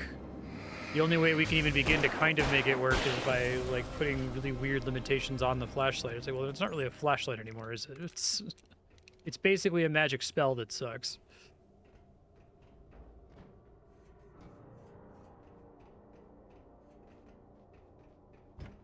Yeah, that makes sense.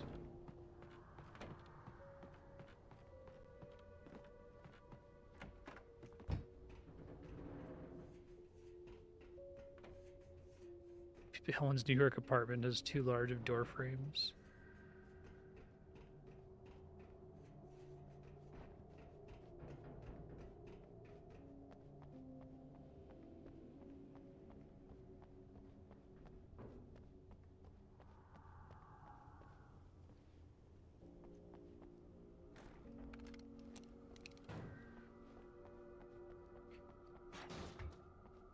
Yeah.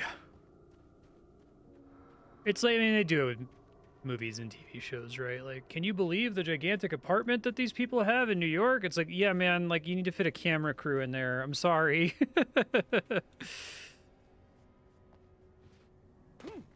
Pretend like it's a tiny studio apartment. What the fuck? What a weird place for enemies to spawn. Maybe maybe I triggered a spawn location somewhere and they just caught up to me.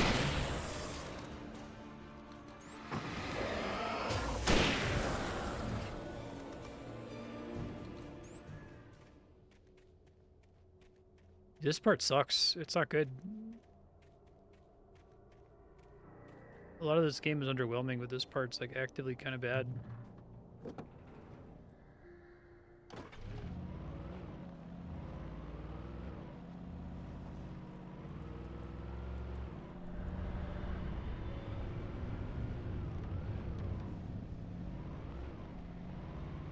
I think the thing that blows me away most about this is that if you told me, correcting for the graphics, obviously, if you told me that Alan Wake was Remedy's first game and then they made Max Payne, that would make so much sense.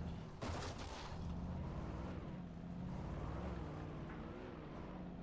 assume the light is trying to get my attention here.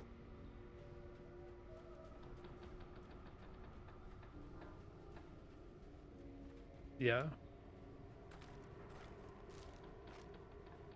Zane cut its heart out, but it didn't die.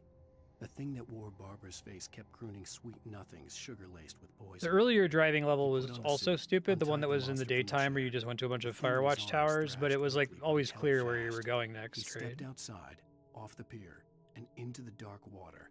A sinking pinprick of light descending toward a bottom that never came. I think they've already kind of built the expectation that if you see enemies, that means you're like on the right track.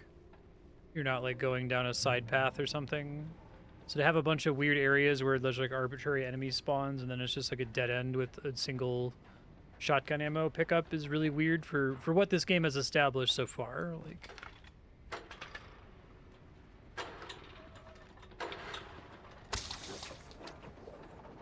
okay.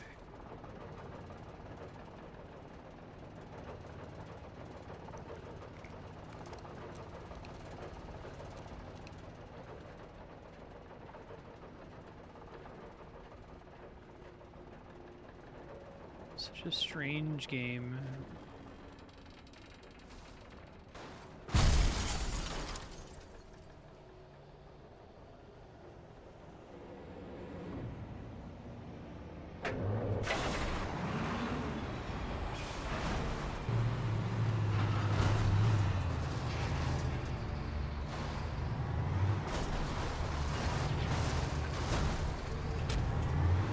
Come on, man, just let me get to my car.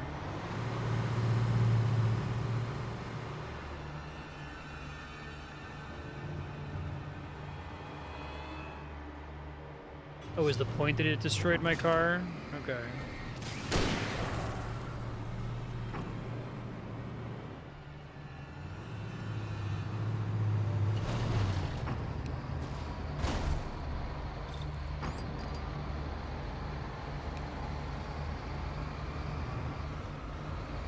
Video games.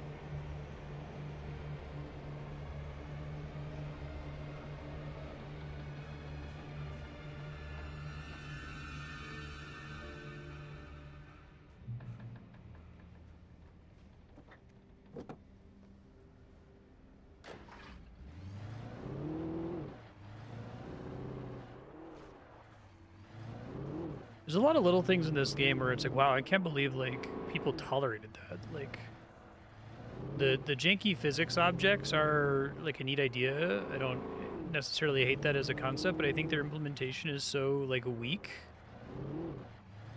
I think that there would be like outrage over it. Like that's really one of the main like enemies that I have to deal with. Jittering barrels, like.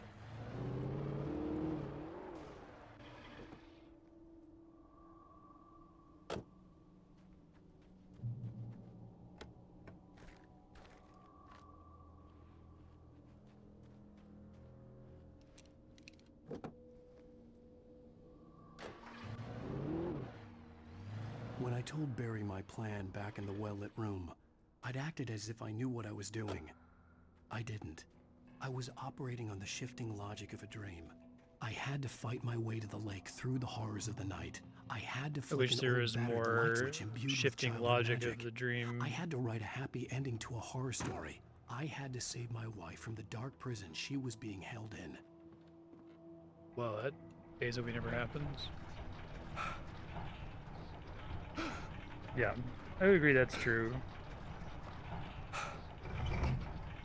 And the story is still the best part, even though I would have done it very differently and made it alternate between story and that he's writing in Alan Wake's actual life.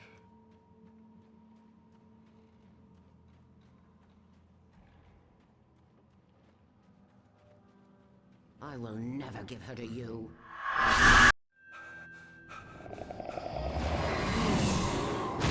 Alright.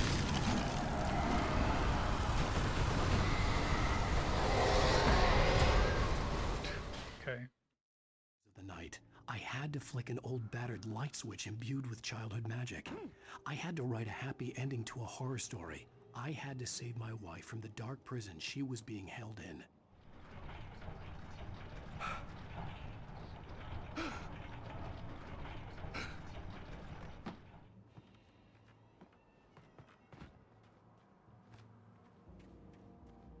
The Final Fantasy 13 trilogy is one that I really need to be able to try to reckon with better, because I know people like actually like those games, but playing like every moment, it was just so baffling. Like, how is this real? How is the game like this? How did they determine that this was acceptable, right? And all I can think is that they're getting something else out of it, right? Not just getting a video game out of it. They like really like the characters, or the music or something. Yeah, I know, right? I think it's a loading screen, but then put the checkpoint after the loading screen.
Everybody.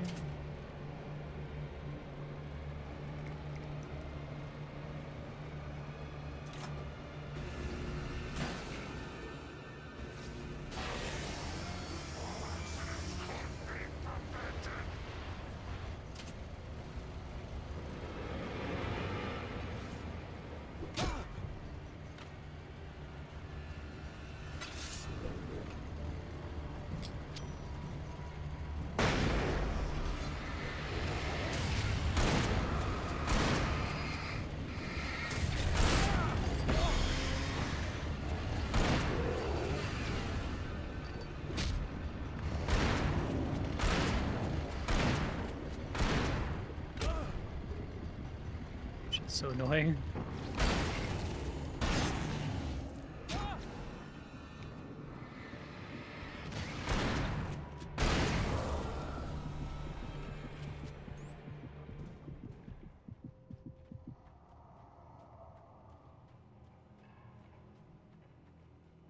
Yeah, I agree.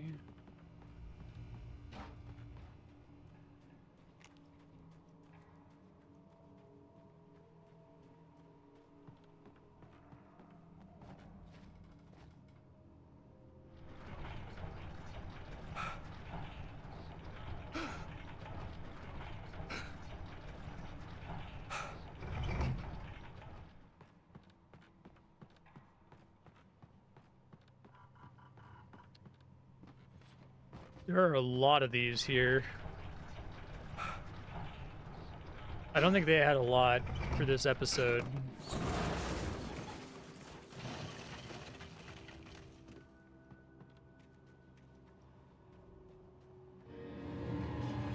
Stretch it a little bit. I could see Mirror Peak in the distance. That's where Cauldron Lake was.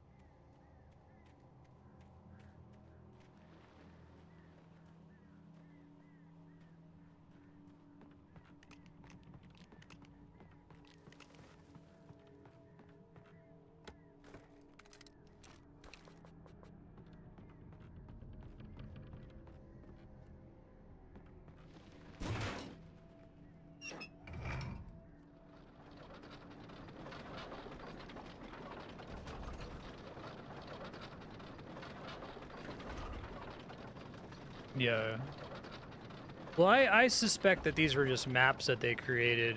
They like still needed to get use out of here, right? Or maybe didn't have enough money to have a more substantial sequence leading up to the lake.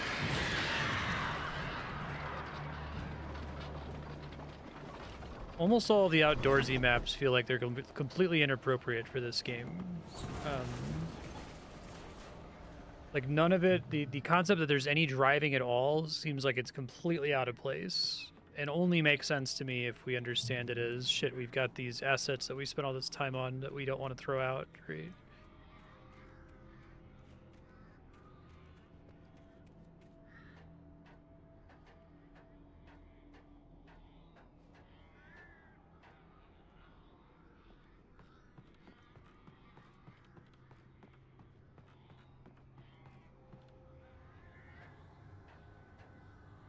The fuck?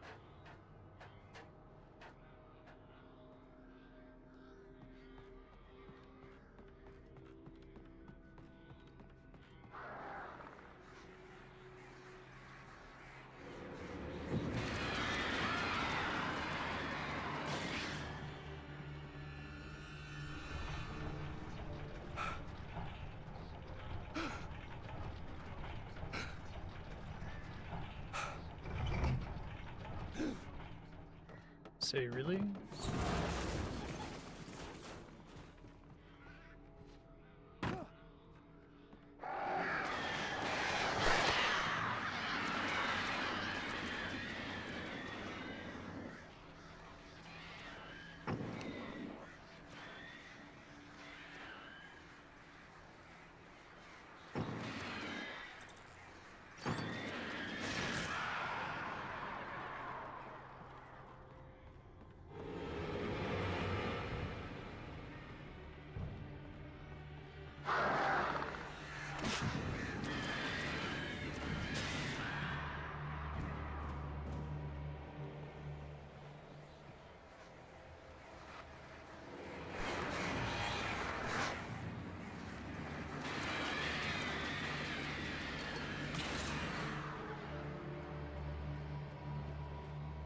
I think I understand those birds better now. I think what you're supposed to do is just look for the little closing light reticle for it to shrink all the way and ignore the fact that some of the birds are dying.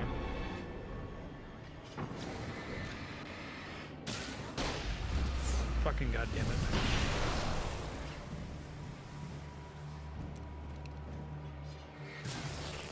Let's go ahead and use more of these, I guess.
Fast, annoying guys.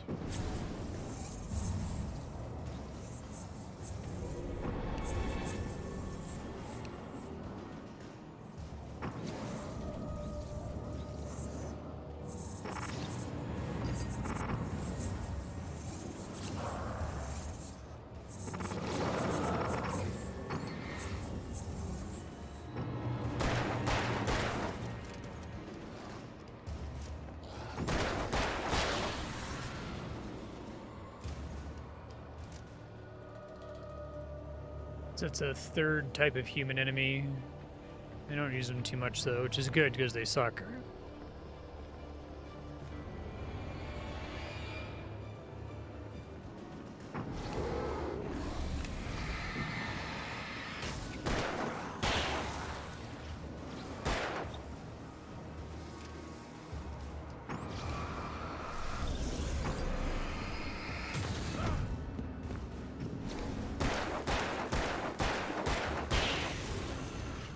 That silly, like, Minotaur charge really feels inappropriate for that enemy, because the charge, like, it doesn't do what that normally does in a game. Like, so many games have the Minotaur charge enemy, right? It's actually significantly less damage than if they just hit you.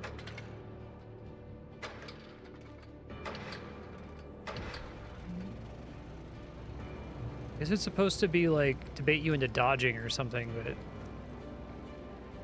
Or to have one of the enemies be slightly higher priority than the others.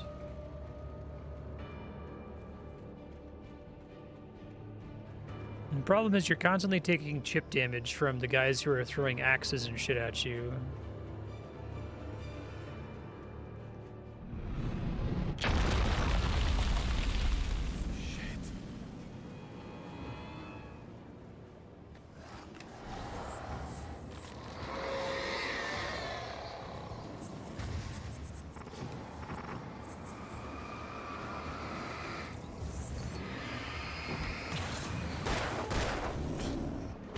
Come on, man. Seriously?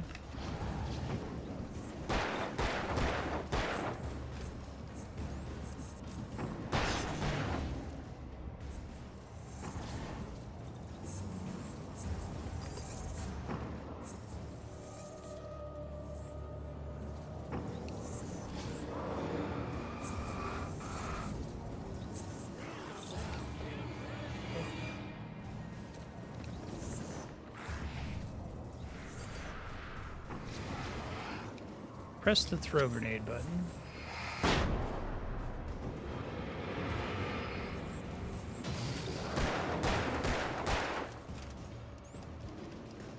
There's a lot of pistol ammo here.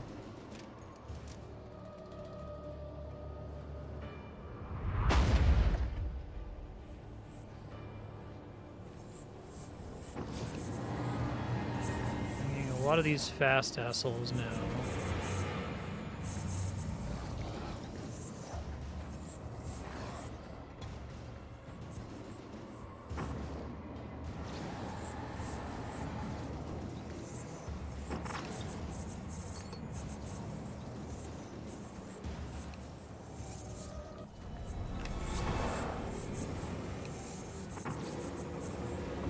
Hey, thank you, Rorak. Appreciate that. How have you been?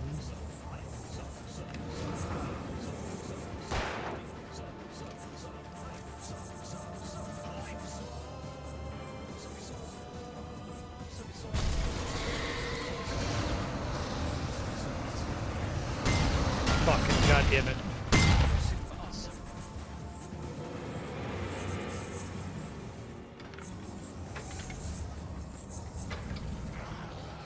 See, do those guys even attack me? I guess they do, technically. It's a ways back.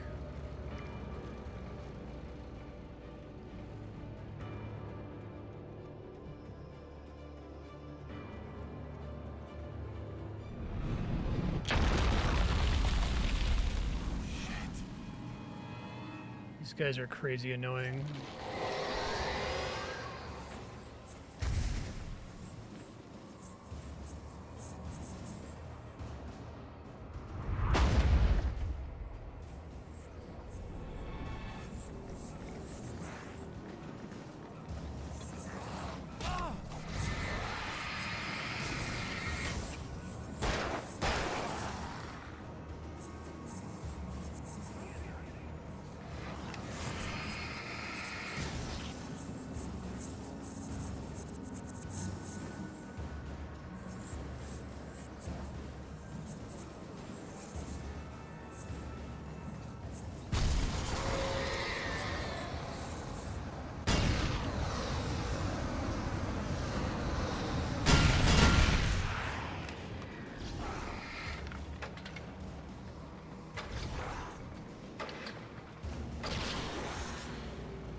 Thought I could like sneak under it there, I guess not.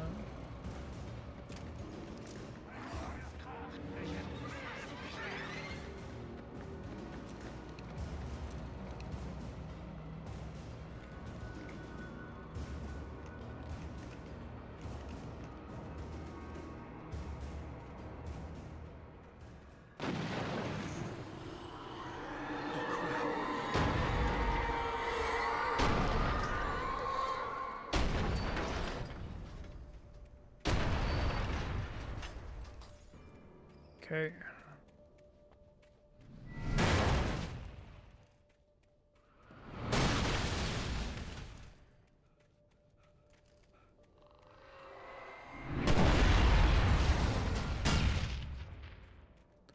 A lot of boats.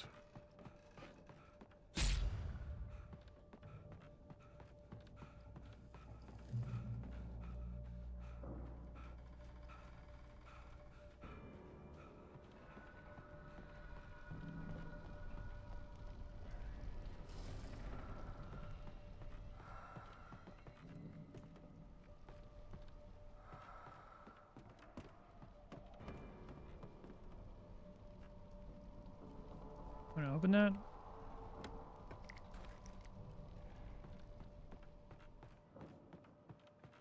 I think what you really got to do is you got to just get 9 flares and then run through an area by dropping flares occasionally to keep the enemies off your ass.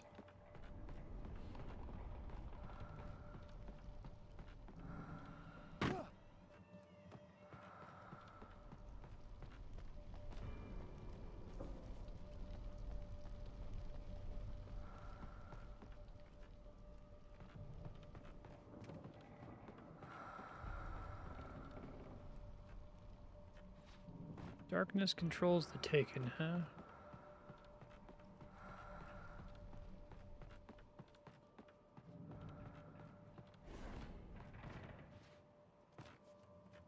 God. Hold on. Probably a way out of this house.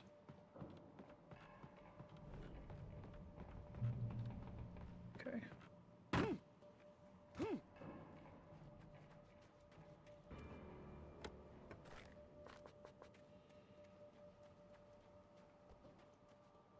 I needed to get the generator running. There's the generator.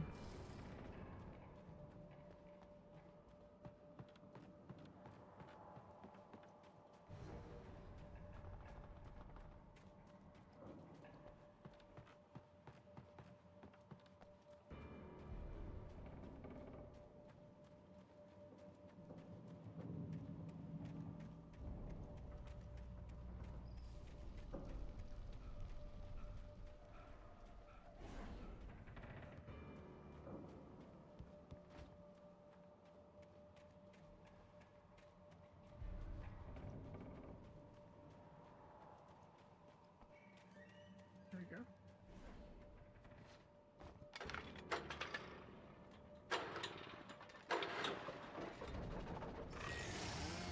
Is there like an excuse to spawn enemies? The answer seems to be yes.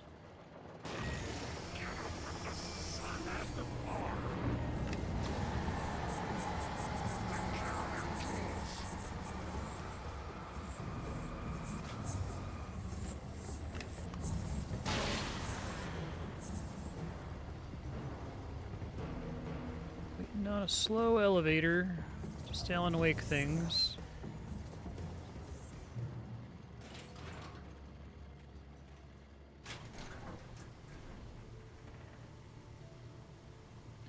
That's funny. I had that instinct in the tutorial, like, should I fight stuff? I feel like I should just run past stuff. And then stuff started to be annoying, and I was like, well, I guess I'll fight stuff, because it seems like they intend for me to fight it.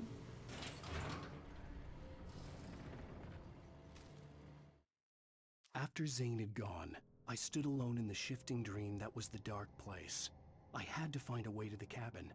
I'd written myself a way through this place in the manuscript. I followed the idea of a path. I'd written myself across the ocean that blocked my way, and with that, there was a bridge to the island beyond. The idea of the cabin flickered in the underwater darkness. I willed the cabin to be real, and it was.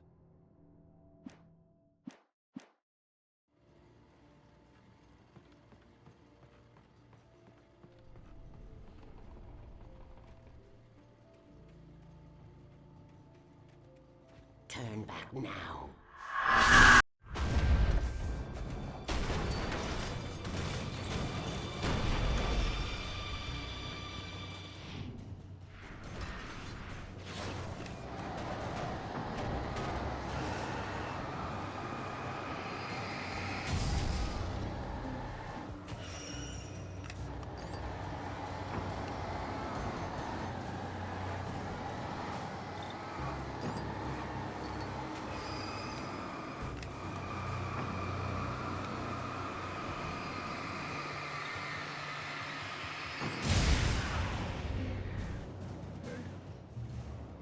Do as you're told. Don't throw rocks at me.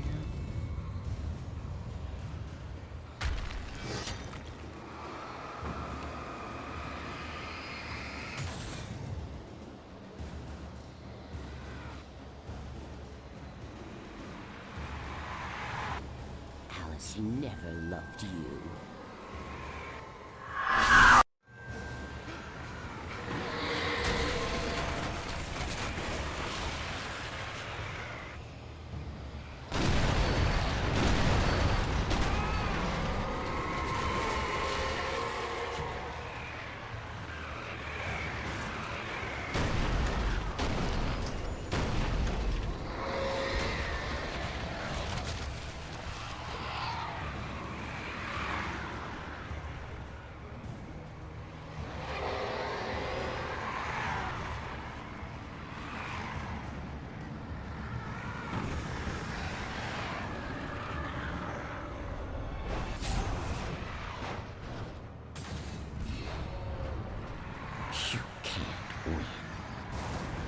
There's a jump there, I saw it.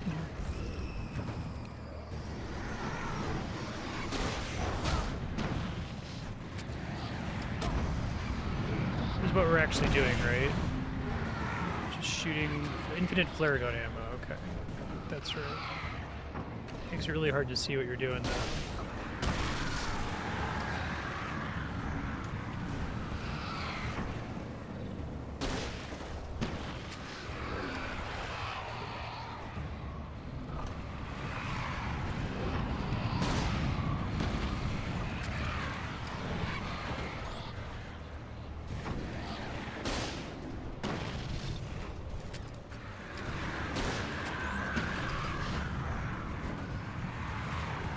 This is funny.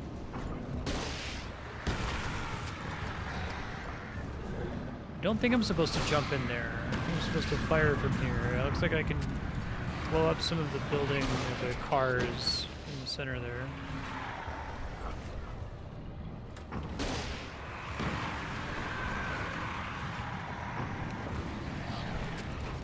It's kind of a boss fight.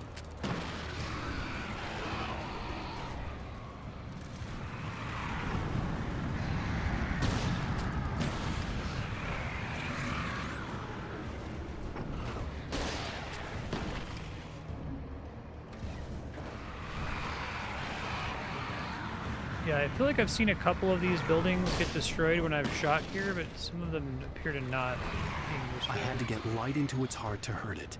Yeah, I'm working on it. You will fail.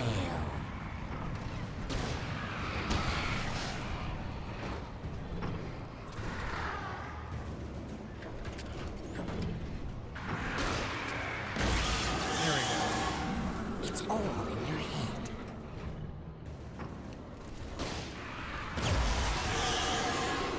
You're making this up. That's true.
Baby, you were having a bad dream. It was just another nightmare. No. Everything's fine. You're home. It wasn't a dream. Everything's fine. Turn the lights on. Turn the lights on! Shh, baby. The power's out. There's no light. Come back to bed and I'll make you forget all about your fear. Your fear of the dark. My fear? It's your Yeah, fear. being his fear makes Why more aren't sense. You afraid? You're not Alice. Turn the lights on now. Where's the clicker? What did you do with it? Alan, honey, you're still 1 foot in a dream.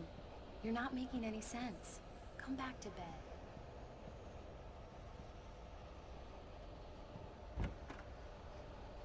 Alan, you're scaring me now. Come back to bed. Have you taken your pills? Do you want me to call Dr. Hartman?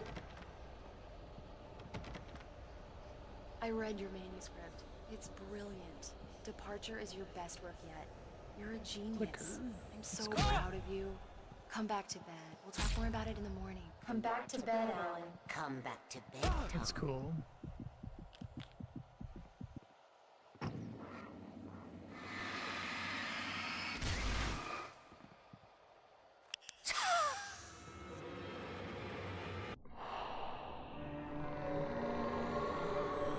Yeah, I really like the image of the Tom the diver with the light coming out of his suit. It's cool. You must find your way to the cabin. It stands in your way. It won't let you pass. It has no heart. It's filled with darkness. You must fill its heart with light.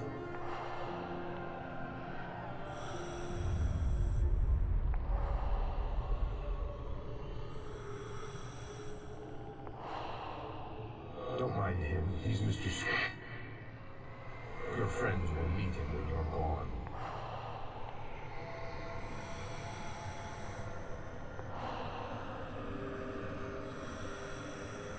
Use the clicker.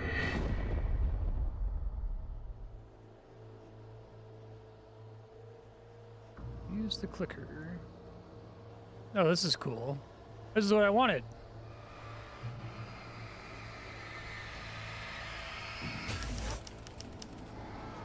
I like the tippy tapping on the typewriter. Yeah, this is great. More of this.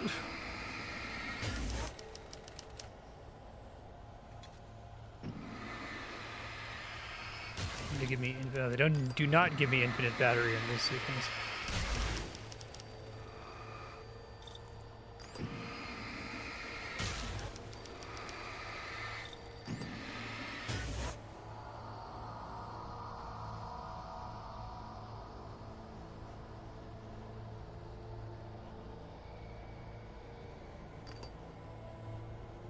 I'm leaving you. What? I'm leaving you, Alan. I met someone. I'm in love with someone else. That's good. Alice? No, what do you say? You can't... You don't love me. How could you when you don't even love yourself? All you do is torture yourself with work you can't do anymore. No, I love you more than anything in the world. You're my muse. I'm not. Who are you? What have you done with my Alice? Alan? What are you doing? Put the light back on! What are you doing, Alan? Stop! Put the light back on! It wasn't true. Nothing like that had ever happened. You sure about that? You're not my Barbara. Tom, let me go. I promise to be good. Please, untie me, you naughty boy. I will help you write your masterpiece. I will love you forever. No, you're not Barbara Jagger. I made a terrible mistake. I should have never written you back. You came back wrong. Your heart is filled with darkness. Put that knife away, Thomas! Put it down! My heart is filled with darkness. I'll cut it out. I'll take you back to the depths of cave there.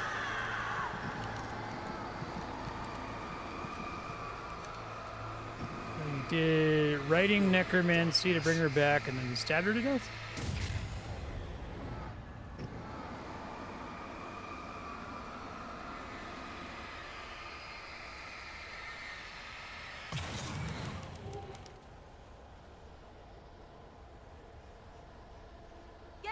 me, you hag!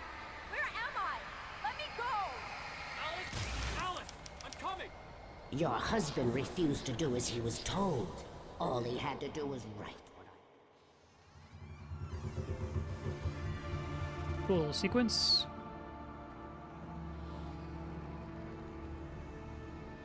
Now you will never get her back.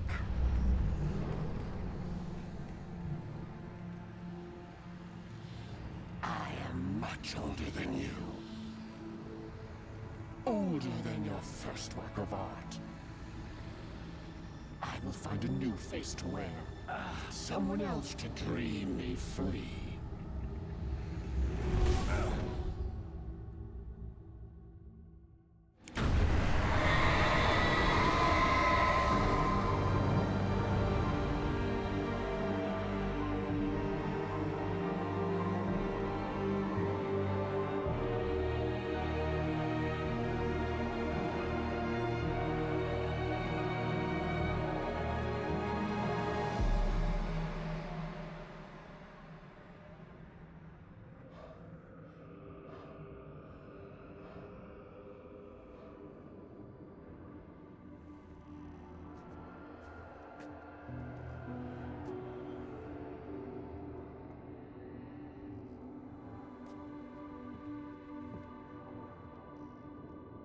I could feel Alice's presence close by.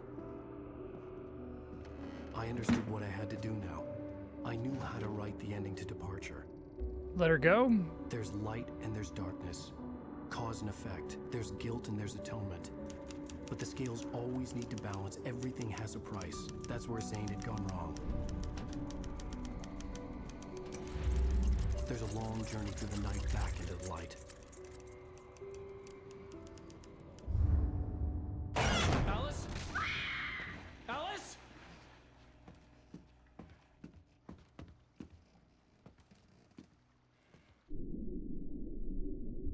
Oh no!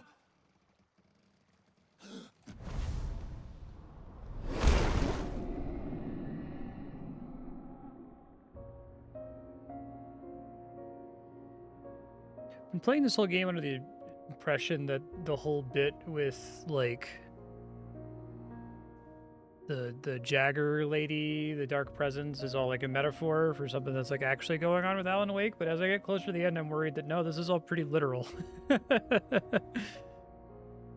Guess we'll see.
Like he like by jumping in the water traded places with her, sacrificed himself.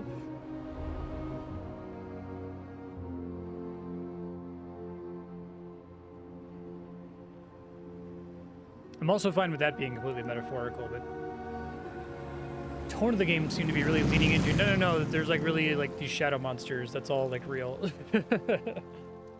The stuff with Thomas Zane actually happened. Right.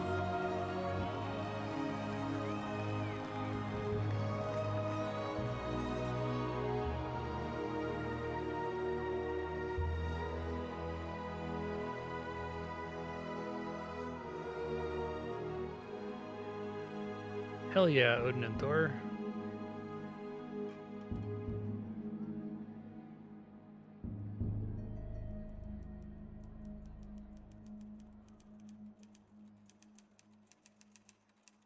Okay, creepy FBI guy, Rose, with the lamp. It's not a lake. It's an ocean. Alan, wake up. Okay, so I like the ending. I wish the whole game was like the ending. I was confused because the whole game hasn't been like that. Like, that ending was what I thought they were going to be doing as soon as the opening line from Stephen King came in. And then, like, the actual game was much more straightforward and, like, constantly explaining itself. And then it got weird at the end. And it's like, that's great. I want it to be weird. Could it be weird the whole time? I know we still have DLC to do. But I guess I'll give partial thoughts during these credits. Like, I think the story is really interesting. It's obviously very, very, very inspired by, I wouldn't say derivative of, because it's definitely its own thing. It's not just Twin Peaks. There's a lot in it that's like straight from Twin Peaks, like, you know, like the lamp lady and the sheriff's station and the lodge and the Double R diner and all that. But I think the idea of him being an author is cool. I think the light versus darkness themes are good. The stuff about him being kind of an asshole and maybe not having a great relationship with his wife is good. But I think that they wanted to, like... I think they were going for the tone of the last 2 minutes of the ending, which was really good. And then didn't do that for the whole game.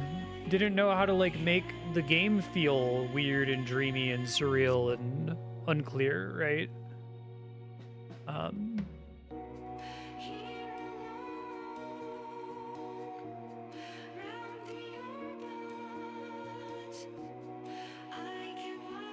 It's happened before.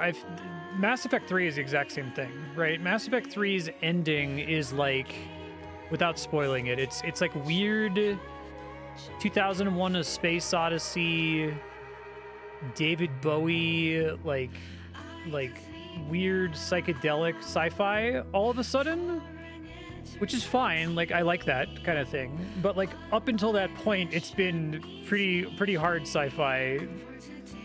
And so for it to suddenly pivot into this weird, like, very metaphorical, very, like, space magic, very spiritual thing is weird because it kind of comes out of nowhere.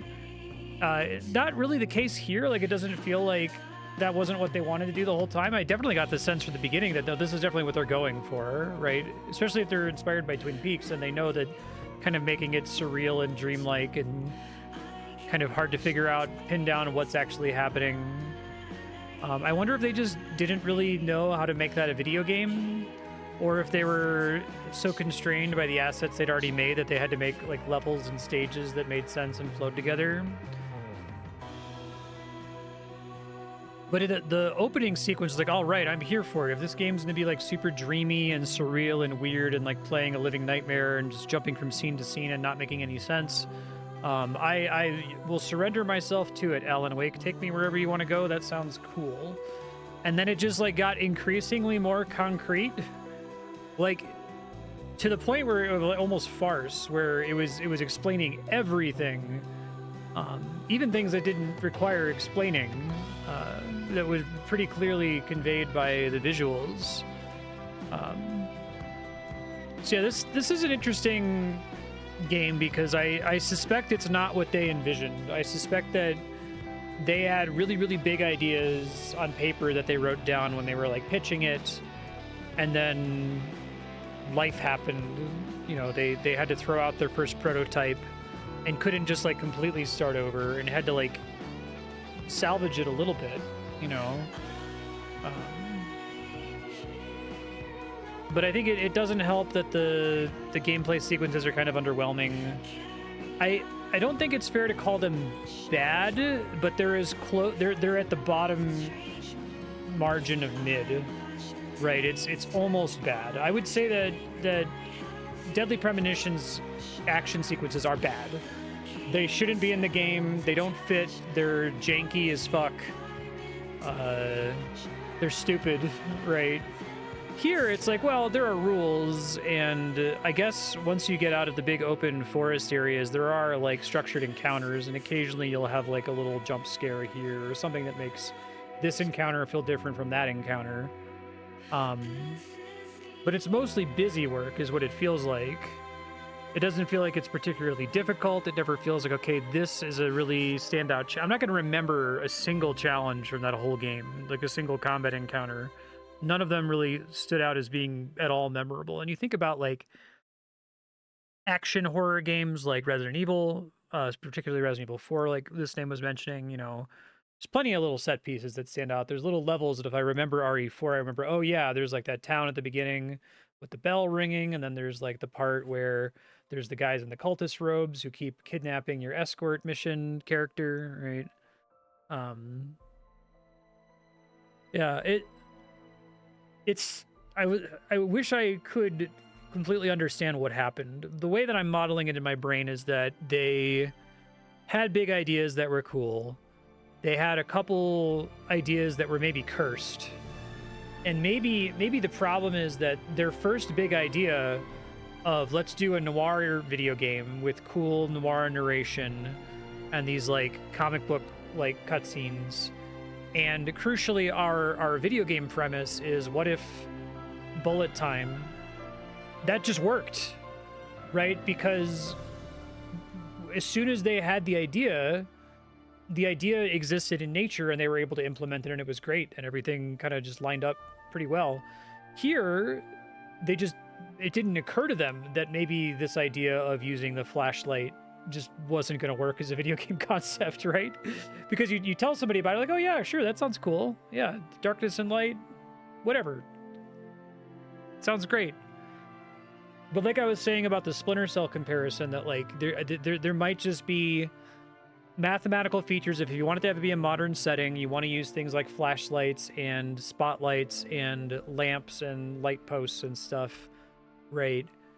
That if your game is Splinter Cell, where the game is about removing light, that just mathematically works better as a game premise, regardless of how well you implement it. There's more to do. There's more design space in remove light from this environment than there is in add light to this environment.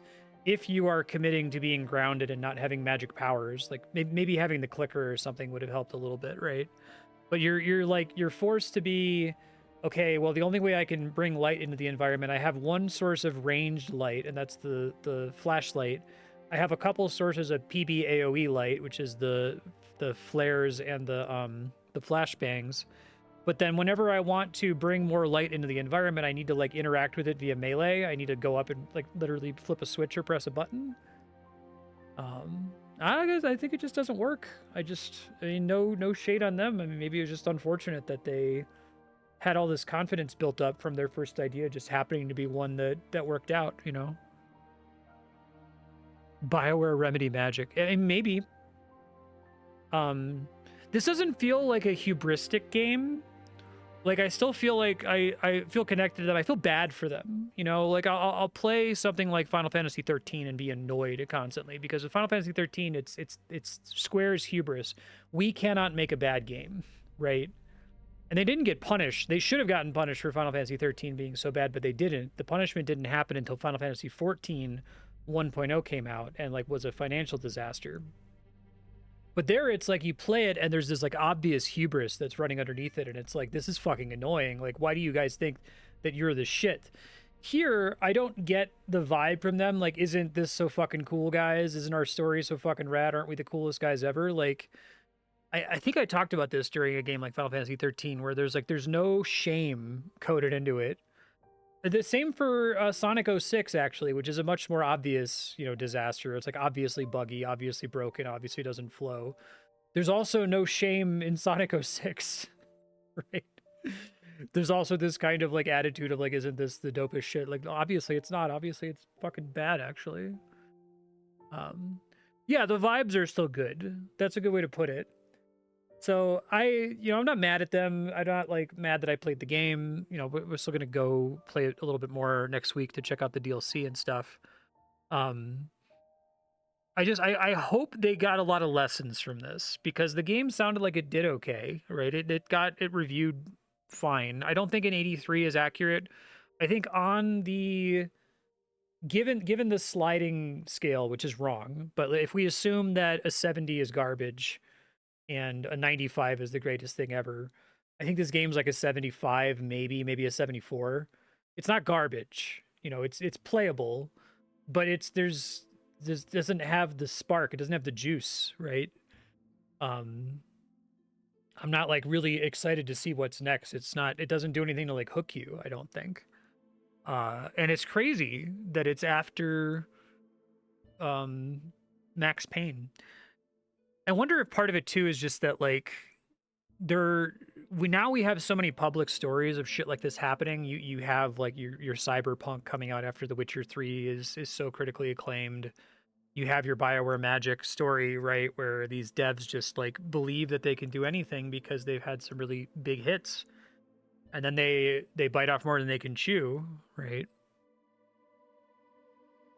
This game was a cult hit. It took them a long time to follow it up for a reason. I see. Yeah, I don't know. I get what they're going for. I can see. So like a game I keep talking about Final Fantasy 13 because it's a good example of a company that's like their fall from grace essentially. That game, I don't even see what they're going for. I don't even see what they're trying to do, right? It's like you guys seem to have changed your systems 700 times in development, and the thing that you ended on just doesn't make any sense to me at all, where I can't even like squint and you know, cock my head a bit and try to understand what the fuck you were conceptually going for. But here it's like, no, I get what you're trying to do, right? I see when you're like you're pitching there's this author, he's writing this story, the story is coming real, we're gonna do this like metafiction thing where we're constantly talking about how the fictional world is affecting the real world, but then they don't stick the landing. They don't even really make it, you know, within a few yards of the finish line or whatever your sports metaphor is, right? Like I would say they made it to halfway to second base. They made it to like the 40-yard line, maybe. This one didn't perform that well. Right on.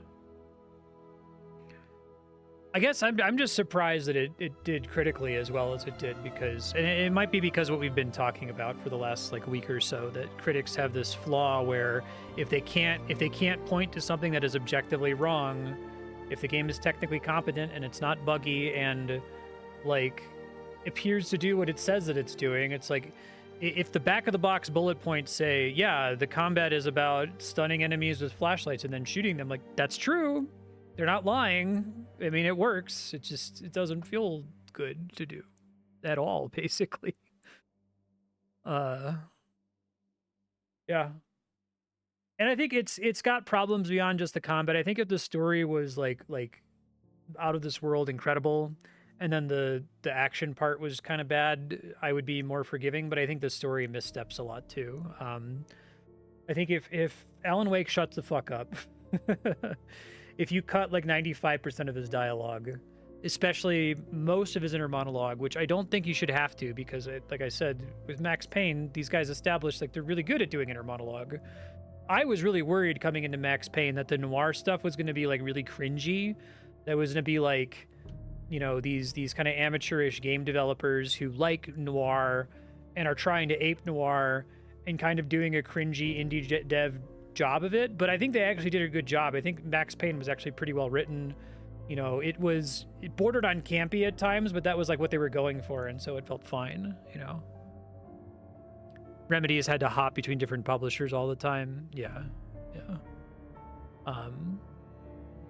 I would be curious if they internally, like, they obviously can't come out and say we're really disappointed in our game that we put out.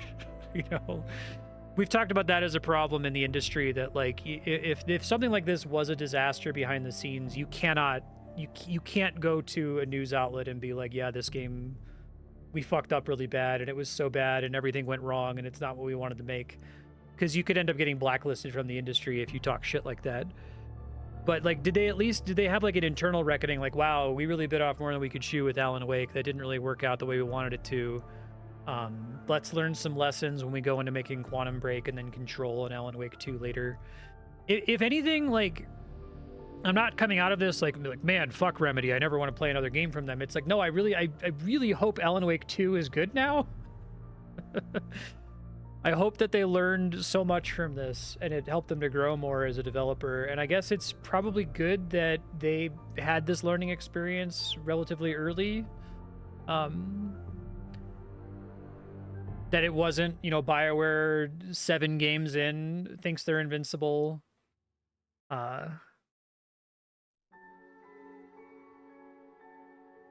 CD Projekt Red makes The Witcher 3 and thinks they can never make a bad game and everything they touch turns to gold. You know what I mean?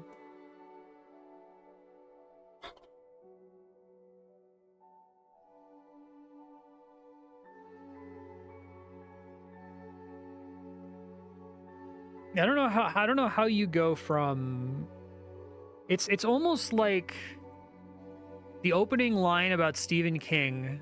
The opening line, the quote from Stephen King about, you know, it doesn't even make sense, right? Just roll with it, essentially. Like, it feels like the only thing it connects to in the entire game is the ending. They say that, and I'm like, okay, I'm here for it. You guys want me to, you know, come along for a really weird, kind of surreal ride? I surrender. Go for it, guys. That sounds fucking great. Like, if you just want to do weird, Max Payne fantasy sanity shit for 10 hours, 15 hours, just fucking go. It sounds great. And then it doesn't do it. It does the opposite. It like over explains constantly and then does it again at the very end. So I wonder if they like felt bad about the ending and they're like, well, we'll put this thing at the beginning to try to like cover for it a little bit. Matt McMuscle says, what happened on this game? Okay, I'll have to watch that at some point. So if I want to do the DLC, do I just hit continue game for next week? And then is the DLC like, is it going to be like 5 hours, do you think? I guess I can check how long to beat and see if people have submitted the times for it separately. The episodes menu. Okay, gotcha. I am interested in playing more. I'm very interested now in seeing Control and of course seeing Alan Wake 2. But what a weird fucking game.